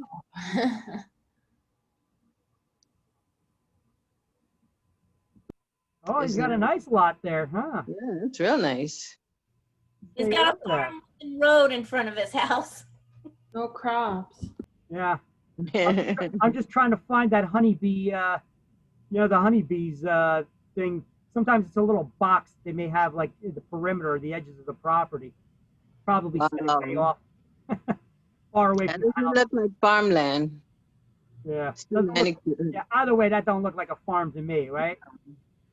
Ridiculous. All right. So, seniors 65 or older, honorably discharged veterans with service-connected wounds or disabilities, or their unmarried surviving spouses, agricultural property, farmland, religious organizations are totally exempt from taxes, charitable organizations, nonprofit, and some disabled veterans, or I should say, some disabled veterans and their surviving unmarried spouses. That's with the whole. So is it honorably discharged and or disabled veterans or? No. They have to be and honorably discharged. with service connected? Yeah, you don't get tax benefits. You don't get any benefits if you're dishonorably discharged. It's only, so some disabled. No, I know that, but disability has to. This is for totally exempt. The other one was like a partial exemption. Yeah, they qualify for partial exemption, disabled veterans or their surviving unmarried spouses. But if they're totally exempt, that's 100%, requires 100% disability for total exemption. But either way, you need to know who qualifies for favorable tax treatment in New Jersey. So as a non-disabled veteran, do they qualify? Sorry? Non-disabled veteran. They qualify for a $250 rebate. Remember that on the previous? They get a $250 deduction along with seniors. But if you want that senior freeze program, that's something separate you need to file for. Right. For the 100% disabled veterans for the total tax exemption, they need to also file separately for that. Okay, so some disabled veterans, I'm gonna say 100% disabled veterans and their surviving unmarried spouses to qualify for the total exemption. For the total, okay. Yeah. Okay. So we need to know this for exam. Who qualifies for favorable tax treatment? All right. Now, you want to see another interesting story about farmland? Mm-hmm. Taxes. You guys listen. Okay, if you ever listen to 101.5, I told you guys that's a station about New Jersey stories. A lot of New Jersey stories that go on. Is that AM or FM? It's AM. FM, I'm sorry. It's FM. It's New Jersey 101.5. They have a website too. You can see all the new stories that they have. They talk about New Jersey issues. And if you're on the radio station, they have goofy stuff, conversations about food and all the things. It's all about New Jersey though. So average New Jersey property tax climbs to nearly $9,000. That's this year. The average taxes in New Jersey is $8,953, almost $9,000 a year. Okay, so Governor, okay, all right, so I just wanted to show you that, what the average taxes are in New Jersey, but that's the story. Now check this out.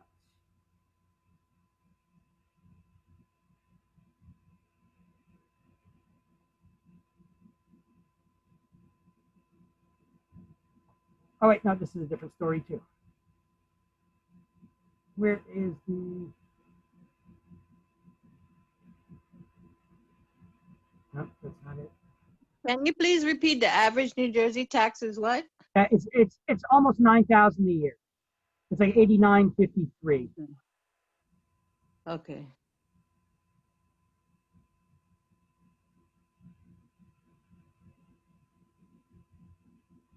I'm trying to find a story here that I had.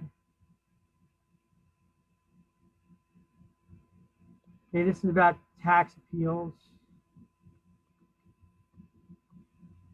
All right, now, not what I'm looking for. Okay, so there's a story in New Jersey that this was in 2018. There's a story in New Jersey in 2018 about the head of the New Jersey Transit. The guy who's the head of New Jersey Transit, his salary is almost $300,000 a year. Not bad, huh? Nice. Now, he has a property in a very nice area. And in order to be qualified, he had it registered as farmland, as agricultural property. Now, what's required to register a property as agricultural property in New Jersey?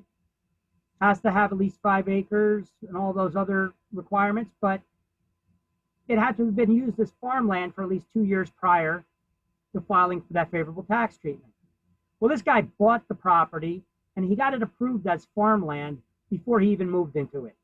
Wow. because of his connections. There's always a way around. With the local politicians.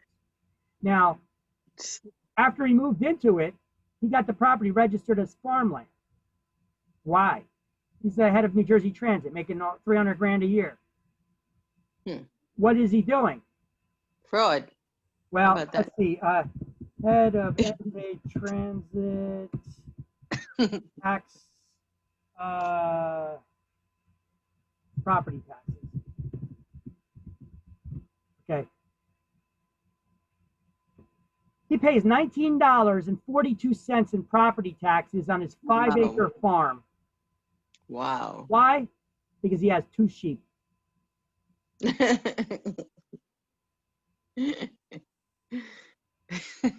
I would say that's more pets than it. They serve more as pets than they do. Okay. Wow.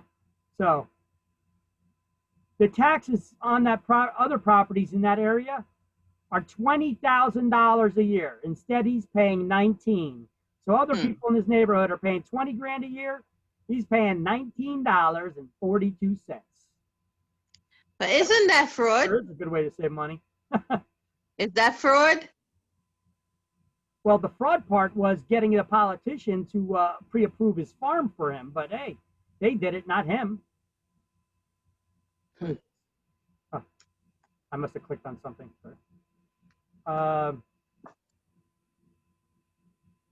That is nutty. Look, his salary is $281,000 a year. And the guy's paying $19. Now, look, his property's assessed value is $973,000. But he's paying $19.42 a year. Let's see, how much is your $250,000? How much are you paying on your property taxes? Damn near 9,000. Hell yeah. Politicians love to make laws that apply to you, but don't apply to them. Right? But how did this information get public? Something happened. Well, the taxes are public. Taxes are public record. Oh, look here. I thought he was on the news. Look, it was on NJ 1015. I think broke the story. Look at this. tinyurl.com/NJ tax records. I created this tiny URL to point you to this tax record system, which is a very long you see, can you guys see this? No. Very long link. You guys can't see the browser? Okay, here. No. Oh, okay. Okay. So here's the browser. Okay, so there's a URL I made. It's called tinyurl.com/NJ tax records. And it takes you to this very long domain name. You see this very long link? But it's basically access to a free tax record system you guys can have access to right now. With any MLS that you guys are going to join, you're going to get access to a tax record system. This one's a public one. It's for free. It's available to you guys. You put in the county that you're searching. It has, even though it's run by Monmouth County, it has a list of all 21 counties here, and you could search for any property by the address, or the street name, or what have you. Look, we could take Edison. Here, look, every town has a main street. Instead of searching by the property owner name, I'm going to put in here Main Street or Main. I'm not even putting in an address, so it's coming back with everything on Main. It could be Main Street, Main Ave, whatever. Okay. When dealing with tax record searches, just make sure that you put in as little information as possible. See, if you were to put an address in there, 280 Main Street, and I got it listed in Edison, okay, if I do a search, it may not come back with anything, because tax records usually don't have it fully written as street, and you usually put an abbreviation, ST. Oh, looks like there's no 280. Okay. How about 28? Jeez. Don't know addresses over there. Here, let's do a different town. There was a main street. Total tax records. Anyway, here, let's put in this guy's. Here's an example. Somebody gave me this address one time to search. Oh, I'm not sure what town it was in though. That's no good. All right, so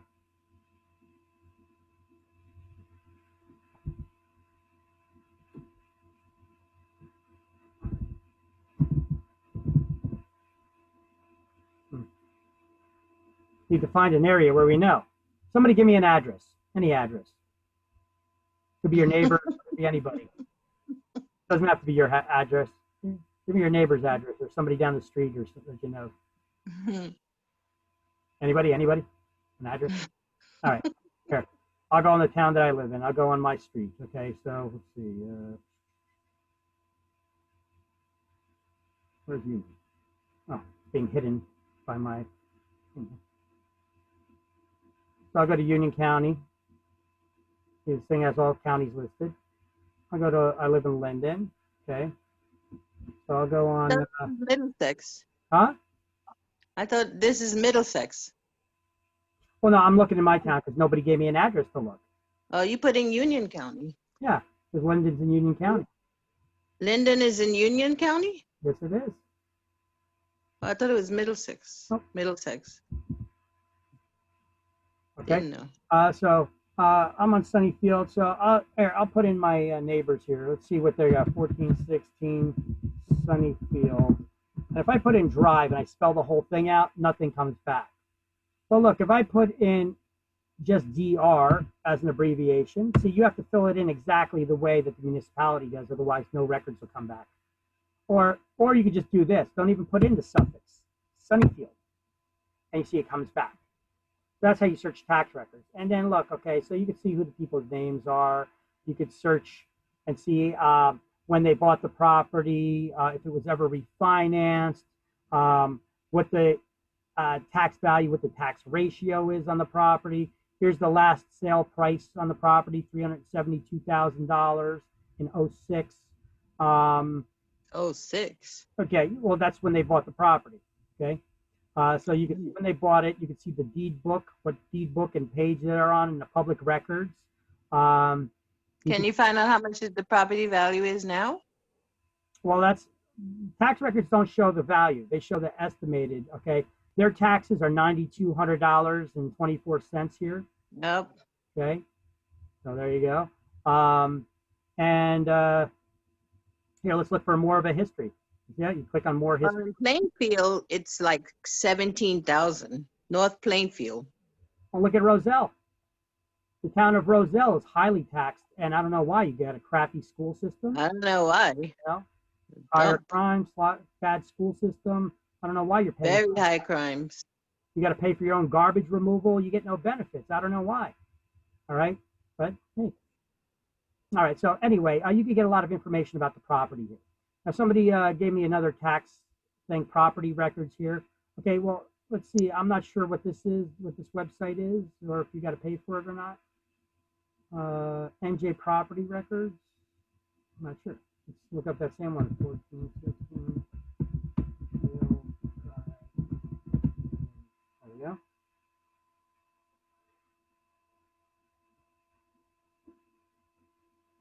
Most of these tax record systems you got to pay for accessing them.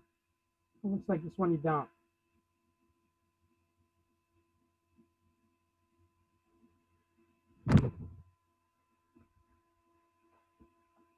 All right, well, here's another one that's available for free. Okay.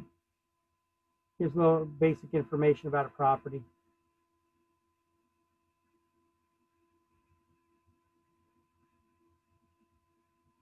All right, just another website that has that. Okay. You also have citydata.com is another one, or citydata.org, citydata.com. You could get a wealth of information on this over here by searching properties information. You can find out information about schools, information about the different cities, assessments, sex offenders. They got all kinds of stuff available on this website too. That's for New Jersey? This is for everywhere, City Data. Oh. It's a website about all over the place. You want to find out information just about cities and compare them when shopping. You want to get any information, you could get information about a particular house, the history. You could find out the climate in the area, crime rates, all kinds of stuff on this website. Just another resource. Anyway. What's the crime rate in Linden? Who the hell knows? Probably higher than it should be. Not as high as Roselle. Let's see, Linden. The population there. Okay, so Linden, New Jersey. Let's see information about this town. Okay, some people put up some photos here. Page is taking a moment to load. Okay. Well, you can see percentage of males versus females in the town. Median resident age, and then the average New Jersey age. The zip code, any information about median household incomes, estimated home values on average for condos and all different kinds of house, business information, median household income. Okay, they got separation by race. You got the, there we go, here's the crime statistics. Let's see what the murder rate was. Okay, well, apparently it doesn't, last time this was updated was 2018, apparently. So that was 1 in 18? Yeah. And only 16 rapes. Oh my gosh. That's a lot. Yeah, it is, I know. 39 robberies. Okay. Our town's going downhill. This town's going downhill.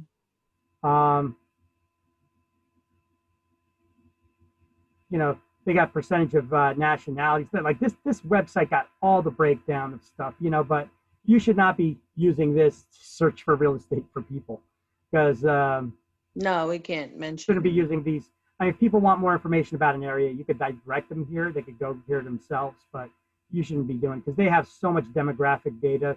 Okay, well, look here, climate information, average climate. So if you want to know the climate in an area, you know, on average, snow on average, you know, this website is loaded with information, and it's got a real estate blog in it. So if you guys want it, so you could join the forums and blog. I haven't done it in years here, but I used to do it a lot, and people will reach out to you. You just can't advertise here, but in your tagline, you could put there that you're a real estate agent with whatever company. But it's a good resource. People see that you know what you're talking about. They may reach out to you for to do business with. All right. Anyway, moving along. Just want to give you guys some resources there and talk about those taxes and how people use them to their advantage. So here's some tax benefit abuses. Oh, here I had it on the next slide. I put it in here. Okay, head of New Jersey Transit, earning nearly $300,000 a year. Okay, so it's $280 a year. I think he was making $280,000 a year. Paid $19.42 in property taxes for his home in Mendham, registered as farmland because he owned 2 sheep. All right, I got to add more to that. So that's slide number 6. Christy Whitman sells Christmas trees. Oh yeah, you know, so she got Christmas trees. You know what she's paying in property taxes? 50 cents per acre. Ridiculous. Aren't these people hypocrites? All right, so I don't know, if that stuff doesn't fire you up and piss you off, I don't know what will. You know, because you got to pay your fair share of the taxes. Okay, you do. Do as I say, not as I do. All right. So the special assessments and improvement tax, once again, it's not for property, it's not for taxes for improvements that you do to your properties, for improvements that the municipality does, and homeowners in the area may benefit from those improvements. Those improvements may be financed over many years, so you don't have to pay it all off in one shot. But let's highlight under special assessments on page 123. Special assessments are special taxes that require property owners to pay for improvements that benefit the real estate they own.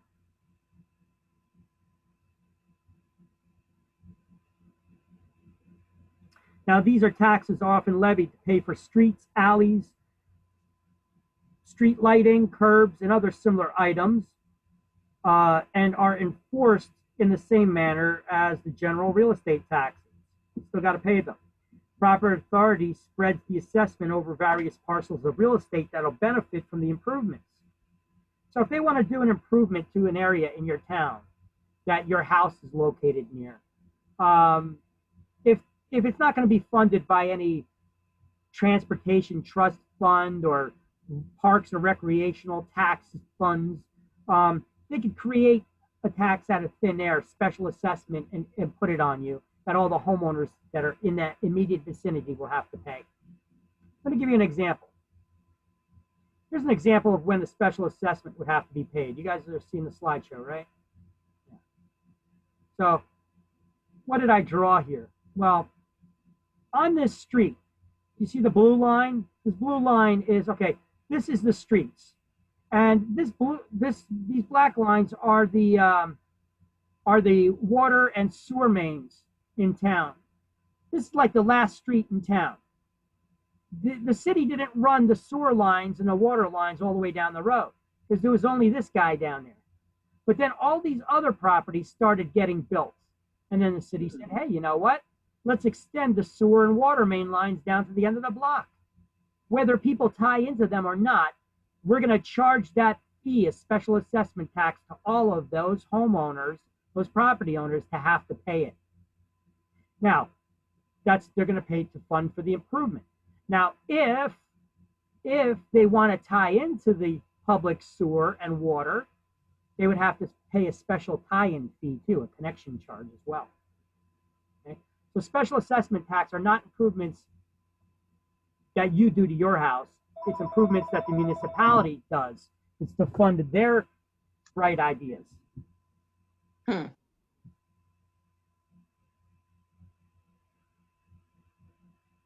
All right, taxation process.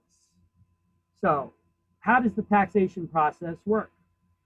Well, let's read it in the book. Let's follow it in the book because it's easier to highlight that way. In each community, a certified tax assessor lists the value of all properties as of October 1 for the tax year that begins the next January 1. The assessed value is what the year's taxes are based on. So highlight assessed value is what the year's taxes are based on. So what is an assessed value? It's a value applied to properties for taxation purposes. New Jersey has a set goal of full value assessment, almost impossible to attain. Actually, let's highlight all of that as well. That's on an exam, I know, sooner than later, hinting. That is, assessing real estate at 100% of its true market value. So their goal is to assess all property at 100% of its market value. Let's highlight all that whole sentence, okay? Now, does New Jersey assess all properties at 100% of their true market value? No. No, it's their goal to, though. All right, so periodically municipalities have to have a revaluation. What is a revaluation? It's when an outside appraisal firm is hired to come in and assess every rateable. What's a rateable? Highlight a rateable as a taxable property.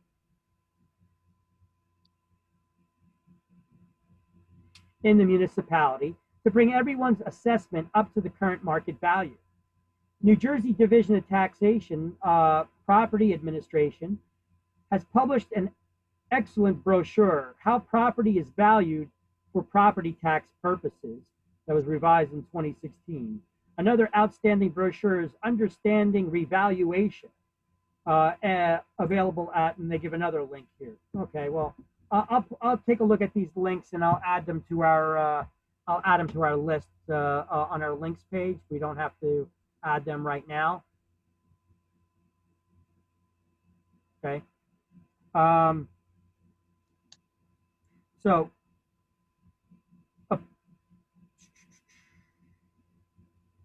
now they don't write here, which I don't know why they don't. Probably because they don't want to anger anybody. Let me read to you what it said in the last version of the book, which I have right here in that same section. It says, New Jersey has a set goal of full value assessment, almost impossible to attain. That is assessing real estate at 100% of its true market value. They go on to say, in practice, however, different townships have valued property in recent years as low as 16.5% of its true value and as high as 154%. What does that tell you? It means that some people are getting overassessed for taxes. They're getting overcharged.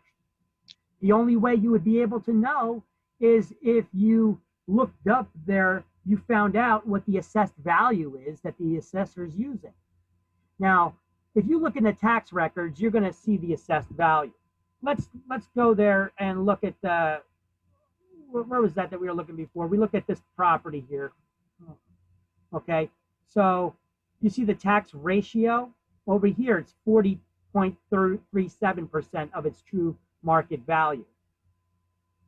However, so let's see what the taxes are. The taxes are on this property. I don't know why they got two different figures here, but 9224/9255. It may be a double lot. There may be two lots. Let's just go with the latter figure, the higher number of 9255 and 17 cents. Okay. Now, what's the value of the house? Well, if you look at the tax record, you see here it says land, improvement, and the total. So the value of the land is estimated to be $65,700. And Victor, we're not seeing what you're talking about. Oh. We're still seeing the slideshow. Okay. So in the tax record here, the assessed, see the land, improvement, and the total value. So the first number here is the value of the land is estimated to be $65,700 in this particular property, and $68,200 in the for the improvement. That is the structure. If you ever do a tax appeal, you can only appeal the value of the improvement to the lot, not the value of the land. The reason being is land does not depreciate. Okay. Now, as I said, this property, you can see up here the ratios for the taxation purposes is at 40.37. That's the ratio. So the total estimated assessed value of the property is at $133,900. Wait, how much did it sell for back in 2006? $372,000. I could tell you in this neighborhood, it's worth way more than $133,900 if the house was burned down. It's worth more than that in this neighborhood, okay? So why such discrepancy? Well, once again, you would have to do some reverse engineering of the math in order to figure out what the true value of the property is that the tax assessor is using to determine the taxes. Where is my calculator? Under my books. Nope.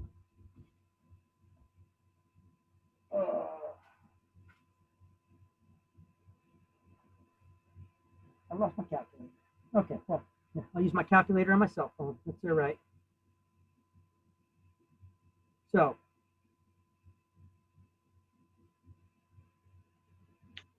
let's say that the assessed value is at $133,900.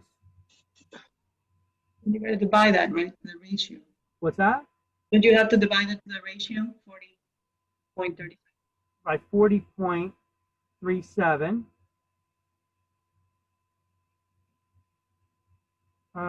And then you multiply it by 100.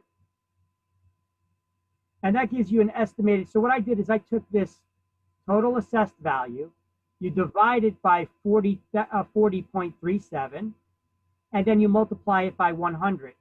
And it gives you a value of $331,681. That's what they're estimating the current value of that property is at. So I'm guessing someone did a tax appeal there already. All right.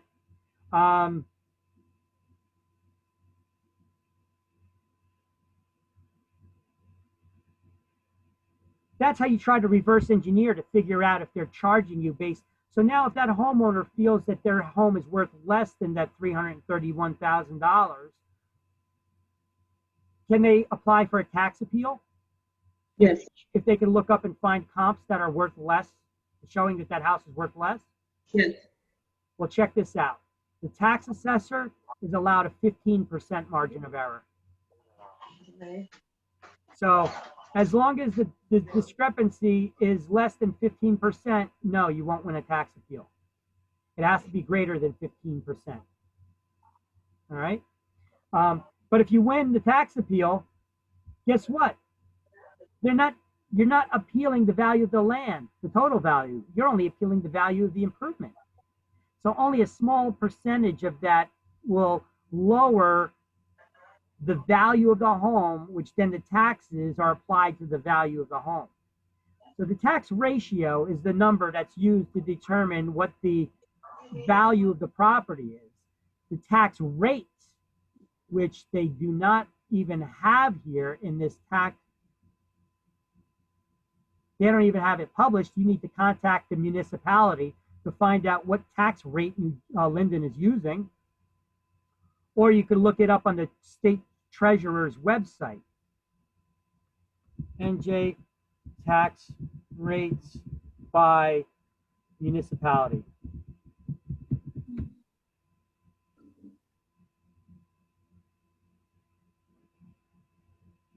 Let's look up the tax rates in New Jersey. And this one was in Union County. Let's look it up in Linden then.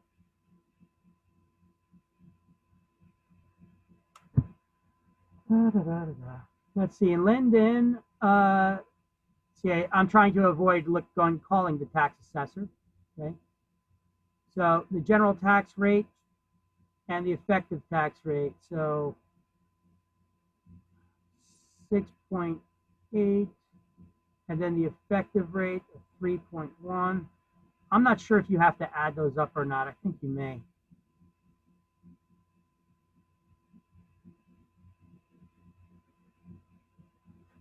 So, what is it, 6.8, 6.889. And then we'll also add that effective rate of 3.116.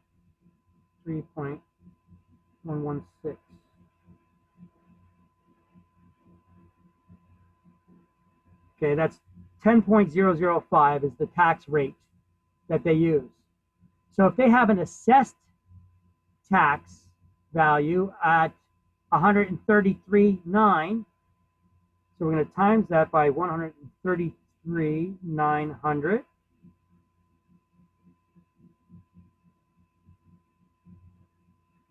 I'm doing something wrong here. 133.9. Yeah, not times that. 133,100 plus what was it? Basically 10.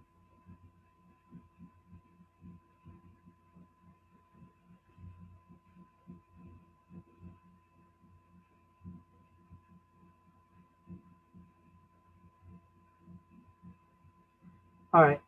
If you have 133.9 times 10, yeah, that's not, okay, you don't add them up. So the tax rate, let's take the 6.889, see if that's the way to properly do it.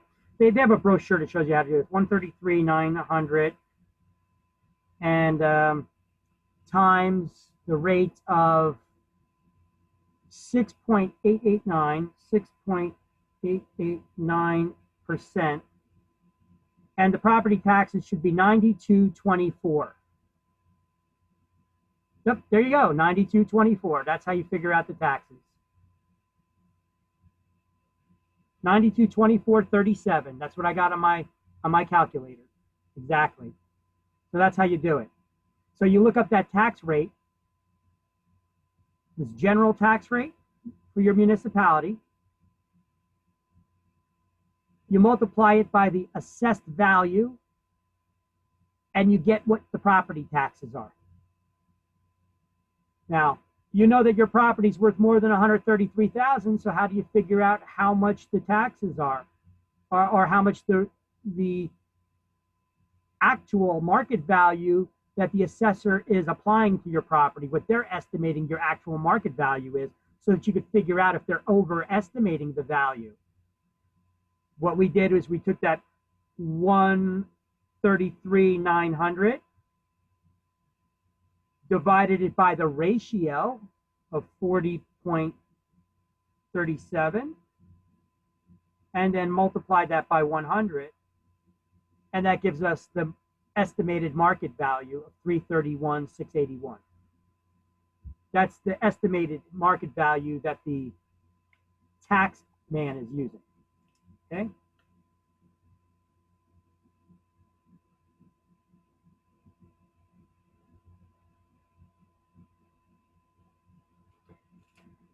That was a good little example there that showed you actually how to do it. All right. So if you guys want to do a tax appeal, I first suggest that you find out what the value that the tax assessor is using, and then find out if it's within that 15% margin of error. Okay? When you were calculating the general taxes, did you add those two numbers? Did I what? On the other page, when you were calculating the general tax. No, you just used the general tax. Oh, just that one. Okay. And you multiply that? Yep. Okay. So I'm not sure what the effective tax rate, what that's all about, but you take 6.889 and you times that, you times 133,900 times the tax rate will give you the taxes. The rate is used to calculate the taxes.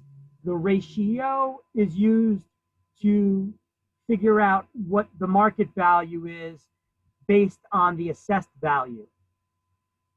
Why does the tax man do that? Why do they require you to do reverse engineering like this just to figure out what value is that they're applying to your property? I have no idea. Maybe to make it harder for you to try to do a tax appeal. If you see that in the taxes, you get a tax bill and it says 133.9, you're like, wait, they think my property's worth only 133.9? I better keep my mouth shut or my taxes will go up even higher, you know? So if you actually click on the year, you can see the tax bill should come up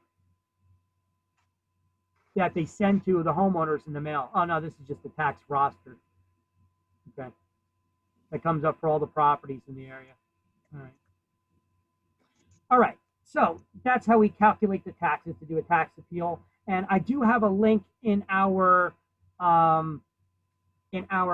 class links folder that will link directly to a how-to tax appeal, how to do a tax appeal in New Jersey. In New Jersey, at least in Union County, you could do it online. We have an online system in Union County that you could start and initiate and do that. Some counties may have it online. Some of them you have to do it by paper. Okay, in Union County, it makes it very easy. But check this out. I did a tax appeal for my mother a couple of years ago. This house was all banged up. The sidewalks, everything was in it was messed up, and the taxes were high. So I filed for a tax appeal for her, and I won. They estimated that they overestimated the taxes by over 35%. So I did the tax papers for her, won the tax appeal, and guess what? Taxes still went up because they raised the tax rate. Okay, so will you get a question on this stuff on exam? Not how to calculate the taxes or anything like that, but you may get a question about the tax ratio. Tax rate. Like they'll give you the number. So at the end of the chapter, let me give you an example. I know they have some questions about it. Look at number 5 at the end of this chapter. Here's the type of question they may give you on state exam, not on the school. It says a house is valued at $121,000. All right. So what we do is this. We go to the whiteboard. Let's just do this one on the whiteboard real quick. So he asked me if we're going to see this on exam. I guess basically telling me, come on, let's move on. It's possible. It's possible. So let's see. If a house is valued at $120,000.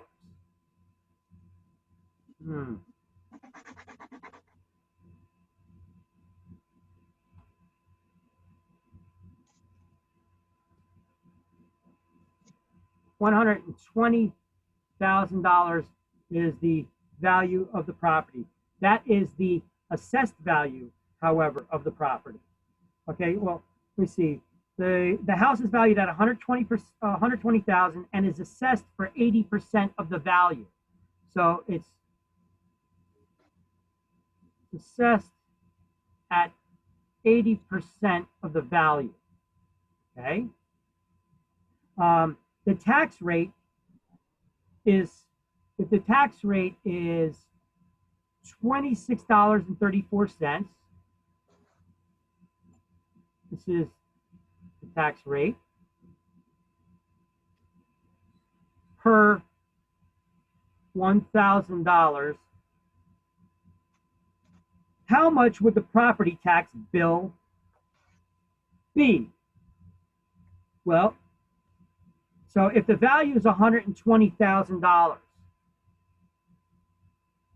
but it's being assessed at 80% of its value, we're going to times that by 80%. So basically you do $120,000 times 80%, and this will give us the assessed value.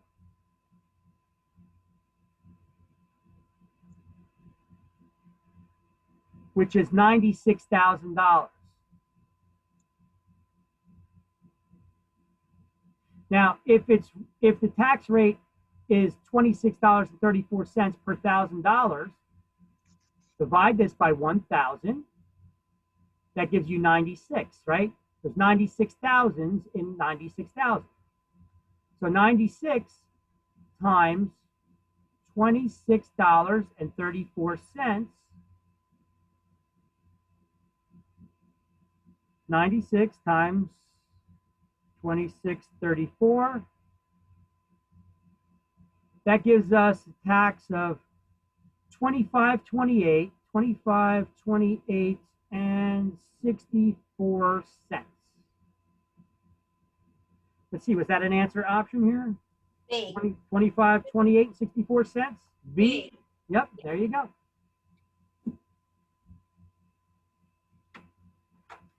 So yes, you may get a question on exam like that, but not on ours, on state exam. But wasn't that easy to figure out? It's always 80% of the value? Yeah, because they said it's the value of the property is $120,000 and it's assessed at 80% of its value. So what we did is we took 120,000 times 80%. That gives us an assessed value of $96,000. Now, if you're being taxed at a rate of $26.34 per $1,000 of value, how many thousands are there in 96,000? 96. 96 times 26.34, and your taxes are $25.28 and 64 cents.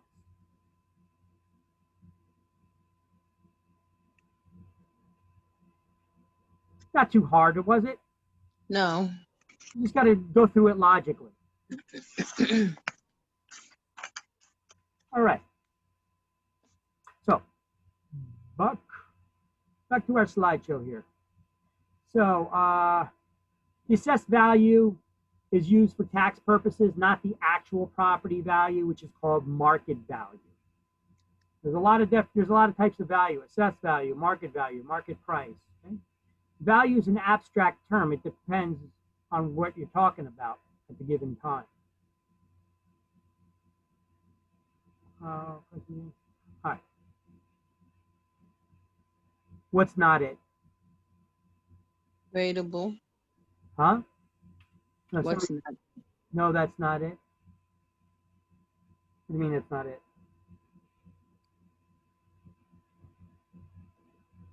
What, the answer?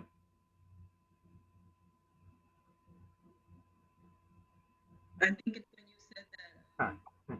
Moving on.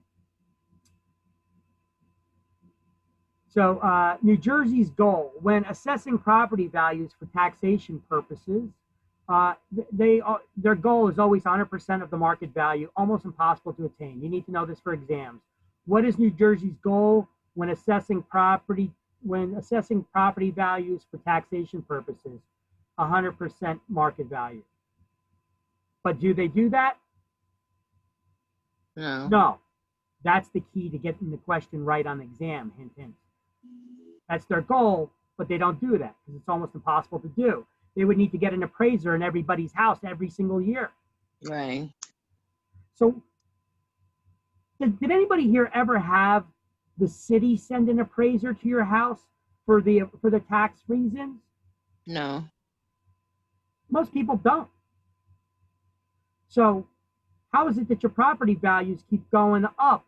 They keep getting reassessed over the years. They keep going up and they keep raising your taxes. How is that possible? If you've never had a city send an appraiser to your house, well, what they do is they do send appraisers out, and they go to areas and they do a small sampling. They go to a couple houses in an area and they do a sampling. You ever notice that most neighborhoods, most of the houses have the approximate same lot size, give or take a little space. The homes are usually the same architectural style, whether they're all split levels or Cape Cods or colonials, right? And all the houses are give or take about the same square footage, okay? They do that for a reason. The municipality then just does an appraisal where they send out an appraiser to do an appraisal on a sampling of homes in the area. And then based on that sampling, they do a blanket assessment for the whole area. Now, hopefully that small assessment of homes that they did weren't for people who had their homes freshly remodeled, because then they're going to be overvaluing everybody. But if they looked at a bunch of homes that are kind of beat up, then they're automatically going to assume that everybody in the area has got the beat up homes, and they're going to get assessed at a more reasonable rate. All right. So what is a rateable? It's a taxable property. And an assessment roll is a list of all the ratables in the municipality. And the municipality can figure out what its budget's going to be for the year based on, they got a list of all the addresses in the town, and in the right column, the property taxes for each property. If they add up all the property taxes for every home in the town, there's the city's budget, because they could be guaranteed they're going to get paid that money one way or another. They'll get it. So you could appeal the assessor's value of the property for only the improvements to the land. Why not the land itself? I already said this.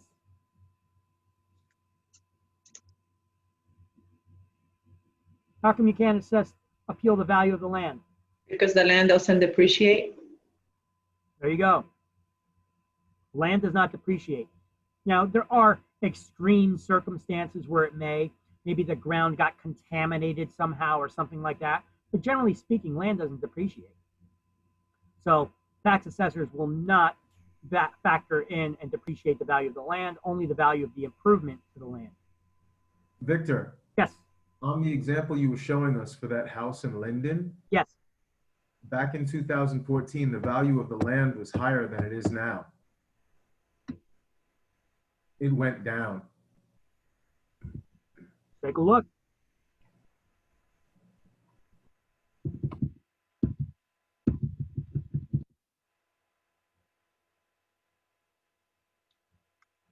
So the value of the land, 65.7.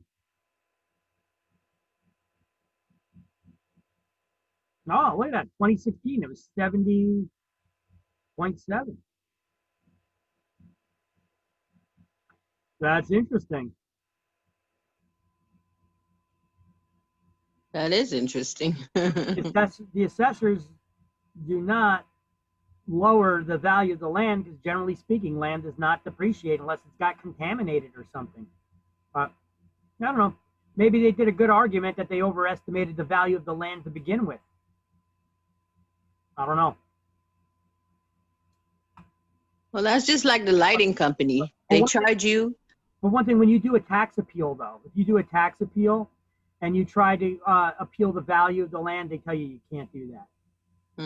This is why it's a good idea to get a tax attorney to do it for you, because you may be able to appeal it, provided that you figure out the value of the land and what it should be, you know. But that's going to take somebody with some more knowledge in order to be able to do that. All right. Well, that's something like somewhat like the light company. They claim that they send somebody in to, you know, read the meter, but they very often don't.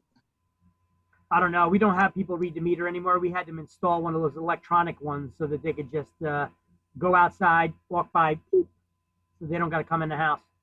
Right. They get the sensor outside. Sometimes they don't come to your house and send you a big bill. Well, sometimes you want them to. You can see if the meter is broken or not. Okay. But all right.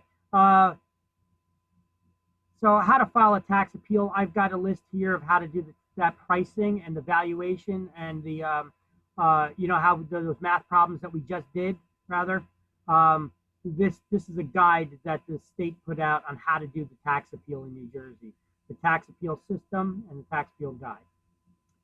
Now, New Jersey has something what's called an equalization factor. We got 21 counties in the state of New Jersey. And to make sure that one county is not being overburdened with taxes, because we have some richer areas and some poorer areas. To make sure that some people are not paying more than they should be, there's an equalization factor that they've put into place. We're not going to go over all the math of the equalization factor.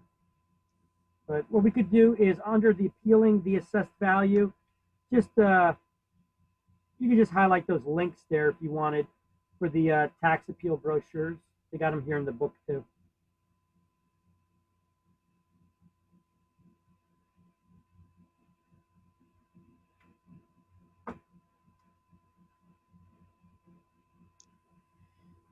Although this is a PT assessment, that link's a little bit different. All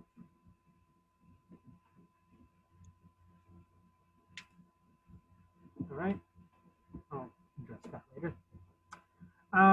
So tax rates, we need to know the mill. What is a mill? A mill rate or a mill ratio. If we're on page 124 under tax rates,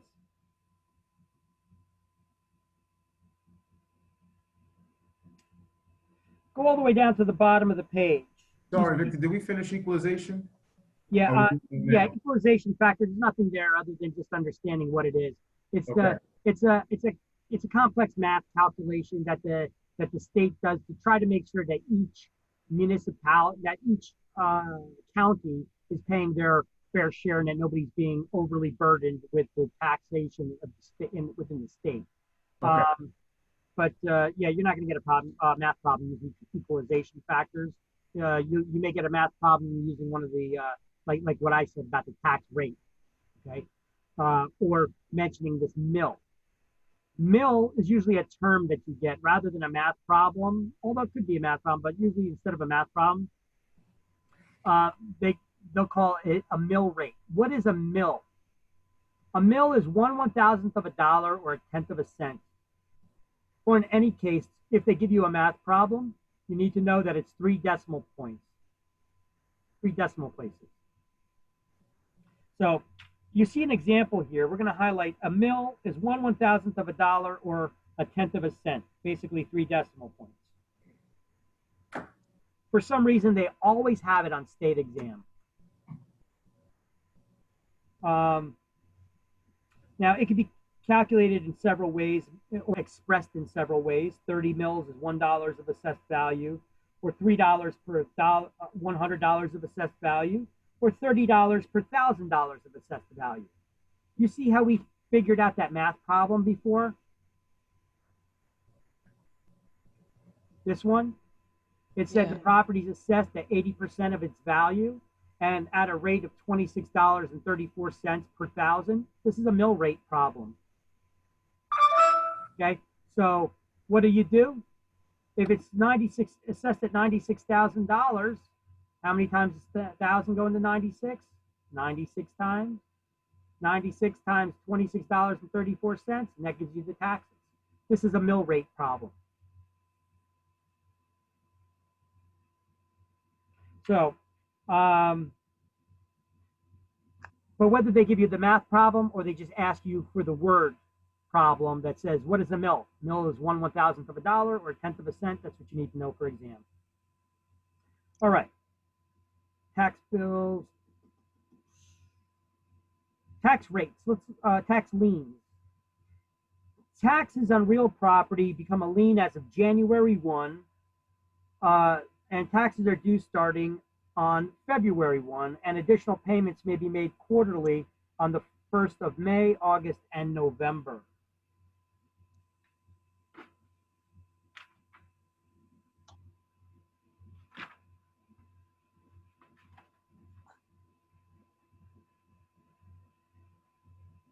all right, on May, August, and November. So tax sale. Okay, so listen, you get a tax bill at the beginning of the year. Taxes are not due. They give you the whole year to do it, to pay the taxes. They bill you quarterly, though. If taxes are not paid in full by December 31st, you'll start accruing interest and late fees on the unpaid taxes. If taxes are not paid 6 months after the end of the year, the municipality is required to hold a tax auction or to schedule a tax auction. So at the end of the year, you don't pay your taxes, plus 6 months, they'll schedule a tax auction on the property. Now, they call this a tax foreclosure sale.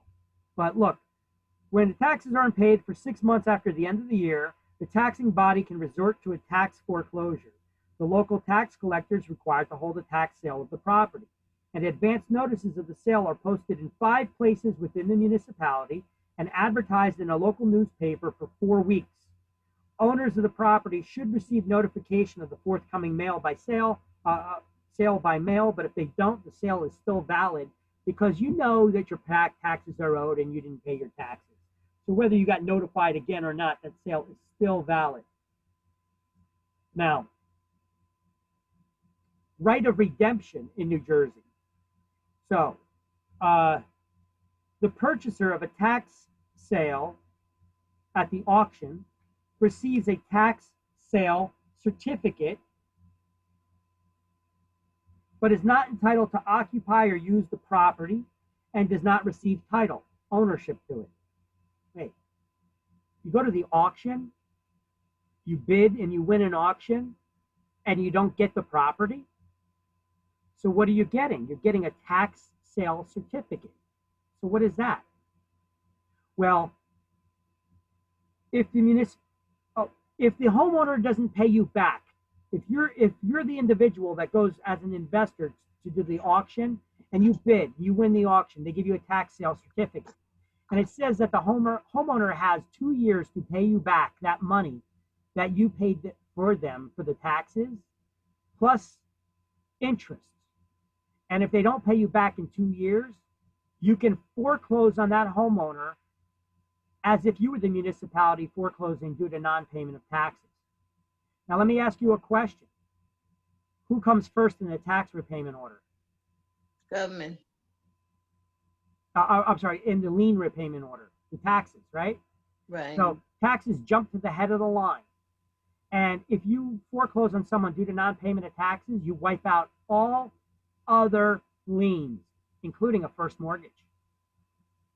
Say they still had an outstanding $300,000 mortgage on the house, and you paid $7,500 in taxes on that property that were outstanding. You get that property free and clear for $7,500, wiping out that $300,000 mortgage. This is why lenders often want to make sure that homeowners, they try to bribe them into including the taxes and homeowners insurance in the monthly mortgage payment, because that way your mortgagee, the lender, can ensure that those important payments are being made, because if they're not being made, they could totally wipe out their collateral.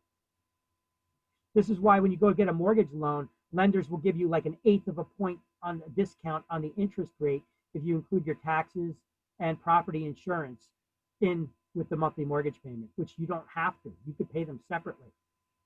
Okay. So, so what are you bidding on when you go to a tax auction? The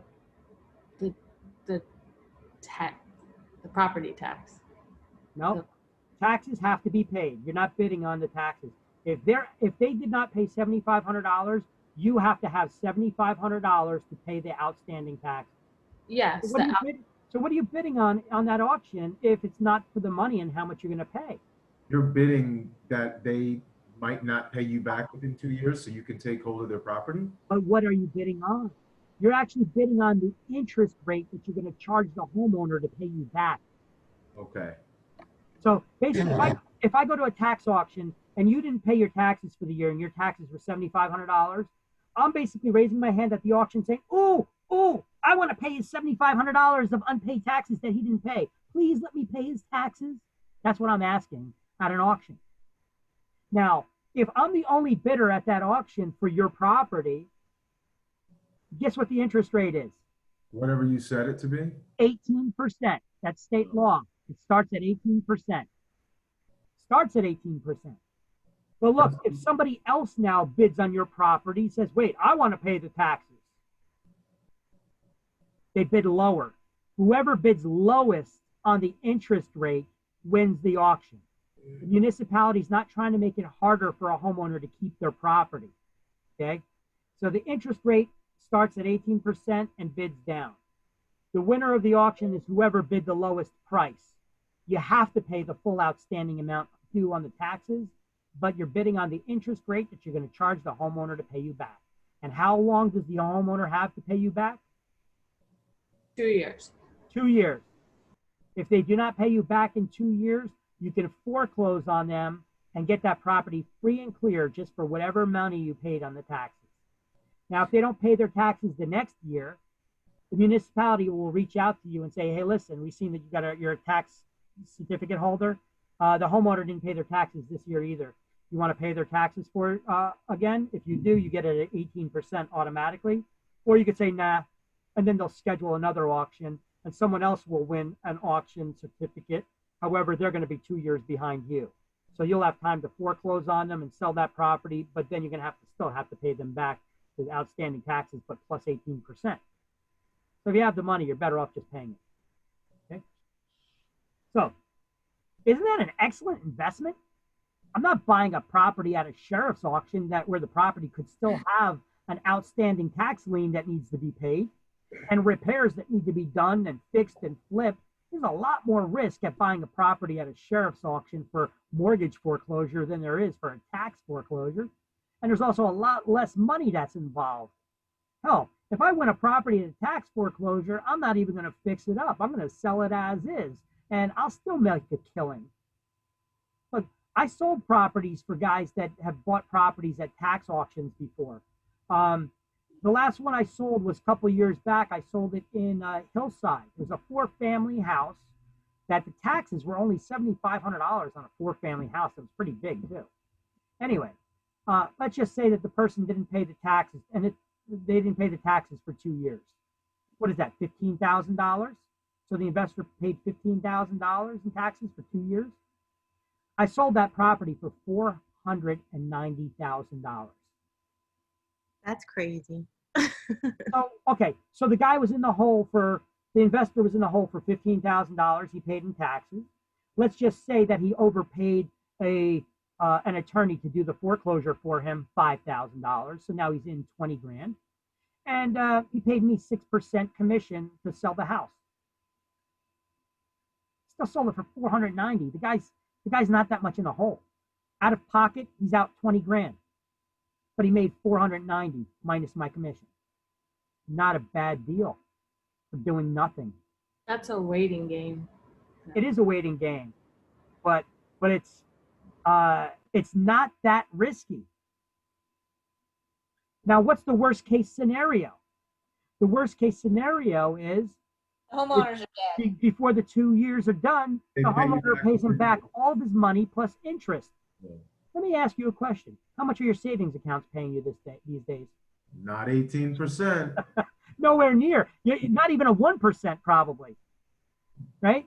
So, I mean, if you win anything above that, I mean, it's a win. You're making more money than you are in a savings account. And you're hoping that they don't pay you back. What? So how do you find out where tax auctions are? We have 550 municipalities in the state of New Jersey. Every single one of them has tax auctions every year. You want to know where the tax auctions are? Well, I can give you that information if you want me to share it with you. If you say pretty please with sugar on top. Pretty please with sugar on top. All right.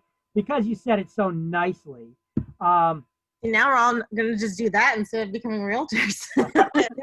Well, why not? I mean, Shoot. I'm surprised I haven't done it really yet. I mean, the 2 times I tried to do it, I missed because I tried doing it where you got to bid online, and bidding online, you first got to go to the municipality and put down the money with them. You got to put it on file with them. And I wasn't able to do it because every time an auction came up, I was teaching a friggin' class. I got to make that a priority because, you know, you got some extra cash sitting around. It's not a bad investment.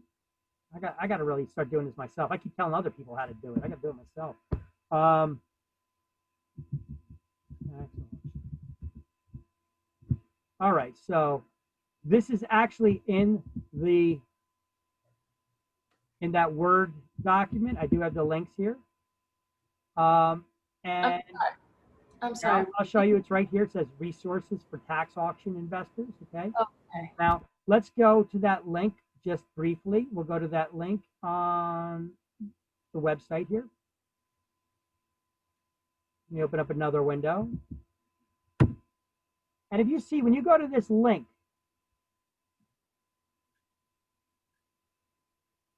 this is actually a software company, guys. If you look at this, this is a software company that makes auction software and all kinds of tax management software for municipalities and such. You know, look, here's their software, managing foreclosures and stuff for appraisers. They're a software company. But that link that I gave you will take you directly here to the client sites. And you make sure that we're on here where it says real estate tax lien, not these other ones, but the tax lien. Scroll down to New Jersey. Here's New Jersey. These are all the New Jersey municipalities that use this particular software to do their tax auctions. We have 550 municipalities in New Jersey. These are all the municipalities that are using this tax auction software. It's not quite 550 municipalities. So if your municipality is not listed here, contact your tax department and ask them how they conduct their tax auctions. How do you get on their list? Or do they have it online?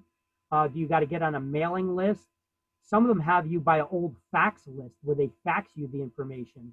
Some will send it by regular mail, snail mail. Some by, you got to check their website where they just post something. You got to check with each municipality. But if your municipality is listed here where you want to check, okay, look, see, some sites are listed here with dates that are auctions that are coming up. Some of them may already be open. Here, let's click on one at random. Let's click on this Paramus. Okay. Preview items for sale. Let's see if they have anything listed here yet. No, they don't. Let's see about one of those other ones that have one of these red things, Pine Hill. Wherever that is. See, the sites look a little bit different. Each site looks a little bit different. And they tell you the bidding rules, which could vary. Bidding rules, the result, training on the tax bidding process, how the tax certification process works, information about the tax collector, blah, blah, blah. All right, so they don't have anything here listed yet either, but you have to register with each municipality that you want to get the, that you want to bid in. So I want to see if I could find one here that actually has some properties available right now. Looks like they want you to register before they give you that info. No, not necessarily. Some of them will just show it to you, unless I'm just not, yeah. Some of them will show it to you. They may just not have the tax auction scheduled yet, or they don't have the available information online yet. Preview items for this sale. Yeah, it's currently currently unavailable for viewing. So you got to see when they have the auctions available. You got to keep checking back, you know. Yeah, because of COVID. Some of them you may find it. Some of them, nothing shows yet. Or it could be a bogus site. No, these are all legitimate. These are all legitimate. They do it once a year, the same time? Well, when somebody is owed taxes 6 months after the end of the year, they'll schedule the auction. And then when are they going to have that auction? I don't know. It could be the next month. It could be the same month. It could be 5 or 6 weeks after. So it's probably a lot of them either had them. Some of them could be behind on it a little bit. So don't always go by 6 months after the end of the year, although that's when they should be doing it. Okay. So you don't have anything currently listed, but if you sign up here, they'll notify you by email when the auction's coming up. You'll get an automatic email.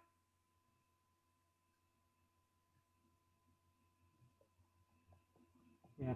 See, a lot of these aren't even showing anything right now for scheduled right now. So this is probably not the hottest time of the year for that. But you sign up and they'll send it to you. I just wish I could show you one of these that are showing it right away. Because it's neat how you can see there's actually, in each municipality, you're going to find hundreds of properties where people owe taxes. Now, if somebody has taxes that they owe, when you get your water bill and your sewer bill in your town, is it coming from American Water or a water company, or is it, say, from your town's municipal water sewage authority? American Water. See, if it says from your town's, in Linden, it says American Water because we don't have municipal water. But like, I know in Rahway, you can go to Rahway, it looks like the American Water bill, but they white out American Water and they put Rahway Water Sewage Authority. So it's municipal water.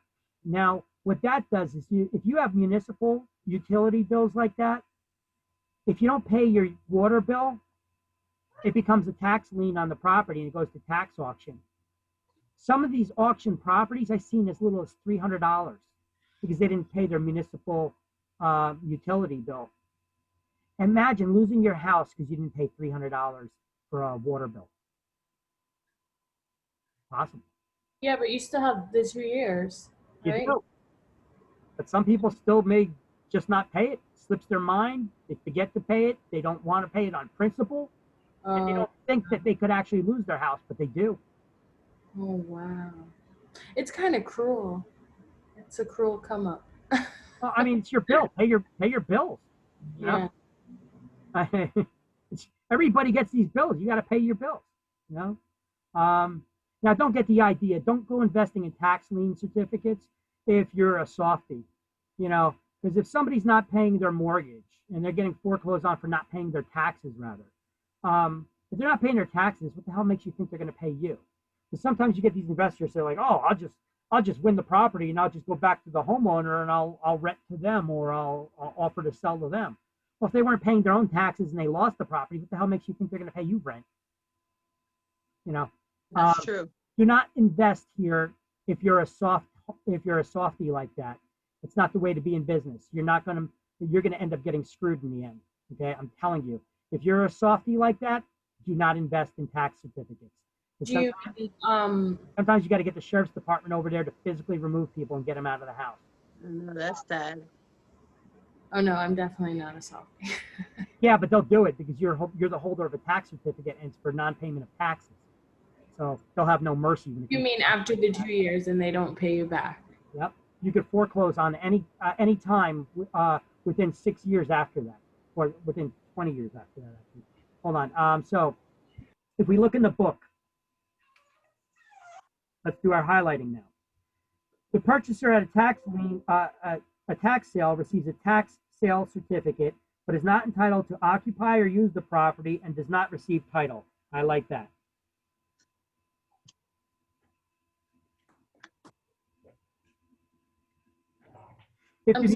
What was that? What are we highlighting? Under right of redemption, the first sentence. Okay.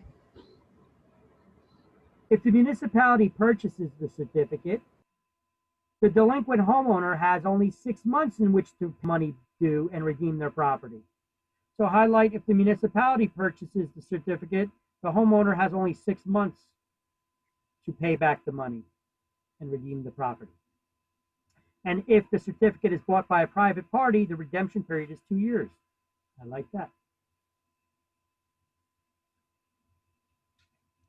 So the homeowner trying to regain the property must pay reasonable legal costs and interest on the overdue taxes. That's why why would an investor come in and a volunteer to pay your taxes. See, municipality doesn't generally, they usually don't want your property. They just want the money so that they could spend, right? They want the taxes. So they hold an auction to get an investor to come in to pay your taxes. But why would an investor want to pay your taxes? Well, because you're offering something to them in return. You're offering them an interest rate, which is pretty good. And in the event that the homeowner doesn't pay them back, you could foreclose on them and get that property free and clear. Well, that's an even more incentive, right? So,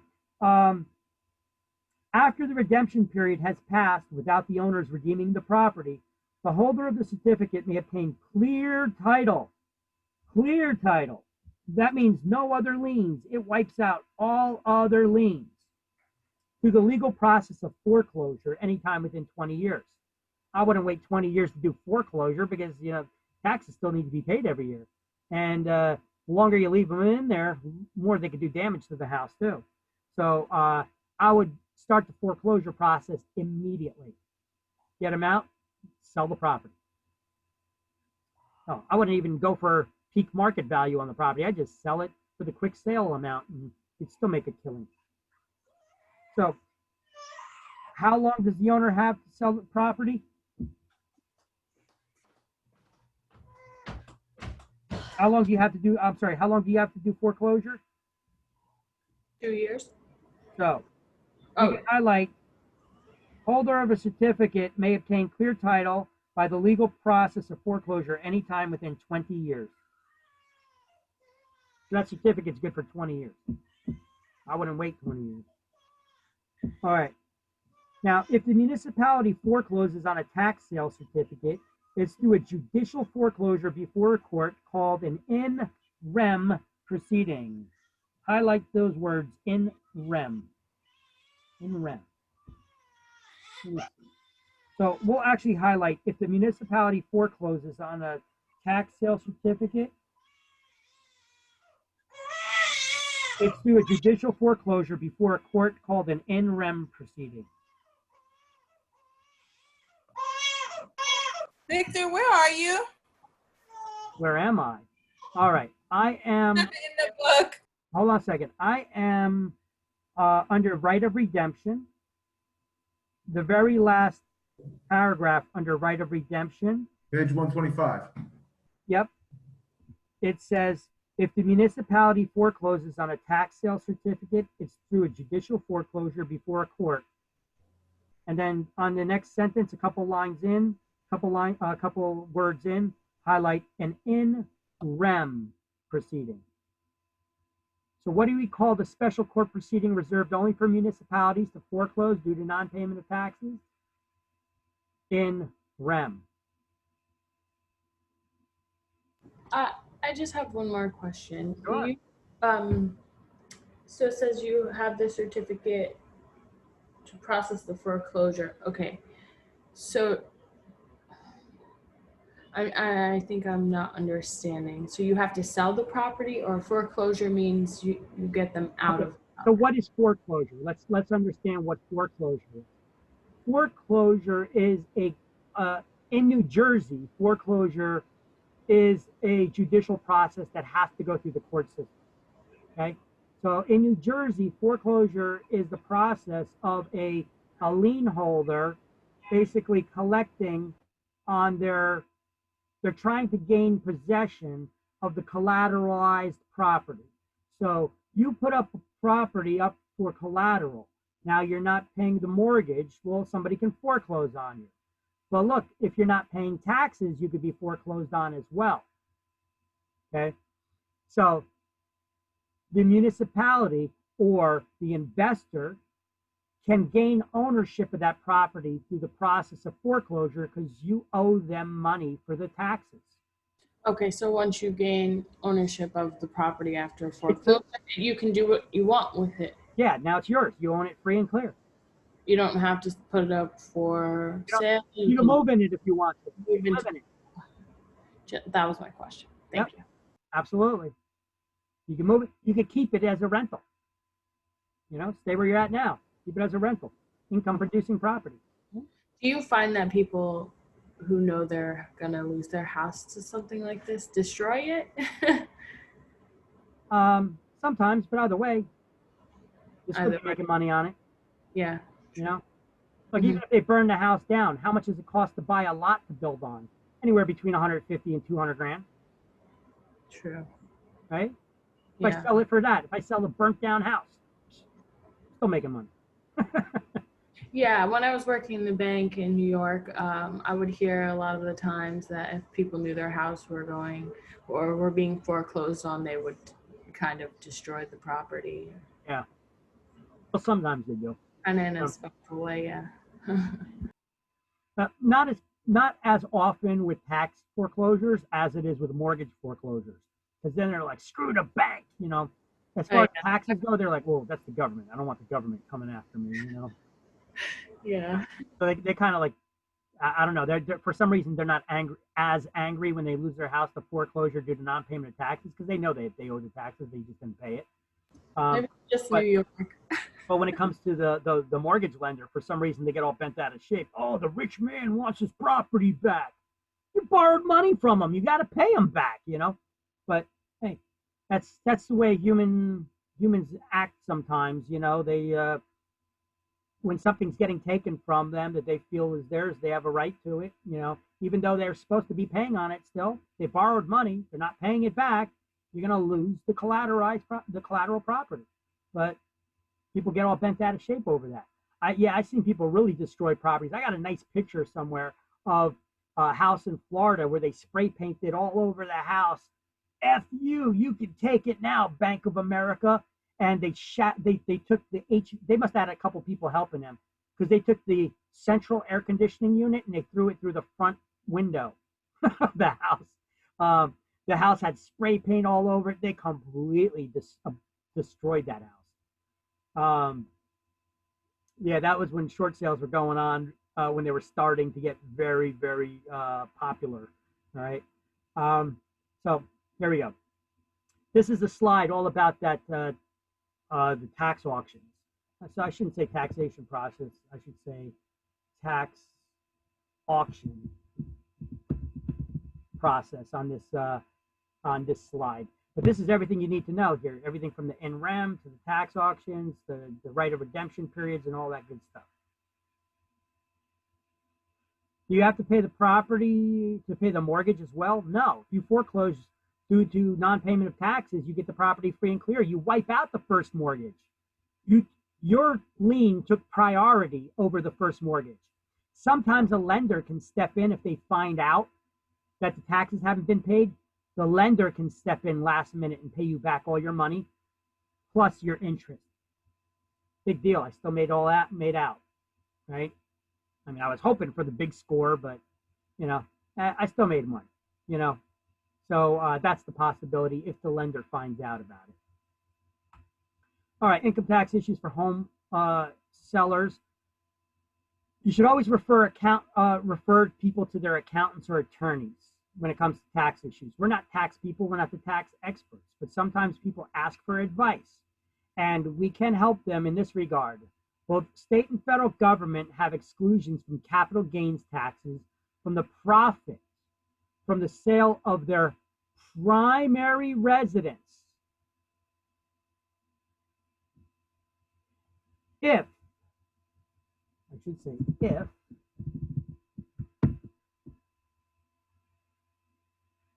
they own and occupy the property for 2 out of the last 5 years, single filers can get an exclusion. Single filers up to $250,000 exclusion,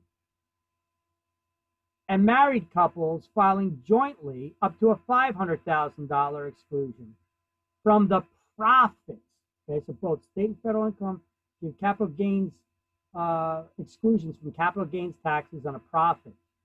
The profit from the sale of a primary residence. So if you're single or you're a married couple and you're filing your taxes separately, if your property value goes up by $250,000 and you sell that property for $500,000, you have $250,000 profit on the sale. you pay 0 state or federal income taxes on the property. But that's only if you lived in that property for 2 out of the last 5 years. It could be reused as often as you like. However, you had to live in the property at least 2 out of the last 5 years. So let me show you a little example in our drawing here. Okay, so little example. So you have to live in that property 2 out of the last 5 years. So let's say that I bought that property for $250,000, being a single guy, and that property increased in value for whatever reason. It's now $500,000. I'm making $250,000 profit on that sale, right? So if I lived in that house 2 out of the last 5 years, so right now it's 2020. So 20, 19, 18, 17, 16, 15. So in 2015, say I bought that property. Let's say I lived in it in 2015 and I lived in it in 2016 and I moved out. 1, 2, 3, 4, 5. Oops. I went back way too far. Let's say I bought that house in 2016 and I lived in that house for 2016 and 2017, and then I moved out and I rented it out for the next 3 years because I bought another house that I was going to live in. If I sell that property in 2020, I pay 0 state or federal income taxes. I pay 0 state or federal income taxes on the profit, that's $250,000. And let's say that I bought a new house over here in 2017. Now I've been living in another house for 2018 and 2019. So let's say next year, 2021, I sell that house, the second house. 1, 2, 3, 4. That's 2 out of the last 5 years. I could once again sell that house and pay 0 income tax for the profit on the sale of that. So you could keep reusing it. Now, can I sell them both in the same year and get that $250,000 deduction? I'm not sure. I'm not sure if that's per property or if that's within the same year period. I would assume that I could, but don't assume anything. Always check with your tax professionals, right? Because you know what happens when you assume something. So, but that's not a bad deal. Now, what about married couples who file their taxes together? If they file separately, it's a $250,000 exclusion. If they file jointly, up to a $500,000 exclusion on income tax for the profit on the sale. Once again, if the owner lived in the house 2 out of the last 5 years. If you sell sooner than 2 years, if you lived in it for less than 2 years, the IRS says that you are still allowed to take some sort of a deduction if you had to sell due to a hardship. And included in the hardships are job losses, transfers, job transfers, health reasons, death, divorce, or multiple births. And lastly, first-time home buyers can make penalty-free withdrawals from their retirement plans towards the down payment of their first home. So they could get that from their retirement plan, from their IRA or 401k, as an example. Generally up to $10,000. However, that money has to be paid back with interest back to your retirement plan. But that's no big deal. You're paying it back to yourself. Okay? So, what to highlight in the book? Income tax issues for home sellers. We're going to highlight, what are we going to highlight? We're going to highlight both the federal, under income tax issues for home sellers on the third line, both the federal government and the state of New Jersey provide a capital gains tax exclusion of up to $500,000 profit on a primary principal residence by married taxpayers who file jointly, and single filers can get a $250,000 exclusion. Continue highlighting, this exclusion may be used as often as every 2 years if the homeowner has owned and occupied the property as the principal residence for 2 of the 5 years before the sale.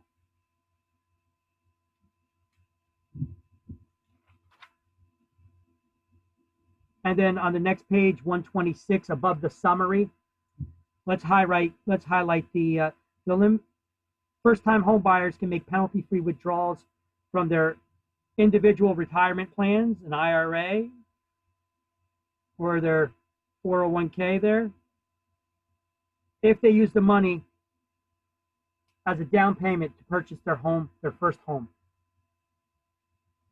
That's only good for their first home. Check with your tax professionals about all that, getting it done. Because I'm sure you have to file certain paperwork. If you just take money out of your retirement plans, you're going to get hit hugely with penalties, taxes and penalties. It's not worth it. However, if you're doing it and you file the paperwork properly, you can take out this money to use as down payment for your first home.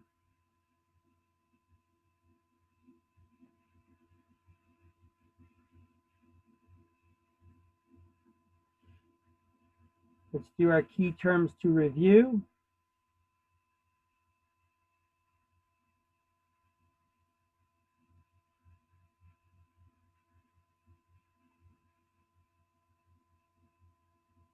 Give me 1 second here.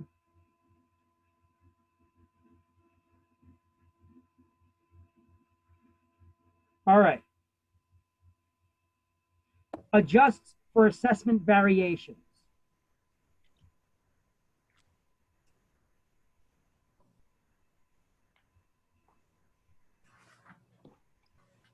What is an adjustment for assessment variations?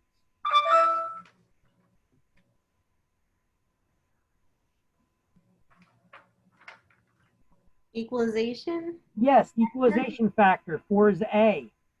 A list of all taxable properties in the municipality. Assessment roll.